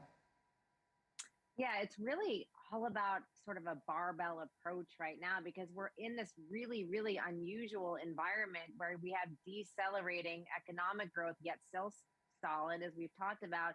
But you also have clearly elevated inflation that's been much more persistent than many of us expected. So we want to own value in order to have a hedge against higher inflation. Typically, value or more cyclical parts of the market work best. Industrials is our favorite sector for that inflation protection. And you're going to find a lot of that in areas like US mid-cap equities. So that's really our kind of pocket of offense. When we think about that decelerating growth backdrop, though, we want to own quality. So that means companies and sectors with great balance sheets, good return on equity, good earnings stability, ability to grow organically, even in a slower economic backdrop. So that leads us to an emphasis in sectors like communication services and technology, which are really sort of the poster children for that quality element. So thinking about things from both angles here, I think makes a lot of sense for investors. And then as people get concerned about what's going on abroad and they're looking at higher rates and they're just wondering how equities could even go higher when they're so worried about everything, at the same time, and you look historically, you see the markets which do move higher, even with volatility, they ultimately move higher. So what do you tell them? I mean, are you sort of advocating some patience here? We tell them that over time, stock prices follow profits. And we look at things like next 12-month earnings estimates. In the US, they continue to move higher. So we've had this multiple compression that's taken place as prices have come down based on sentiment, based on all of these concerns that investors rightly have today. But meanwhile, earnings growth is ticking up. So we've actually seen a resetting in PE ratios where US equities have cheapened up. And we're looking for those pockets of opportunity in areas that have been thrown out with everything else, particularly in areas like quality and technology. So we would be leaning in, and we do have our shopping list out in those highly selective areas. Yeah. Emily Rowland of John Hancock, thank you so much for being with us today. We appreciate it. Yeah, good conversation. Lots of insight there. Lots of economic data we've been getting into. Thank you, Emily. Still ahead, we want to bring in our panel to feature some of the semiconductor stocks. Which ones should you have your eyes on?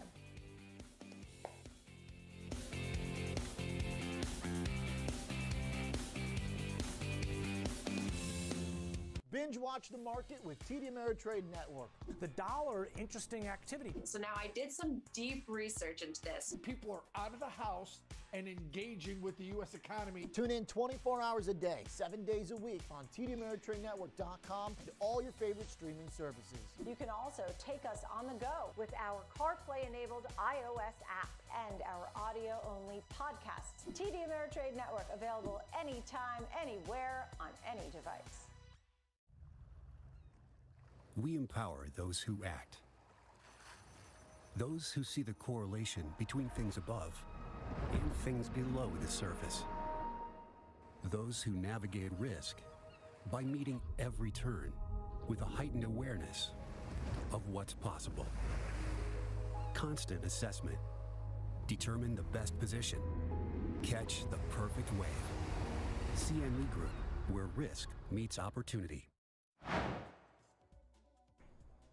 I'm Jenny Horn. Here's a few more movers to keep on your intraday radar. GameStop is higher, continuing to see above average volume in today's session amid a rise in retail investor interest. Earlier this week, company chairman Ryan Cohen purchased 100,000 additional shares of GameStop, bringing his total stake in the company to just shy of 12%. GameStop is the most mentioned stock today on Wall Street Bets and has erased its year-to-date and month-to-date losses, soaring over 60% for the week. General Motors announced idling a pickup truck assembly plant in Indiana amid the shortage of semiconductor chips. A GM spokesperson said there is still uncertainty and unpredictability in the supply base, and the company is working with its suppliers to mitigate these issues going forward. The auto company said overall it has seen better consistency in semi-supply in this first quarter compared to all of last year. And FedEx plans to test electric carts for delivery on its express routes, according to reports. These carts will be launched in a trial for delivery in 10 U.S. and Canadian cities throughout this year. So far, FedEx has tested the electric cart made by GM's Bright Drop in New York and Toronto. This has been your TD Ameritrade Network Market Update. Now back to the watch list with Nicole Petalides.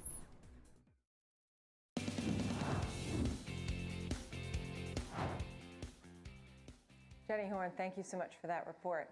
It's time now to take a look at the semiconductors, this chip space, and we have the experts with us to give us some picks and ideas.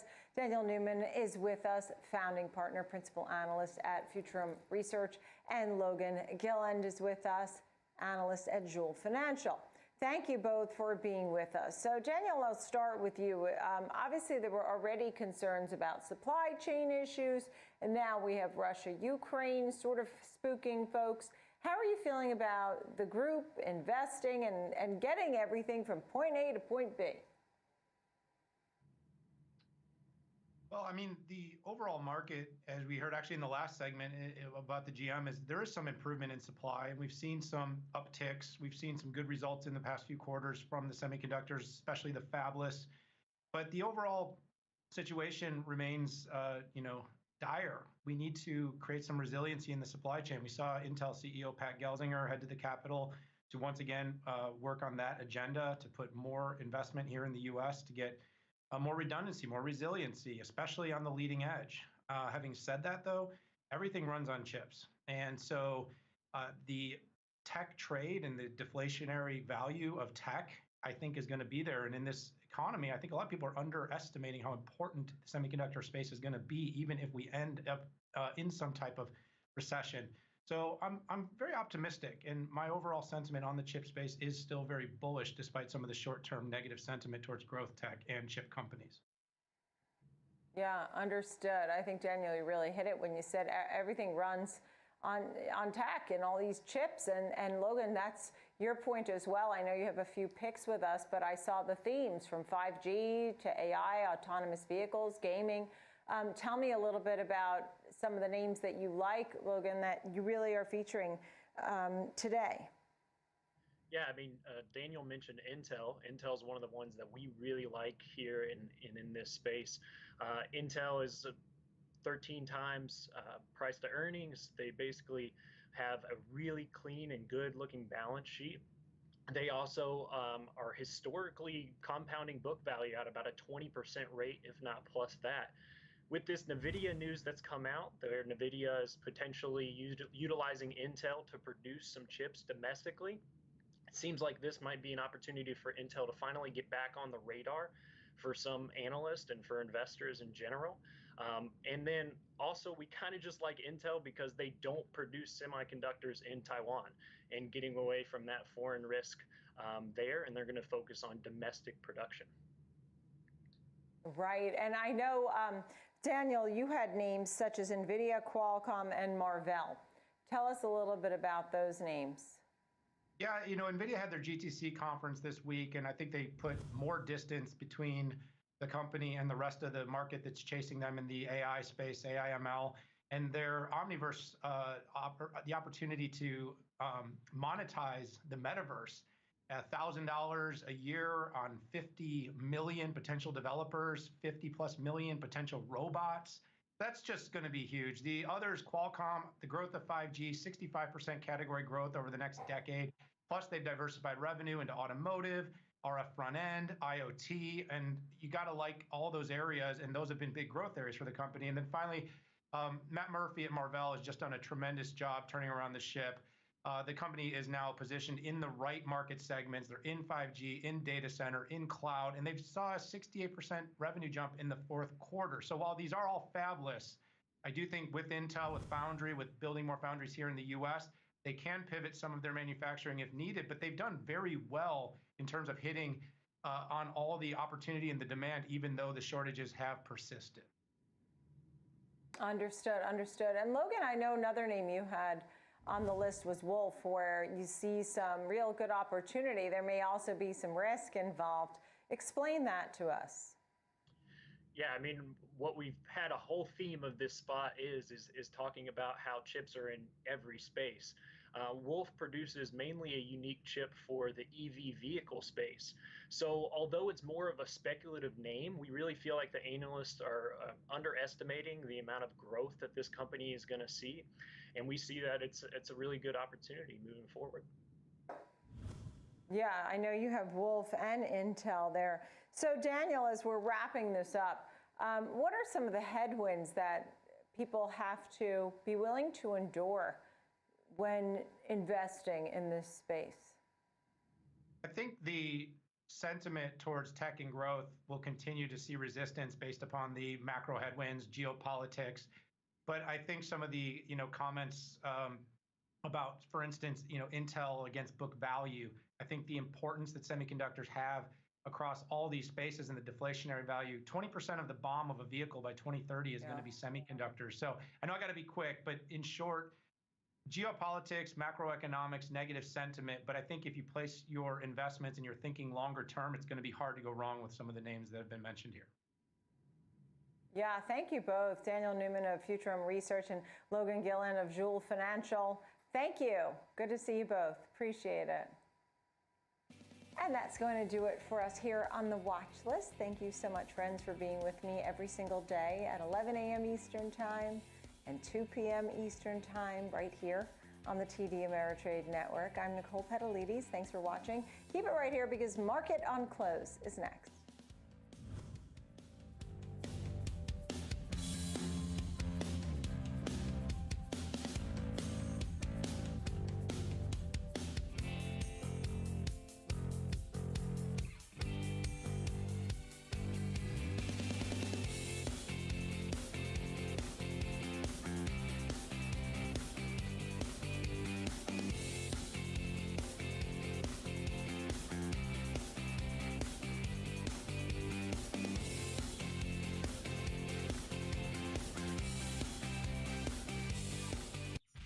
Whether you're an experienced investor or just getting started, TD Ameritrade offers a webcast that's right for you.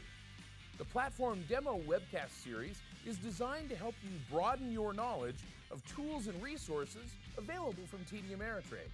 You'll learn tips and tricks to help navigate TDAmeritrade.com, Thinkorswim, and mobile-based platforms. Best of all, you can ask questions by chatting directly with an education coach. It's interactive learning at its finest. Tune in live or watch on demand. Head over to tdameritrade.com/webcasts and start learning today. I'm searching for info on options trading, and look, it feels like I'm just wasting time. That's why TD Ameritrade designed a first-of-its-kind personalized education center. Their award-winning content is tailored to fit your investing goals and interests, and it learns with you. So as you become smarter, so do its recommendations. So it's like my streaming service. Well, except now you're binge learning. See how you could become a smarter investor with a personalized education from TD Ameritrade. Visit tdameritrade.com/learn.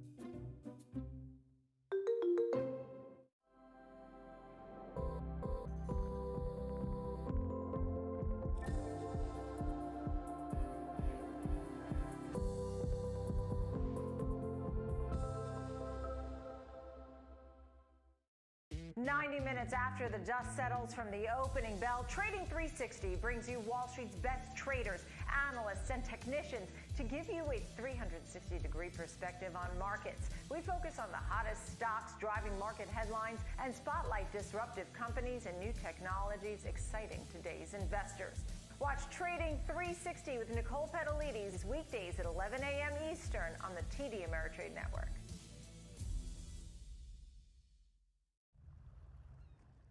We empower those who act. Those who see the correlation between things above and things below the surface. Those who navigate risk by meeting every turn with a heightened awareness of what's possible.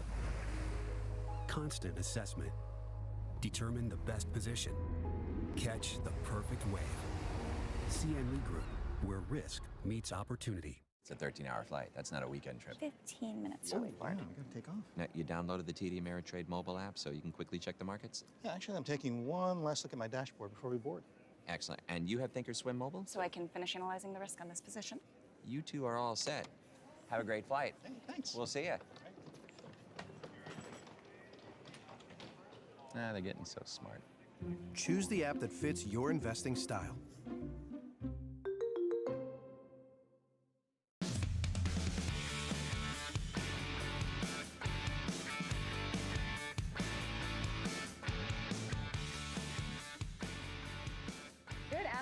It's 3 p.m. here in New York City. I'm Caroline Woods filling in for Oliver Rennick, and this is Market on Close. Just 1 hour left of trading. Let's check in on the markets. They've been bouncing back and forth across the unchanged line, but right now we're seeing a mixed picture. Dow Jones up 91 points, 0.3%. S&P up about the same, 0.3%. Meanwhile, NASDAQ is below the unchanged line. It's down about 0.2%, so pretty modest losses. Russell is just about 0.1 above the unchanged line. Meanwhile, the 10-year yields up big today, up to 2.49%. Meanwhile, oil prices also staging a mid-afternoon turnaround, up about 1% this afternoon at around $113 a barrel after being down as much as 2% earlier this morning. Now it's time to welcome in Alex Coffey, the co-host of Next Gen Investing. Hey there, Alex. Happy Friday. Welcome back. To you as well. Again, I said it this morning. What a week. What a week, right? When I was talking earlier about the Fed talking on Monday, and that felt like it was already last month. But let's start with some stock movers today in the automotive space. We got a bullish note out for Tesla. We have GM halting production at a plant. Give us the latest from these automakers. Yeah, starting with Tesla, Dan Ives from Wedbush Securities, kind of a notable bull within the tech space, but particularly for Tesla, maintains the outperform rating on the stock, price target of $1,400. Talks about what could be a 2 million unit run rate for Tesla coming out of its two key factories out of Giga Berlin and Giga Texas once those are online. The thesis, in January, Ives estimated Tesla could likely reach 1.5 million unit volume in 2022 despite the lingering supply chain issues. But he says that the unit deliveries continue to be trending well ahead of street expectations, and now believes China and Europe in particular are tracking for at least 15% ahead of those estimates. So looking for upwards of now a 2 million unit run rate exiting 2022. So very strong words from Dan Ives once again, as is sort of typical out of Dan Ives in Tesla. General Motors, as you mentioned, announcing that they're going to, what they're referring to as idling a pickup truck assembly plant in Indiana for 2 weeks over an ongoing shortage of semiconductor chips. So Caroline, this seems to be the story that just never ends. It feels like I was reading this story a year ago at this time, and it just continues to linger in terms of that supply chain being set back from this the semiconductor shortage that we're seeing. From GM spokesperson Dan Flores, a quote that I saw was that there is still uncertainty and unpredictability in the semiconductor supply base, and they are working actively with their suppliers to mitigate potential issues moving forward. He says overall we have seen better consistency in semiconductor supply through the first quarter compared to last year as a whole, but this factory, which is located in Fort Wayne, Indiana, builds the Silverado 1500, the Sierra 1500, which is the GMC version of the same truck. So popular vehicles, gonna have to wait a little bit longer if you were hoping to get one soon though. Yeah, not good for those supply issues. It's interesting, though, because as you said, it feels like it's been going on forever. We have heard some commentary that things are improving, but clearly they're not all the way there or even close to it, it seems. But also interesting to note, Dan Ives says Tesla's way oversold. We know he's the perma bull for Tesla, but $1,400 price target, so thinks there's $400 upside from here. Both Tesla and GM down today. GM down more, 1.8%. Tesla down about 1%. Another laggard today is Moderna. It's down almost 9% today, despite getting some what seems to be pretty good news or pretty good results for children ages 6 and over when it comes to the COVID vaccine. Are investors just shrugging it off, or what are they focusing on? Yeah, so notably, yeah, you mentioned Tesla in red, GM in red, and of course Moderna in red, but Moderna a little bit more so than the others. On my last check, this is the worst performer amongst the 100 names in the NASDAQ 100, so maybe contributing a little bit to that tech weakness that we're seeing on balance with the NASDAQ 100 now down 0.2%. But on Wednesday, they had mentioned that they did a study showing robust neutralizing antibody response in children 6 months to around 6 years old. According to the interim data from the phase 2-3 study, so potentially opening up additional marketplace for those vaccines. That, of course, is the bread and butter here for a company like Moderna. However, analysts weighed in, starting with Bank of America, Jeff Meacham. Rating is neutral, price target 180. Talks about that as, you know, it appears COVID-19, again, these are all opinions from these analysts, that is transitioning from a pandemic to maybe more of an endemic status. The new vaccine entrants, as well as oral antivirals, this could be a headwind despite what could be a newly targeted population for some of these vaccines. And so not seeing a tremendous upside to the revenue outlook for 2022. And then according to the Bank of America analyst, The future is going to be lying in whether or not they can transition some of this technology in the RNA space for vaccines and this platform, this core messenger RNA platform, to other things like a flu vaccine or other things down the line. And so that's where they're seeing the long-term opportunities. That's why they have this neutral stance on it in the 180 price target. But SVB Leerink analyst Dr. Mani Furuhar has a far different and a little bit more aggressively bearish take on this particular company. Caroline, underperform rating, cut the price target. This is kind of just a, to make the headline price target cut. They go from 81 to 80. I wouldn't say that it's much of an actual difference in terms of the actual $1 lower. But the doctor and analyst slammed the safety results and said Moderna should end development of the vaccine. Also talks about that these potential platforms are clinical non-starter for the influenza market. So again, just that person's opinion, but we're seeing a little bit more maybe pushback on these particular companies after they seem to have been able to do no wrong for the better part of 2020 into 2021. So we'll see how things shape up, obviously very tied to the pandemic. And as hopefully, knock on wood, Caroline, things continue to improve on that front, we'll see how they can transition this technology maybe into other things as well.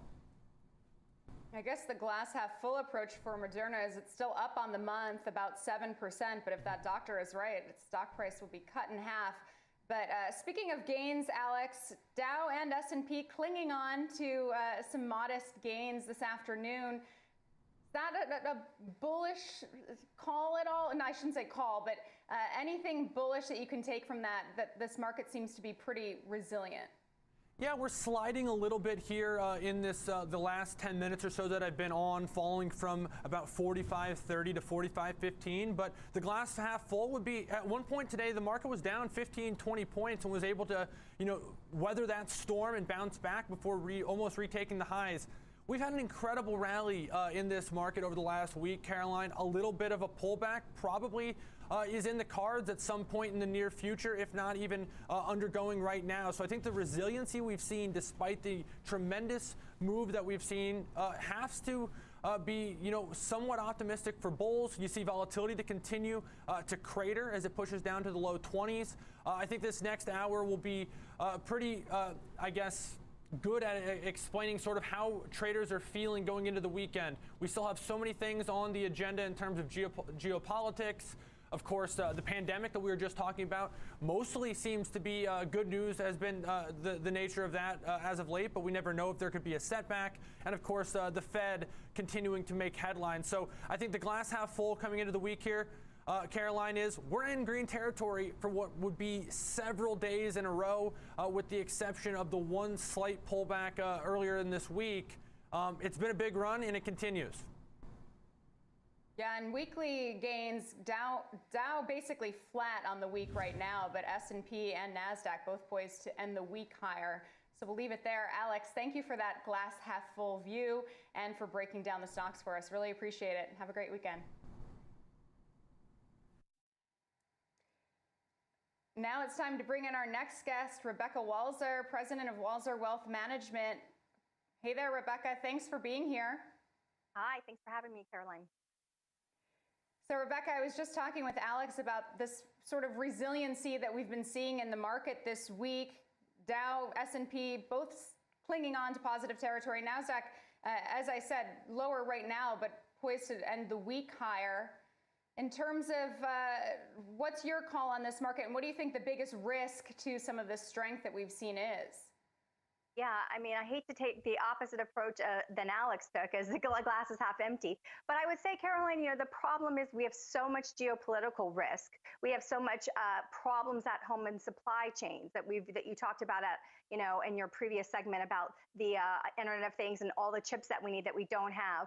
So we have supply chain problems on the food side. We're talking about global food shortages, and we're talking about energy supply problems because of the Russian incursion into Ukraine. So we have so many dynamics that are interconnected, with oil prices spiking. How does that impact the geopolitical risks that are happening with Saudi Arabia not taking President Biden's calls? things like this are happening. And then you see with oil prices spiking, that is causing the price of fertilizer to more than double. Most fertilizers are petro-based, petro fertilizers. So, 100 acres, 100 pounds is for 1 acre of corn. So we have corn farmers in the United States that are shifting to soybeans because corn farm is going to be uneconomical this year. Well, then that puts a problem with our corn production, which produces corn meal, which feeds our livestock, which will then have a further impact on our livestock.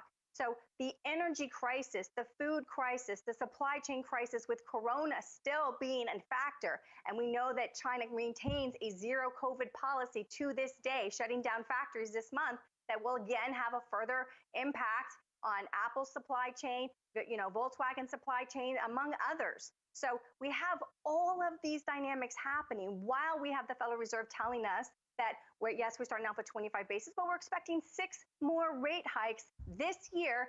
And also they're going to be looking at running off some of their balance sheet. When you combine all of that together, you just don't have anything there that can let me know that this market isn't going to go into a recession and potentially a big pullback. So on that note, where are you forecasting that this market goes? I mean, if you're thinking recession, are you thinking bear market? Are you thinking 20% declines, or has some of that been priced in with the weakness that we've seen already so far this year?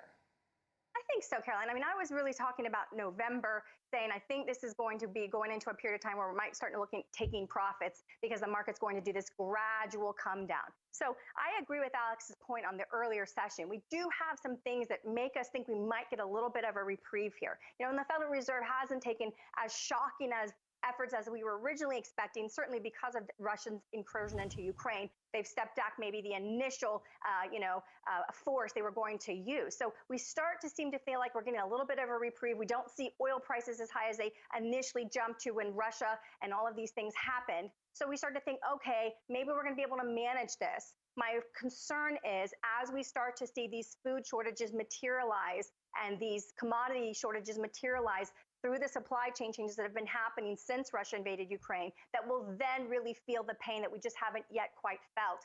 And that's when we're really going to see this market not like it. So I feel like we're in this reprieve period where things feel like we can sustain them. But unfortunately, if any one thing, Carolyn, goes wrong, if we get China moving into Taiwan, if we get some kind of North Korea missile being test fired again, that hasn't happened in quite a while. We have Iran shooting things into Iraq. We have such a volatile world thing. One thing happens, this market is not going to like it because, as you said, we've seen the resistance as we've come down. So this is the concern: is how strong is the fortress that we're fighting from right now. So in terms of how you're positioning yourself in this very uncertain, volatile market, are there areas of opportunity? What are you doing with your money? I think so, Carolyn. I mean, I think the biggest thing is you have to determine your risk tolerance. So we're talking about short-term investors who can do some, sophisticated collared option strategies and make money on the front and the back. We're not talking about those kinds of people. And there's always going to be short-term money makers. So we're not worried about that. What we're really more focused on is the longer-term investor who's maybe already retired, living off of retirement, and really cannot afford to see this market have anything go in its wrong direction. So for those people, we've taken some profits and we've definitely made some gold purchases. We've seen resistance 1920 to 1930. Obviously, 2 weeks ago, we jumped up to 2072 and we've since retrenched and we're at about 1950, 1960 today in that range. And so gold is a great opportunity. We like silver as well, but it's a little more volatile than we like. So we're really looking at some gold commodities as our short-term hedge for now. That's right, 1952 right now. We'll leave it there. Rebecca Walser, President, Walser Wealth Management, thank you so much for your insights. Appreciate it. Coming up, we'll turn our attention to some individual stocks and find out why Keurig Dr. Pepper and Sleep Number are on our next guest watch list. Stay right here on the TD Ameritrade Network. Market on Close. We'll be right back.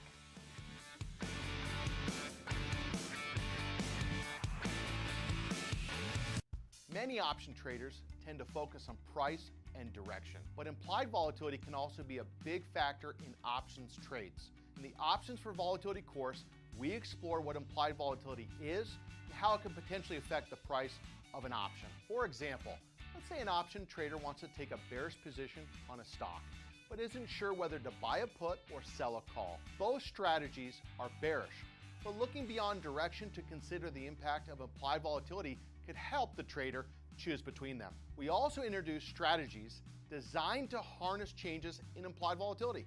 For instance, time spreads like counters and diagonals are designed to benefit from increases in implied volatility. Iron condors, on the other hand, are designed to benefit from falling implied volatility. After learning about the strategies, you can take the final assessment to test your knowledge. Head to the Education tab on Thinkorswim for the full options for volatility course and a whole lot more. 90 minutes after the dust settles from the opening bell, Trading 360 brings you Wall Street's best traders, analysts, and technicians to give you a 360-degree perspective on markets. We focus on the hottest stocks driving market headlines and spotlight disruptive companies and new technologies exciting today's investors.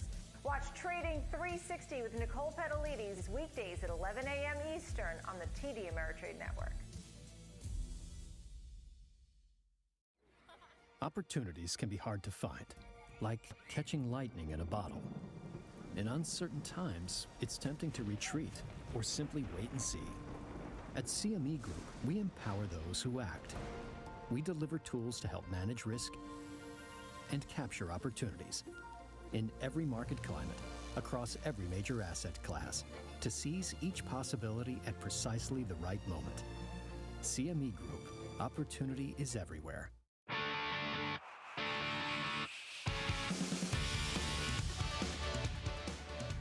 Welcome back to Market on Close. I'm Caroline Woods in for Oliver Rennick. It's time to go stock picking. For that, we welcome in Nathan Rex, Chief Investment Officer and Managing Member of Eigenvector Capital, to the show. Hi there, Nathan. Great to have you here with us with your shopping list. Oh, thank you very much. I appreciate the chance to speak with you here this afternoon. So you have a number of names that you're bringing for us, but let's start with Sleep Number. It's a buy despite some supply chain issues. Yes, we have really liked the long-term trend toward healthy sleep, and I think it's one that's going to continue for a long time. Sleep Number, of course, has some very serious challenges right now with their supply chain and getting some of the control chips that they need for their beds. But this trend toward healthy sleep it's a long-term one. It's one that we've been playing for about a decade. And Sleep Number really is the only company that has the ability to integrate technology and adjust your sleep surface on demand. And it's something that I don't think they've yet tapped all the potential.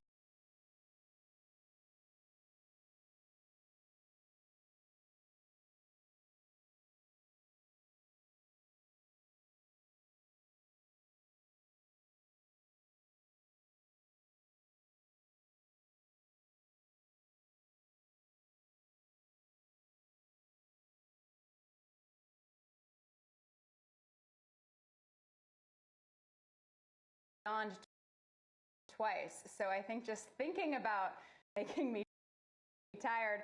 All right, let's move on I was going to say to the next one, but I don't think Dr. Pepper actually has caffeine in it to wake me up. But the next one is Keurig Dr. Pepper coffee, though. If I drank coffee, that would. So that's another pick of yours, not getting overshadowed by Coke and Pepsi? No, well, we like the growth profile better for Keurig Dr. Pepper.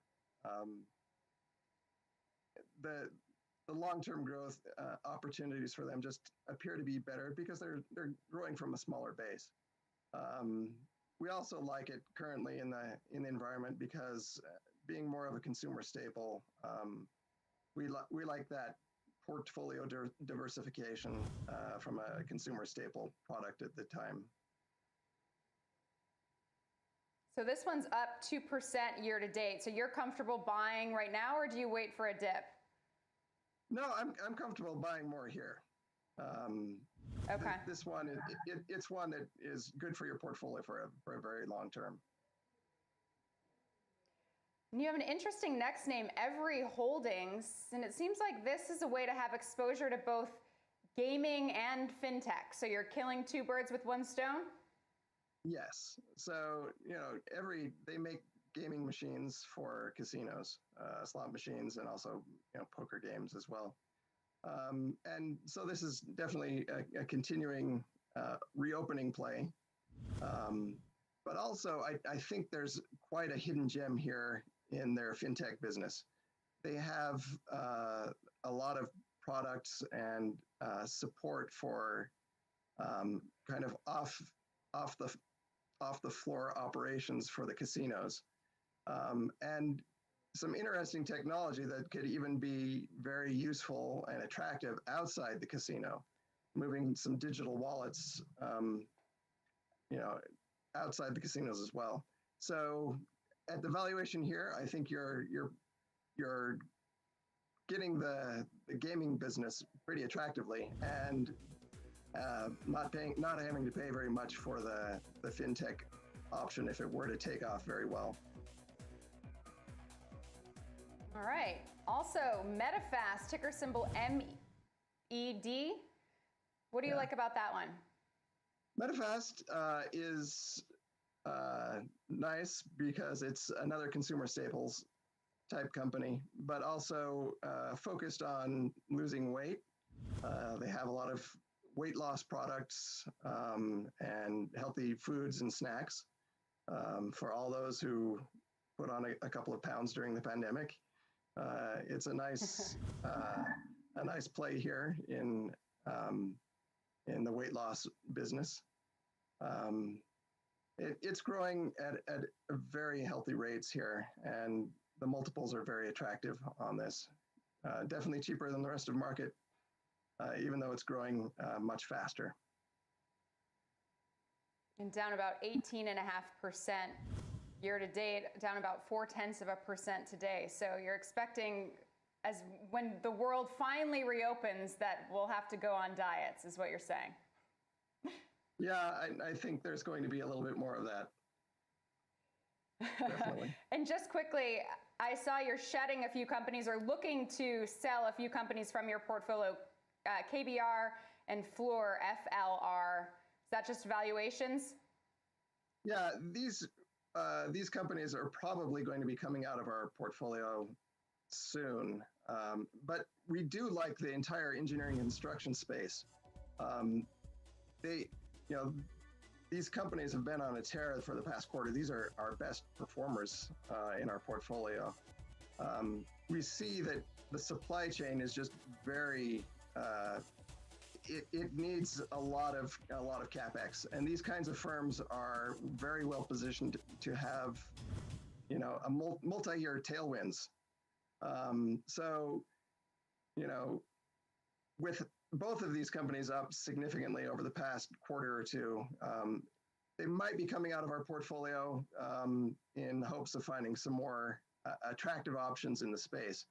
But we really see the supply chain having to spend heavily and increase the supply. And these kinds of companies are going to see the kinds of multi-year tailwinds that make them very attractive buys. Yeah, both up double digits so far this year. Nathan Rex, Chief Investment Officer and Managing Member of Eigenvector Capital. Thank you so much for bringing those picks for us. Appreciate it. Yes, I appreciate your time. Have a good one. Up next, it's time to head to the options corner. Tom White has some big trades he's found in today's action. We'll find out which stocks have drawn a lot of interest today. That's next on the TD Ameritrade Network. Stay tuned.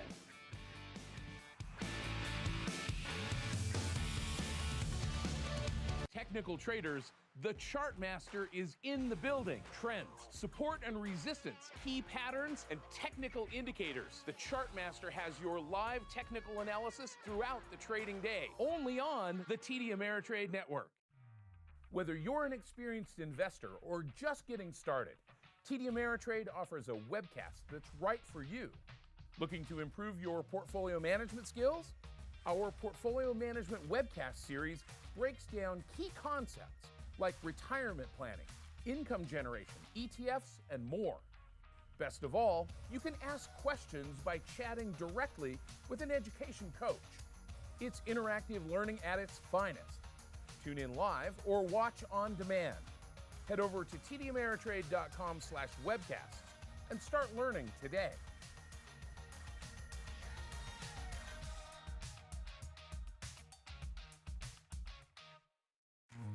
Thinkorswim Trading equips you with customizable tools, dedicated trade desk pros, and a passionate trader community sharing strategies right on the platform. Because we take trading as seriously as you do. Thinkorswim Trading from TD Ameritrade.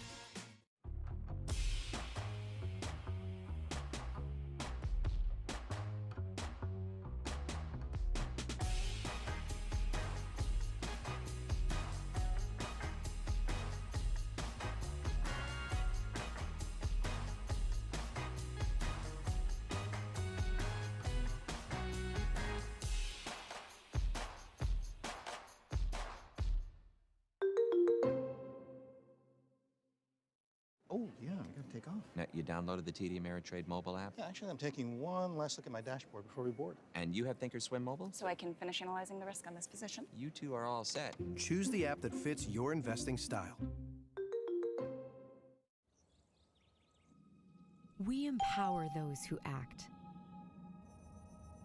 Those who see the correlation between upswings and downswings. Those who manage risk by meeting each obstacle with a perfectly executed strategy, a measured approach, the right tools, driving accuracy. CME Group, where risk meets opportunity. When traders tell us how to make Thinkorswim even better, we listen. Like Jack. He wanted a streamlined version he could access anywhere, no download necessary. And Kim. She wanted to execute a preset trade strategy in seconds. So we gave him Thinkorswim Web. Because platforms this innovative aren't just made for traders, they're made by them. Thinkorswim by TD Ameritrade.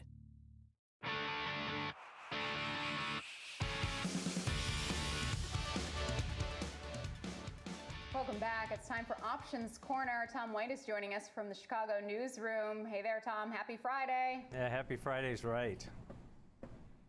So, Tom, you found a few trades today in the tech sector. Let's start with Twitter. It's down about 1.5% today. What's the trade that you see there for the social media stock?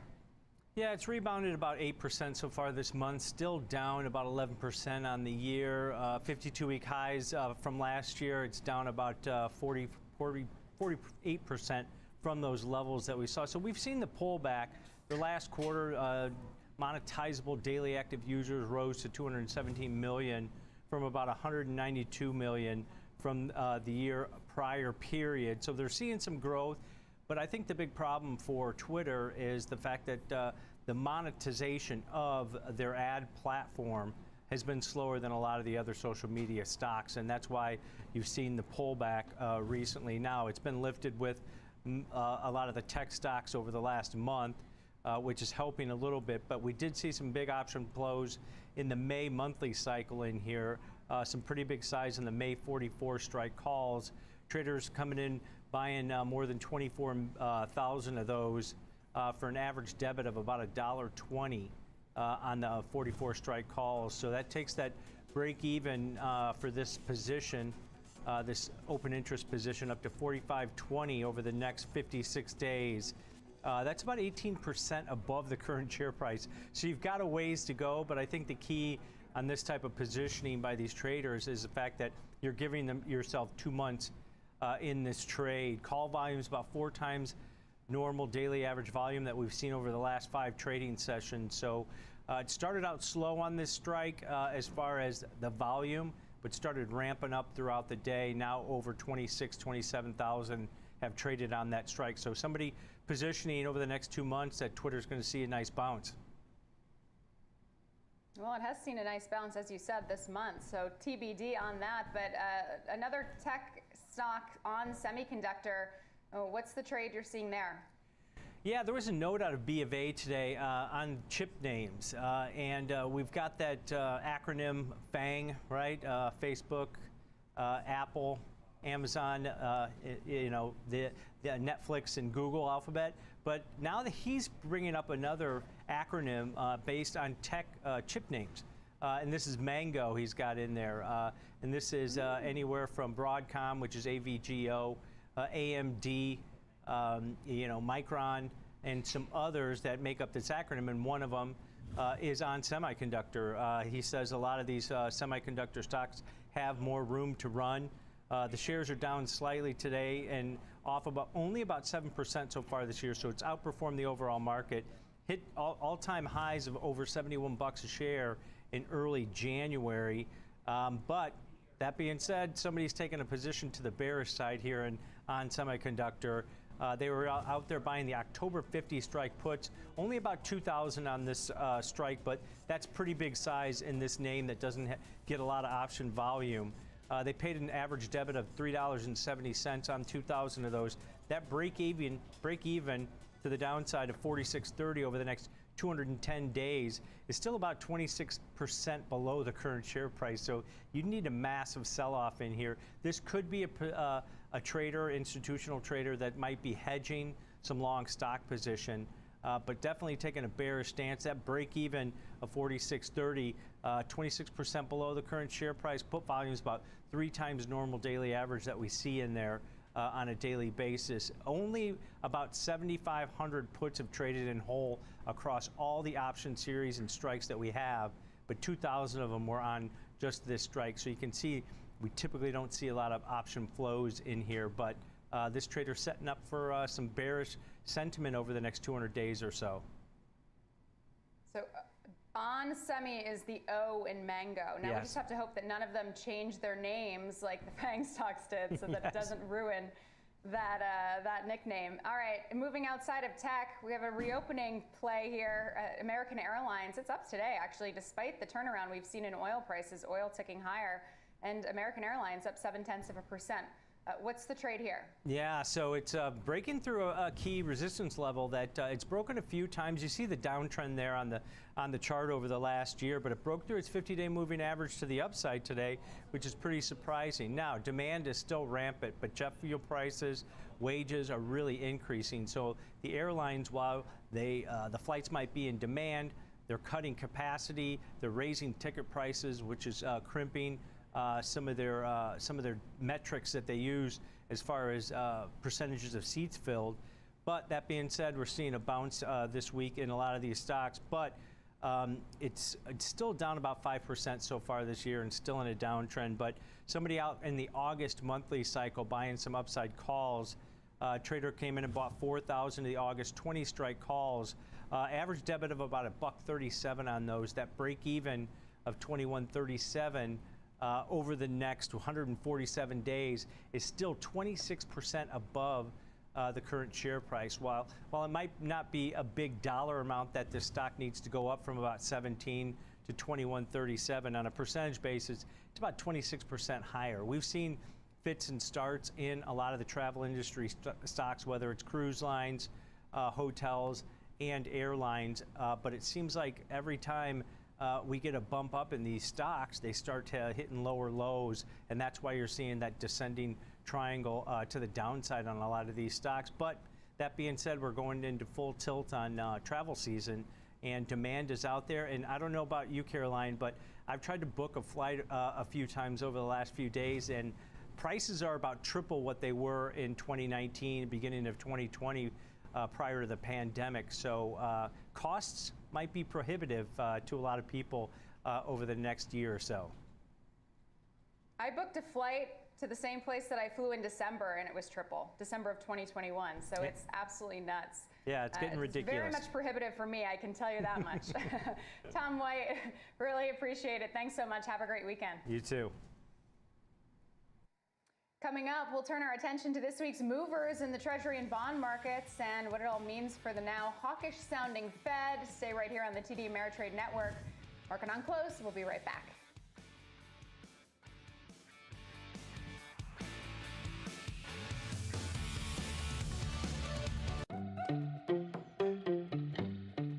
WatchList can help you keep track of securities you're interested in. To add a watch list to the left sidebar, select the plus sign, then watch list. When the default list appears, select the name box, then create watch list. Enter a watch list name. To begin adding securities, enter a ticker symbol in the symbol box, then select enter. Continue adding all the symbols you want in your watch list, then select save. The existing list is replaced by the new one. You can also create watch lists from the Market Watch tab. After creating a watch list, you can add symbols to it from different locations across the platform. From the Charts tab, select the list icon and then add to watch list. From the Scan tab, right-click a security and then add to watch list. And that's how you make a watch list. For more demos on how to think or swim, head to the Education Center on tdameritrade.com. Trading isn't just a hobby, it's your future. So you don't lose sight of the big picture, even when you're focused on what's happening right now. And Thinkorswim is right there with you to help you become a smarter investor. With an innovative trading platform full of customizable tools, dedicated trade desk pros, and a passionate trader community sharing strategies right on the platform. Because we take trading as seriously as you do. Thinkorswim by TD Ameritrade. Trading has changed forever as a new generation of investors make their impact on markets. It's more important than ever to navigate through the frenzy of meme stocks, IPOs, and the next wave of tech. And that's where we come in, discussing strategies and example trades on trending names.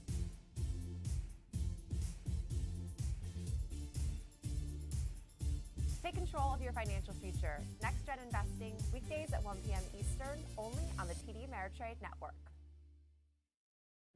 When traders tell us how to make Thinkorswim even better, we listen. Like Jack. He wanted a streamlined version he could access anywhere, no download necessary.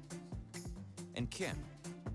She wanted to execute a preset trade strategy in seconds. So we gave him Thinkorswim Web. Because platforms this innovative aren't just made for traders, they're made by them. Thinkorswim by TD Ameritrade. Binge watch the market with TD Ameritrade Network. The dollar, interesting activity. So now I did some deep research into this. People are out of the house and engaging with the U.S. economy. Tune in 24 hours a day, 7 days a week on tdameritradenetwork.com to all your favorite streaming services. You can also take us on the go with our CarPlay-enabled iOS app and our audio-only podcasts. TD Ameritrade Network, available anytime, anywhere, on any device. I'm Maria Schrader. Here are a few stories to watch this hour. Reuters reports that Apple will be fined a 10th time by a Dutch antitrust regulator for not letting dating apps have a third-party payment option. Apple has been continuously fined about $5.5 million thus far.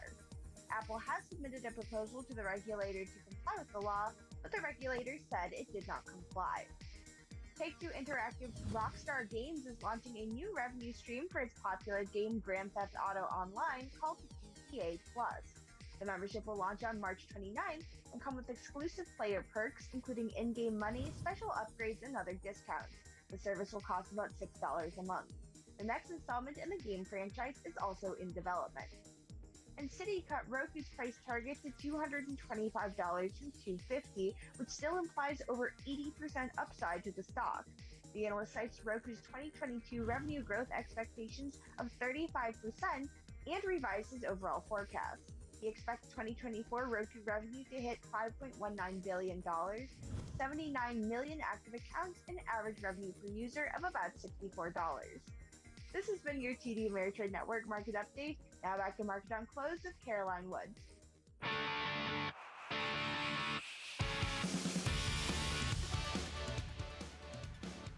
Thanks to Maria Schrader. Welcome back to Market on Close. Larry Shover, Chief Investment Officer of D. Alexander Capital, is standing by. Hi there, Larry. Thanks for being here. Oh, great to be here. And we're in full hawk mode with the Fed. The 50 basis points now 25 basis points. It's unbelievable. That's the Friday energy I need to power me through the rest of this show. But let me ask you, Larry, obviously investors have had this week to digest that more hawkish sounding Fed, potentially price in a possible 50 basis point hike. But how aggressive of a Fed do you think that we're dealing with? You know, it's really hard to say. I mean, I think the tone change started on Monday. You know, Chairman Powell had knowledge of the market's response to a 25 basis point hike, and then he kind of like emphasized 50 basis points. It was kind of like throwing out a trial balloon to see how the market would take it, and the market accepted it. So who would have guessed? Like S&P 500 year to date down 5% with the 10-year yield up 96 basis points. So I think people are giving the Fed a lot of rope, a lot of slack, as it were, because like we're navigating a territory we've never been in before. Well, we just assumed that a bigger rate hike would be 50 basis points. What if the Fed came out? I don't think they'd spook the market necessarily, but there's a lot of time between now and the next decision. What if they started hinting at maybe a full point? Oh, my word. The market would handle that? Yeah, I mean, I'll probably be dead wrong, but I think the market won't metabolize that well. But I was wrong this time last week saying about a 50 basis point rate hike.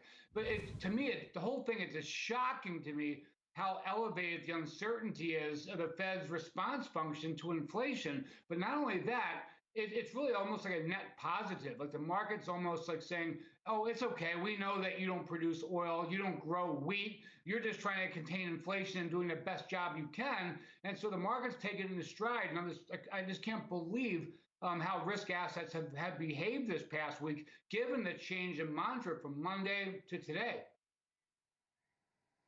I do want to ask you about the 10-year yield quickly. Briefly touched 2.5%, about 2.49 right now. How significant is this move? Well, I mean, it's hugely significant in the fact that it's up 96 basis points year to date. But look, we have to like kind of slow down, take a deep breath, and realize like, you know, we started off at a very, very low rate, and you know, it's somewhat healthy to see the 10-year yield expand and grow in hikes. But the fact of the matter is, like, until there's like some buyer support or some risk asset fear and people start buying treasuries, it'll continue to climb because like there's nothing to stop it at this point other than, you know, safe haven buying. But when you look at the 10s compared to the 2s, I see a note here that you say all roads lead to yield curve inversion. Yes. Do you consider that a reliable recession indicator? If all roads lead to yield curve inversion, does it lead to recession?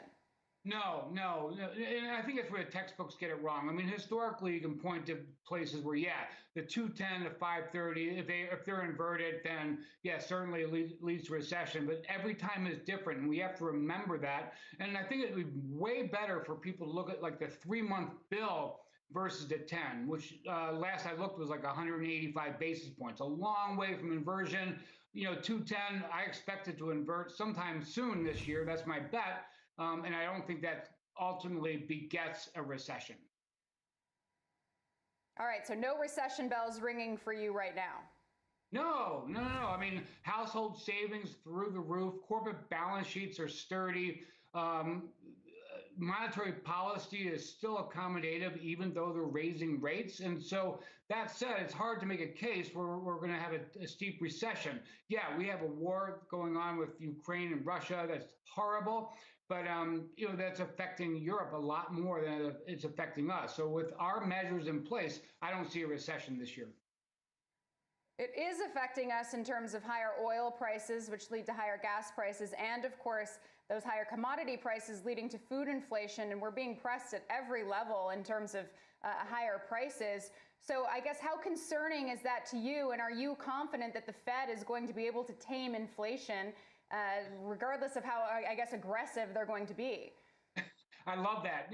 You know, the Fed, as much as I love them and respect them, they have a horrible track record of being an inflation fighter. It's just something that's nearly impossible to do. And to your former question, it's like I scratch my head with like industrial metals, you know, copper, aluminum, iron ore, all through the roof. Is that due to is it a super cycle, or is it due to like Europe imposing this transition to renewable energy? I don't know. And with oil, good grief, like we're in an energy storm right now, low investment and low inventories. And the fact of the matter is, we just can't drill a well and start producing. It takes 8 to 10 months to do that. So at this price, I'm sure everybody's scrambling, but it's going to take some time. And I think that's very evident in the futures curve, which is what we call backwardation. The front end of the curve, or near term, is much higher than if you go out to like September or December of this year. But here's the thing, if the Fed doesn't really have a good track record of being a good inflation fighter, how long are we dealing with this inflation for, and what are the implications then? Yeah, I mean, like, who knows, right? But like, look, we know every time is different. We're trying to force our way out of a pandemic.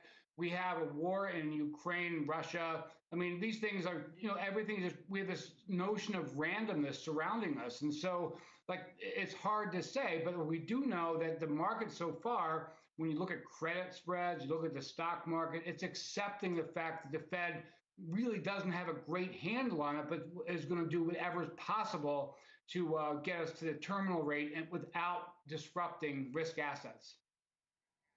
I think you got to the bottom line. Who knows, right? None of us. Larry Schover, Chief Investment Officer, D. Alexander Capital. Thank you so much for that jolt of energy, just what I needed. Thank you.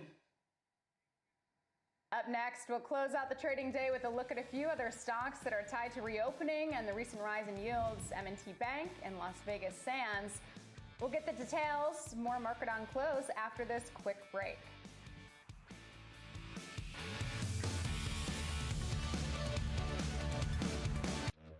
Whether you're an experienced investor or just getting started, TD Ameritrade offers a webcast that's right for you. Are you an active trader? Our Active Trading webcast series is designed to help you develop a deeper understanding of technical analysis, options, futures, and more. Best of all, you can ask questions by chatting directly with an educator. It's interactive learning at its finest. Tune in live or watch on demand. Head over to tdameritrade.com/webcasts and start learning today.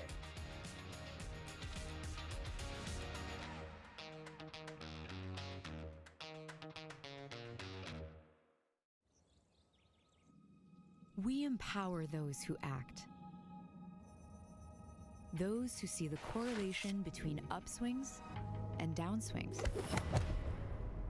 Those who manage risk by meeting each obstacle with a perfectly executed strategy, a measured approach, the right tools, driving accuracy.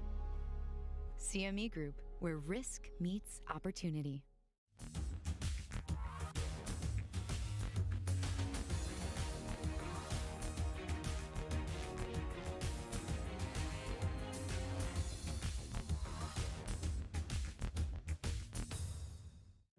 When traders tell us how to make Thinkorswim even better, we listen. Like Jack. He wanted a streamlined version he could access anywhere, no download necessary. And Kim. She wanted to execute a preset trade strategy in seconds. So we gave him Thinkorswim Web. Because platforms this innovative aren't just made for traders, they're made by them. Thinkorswim by TD Ameritrade.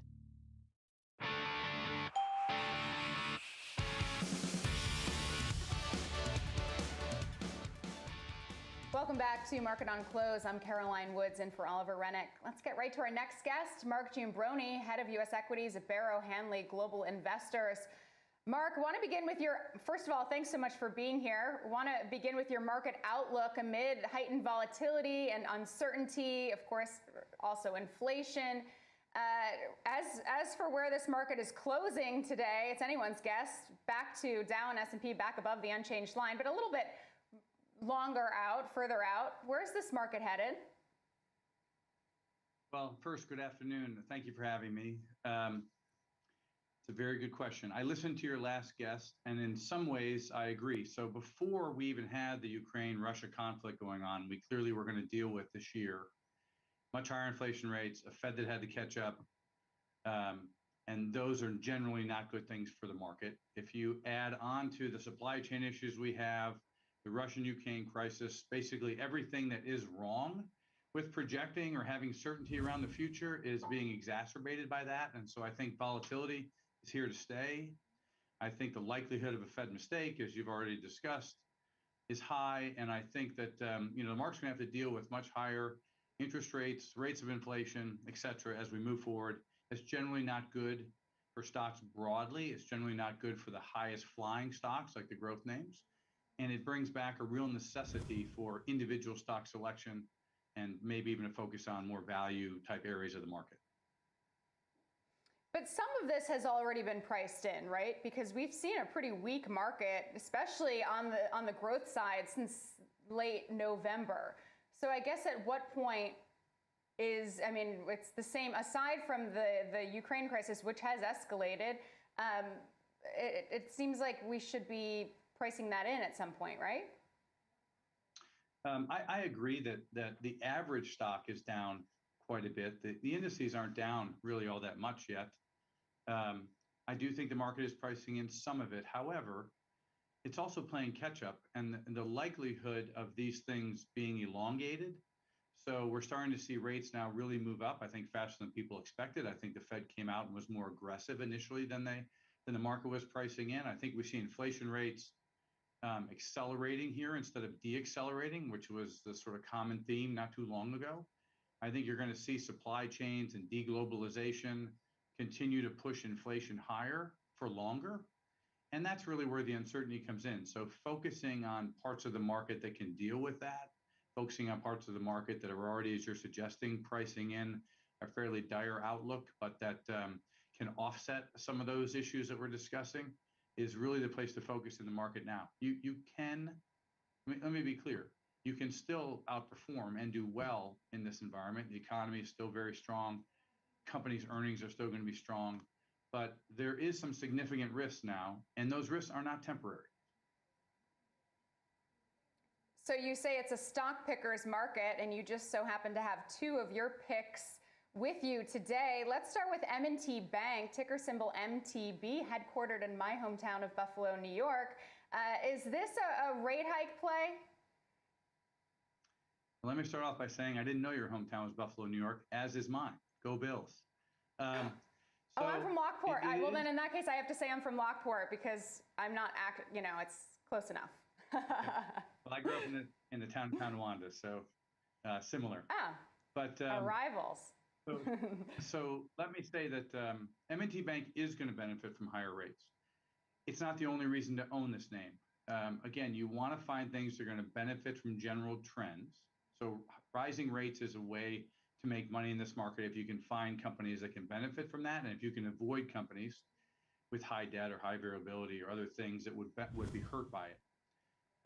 But certainly M&T Bank is going to benefit from net interest margins expanding as we move forward. But very specifically, M&T Bank is also in an excellent area of the country. They're very good underwriters, so credit will stay very moderate while net interest margins improve. They have significant capital on their balance sheet. They're initiating a repurchase once they get through an acquisition of People's Bank Corp, which has a long-term excellent track record and is up in the Connecticut area of having good underwriting and good credit and benefiting from net interest margins. So you're going to get a business that very specifically is going to benefit from the general trends that are happening, but also have ways to win beyond that. And that's why we really like M&T Bank, again, as a rifle shot, as a stock selection. Benefit from general trends, but find a business that has lots of ways to win. We think this is one of them. Yet M&T is up 20% year to date, so not too late to get in at this point. Absolutely not. The deal has been approved. And when we get through the deal, we're going to see cost savings come through as well as in interest margins and really a expansion of margins that are going to lead to much higher earnings. All right, up 1.9, or actually about 2% today. Another stock that's up on the year but down today, 1.3%, is Las Vegas Sands, a big reopening play, but also with quite a bit of exposure to China. Why do you like this one? Yes, we love this name, and here's why. If you go to the places where the world has reopened, so let's just start with the U.S., for example, visitation Gross receipts in Las Vegas is higher than they have been now since 2019. So we're hitting new all-time highs. That's without convention coming back. So there's still significant growth. We're seeing the reopening of the U.S. economy driving gaming and driving just vacation travel services, etc. MGM, for example, just to pick a similar company, bottomed in March or April of 2020 at COVID, in the $10 range. Is today $40+. So it's been a four-bagger since that moment. If you look at Las Vegas Sands bottomed, if you want to call it that, in March of 2020, again, April 2020, in about the $30-ish range. And today it's still in the $30-ish range. Why? Because the portion that Las Vegas Sands benefits from, which you're suggesting is correct, Macau is 2/3 of their business. Singapore is the other third. It's an Asian gaming play. Asia has been the slowest because of their zero COVID policy to reopen. And therefore, we think once the reopening happens, and again, we could be 6 months out, 12 months out, 18 months out. Singapore is clearly moving in the right direction. Macau, not quite yet. But we will see significant earnings reacceleration. This is a company that had $3+ in earnings going into 2019. We think $4+ in a normalized environment now.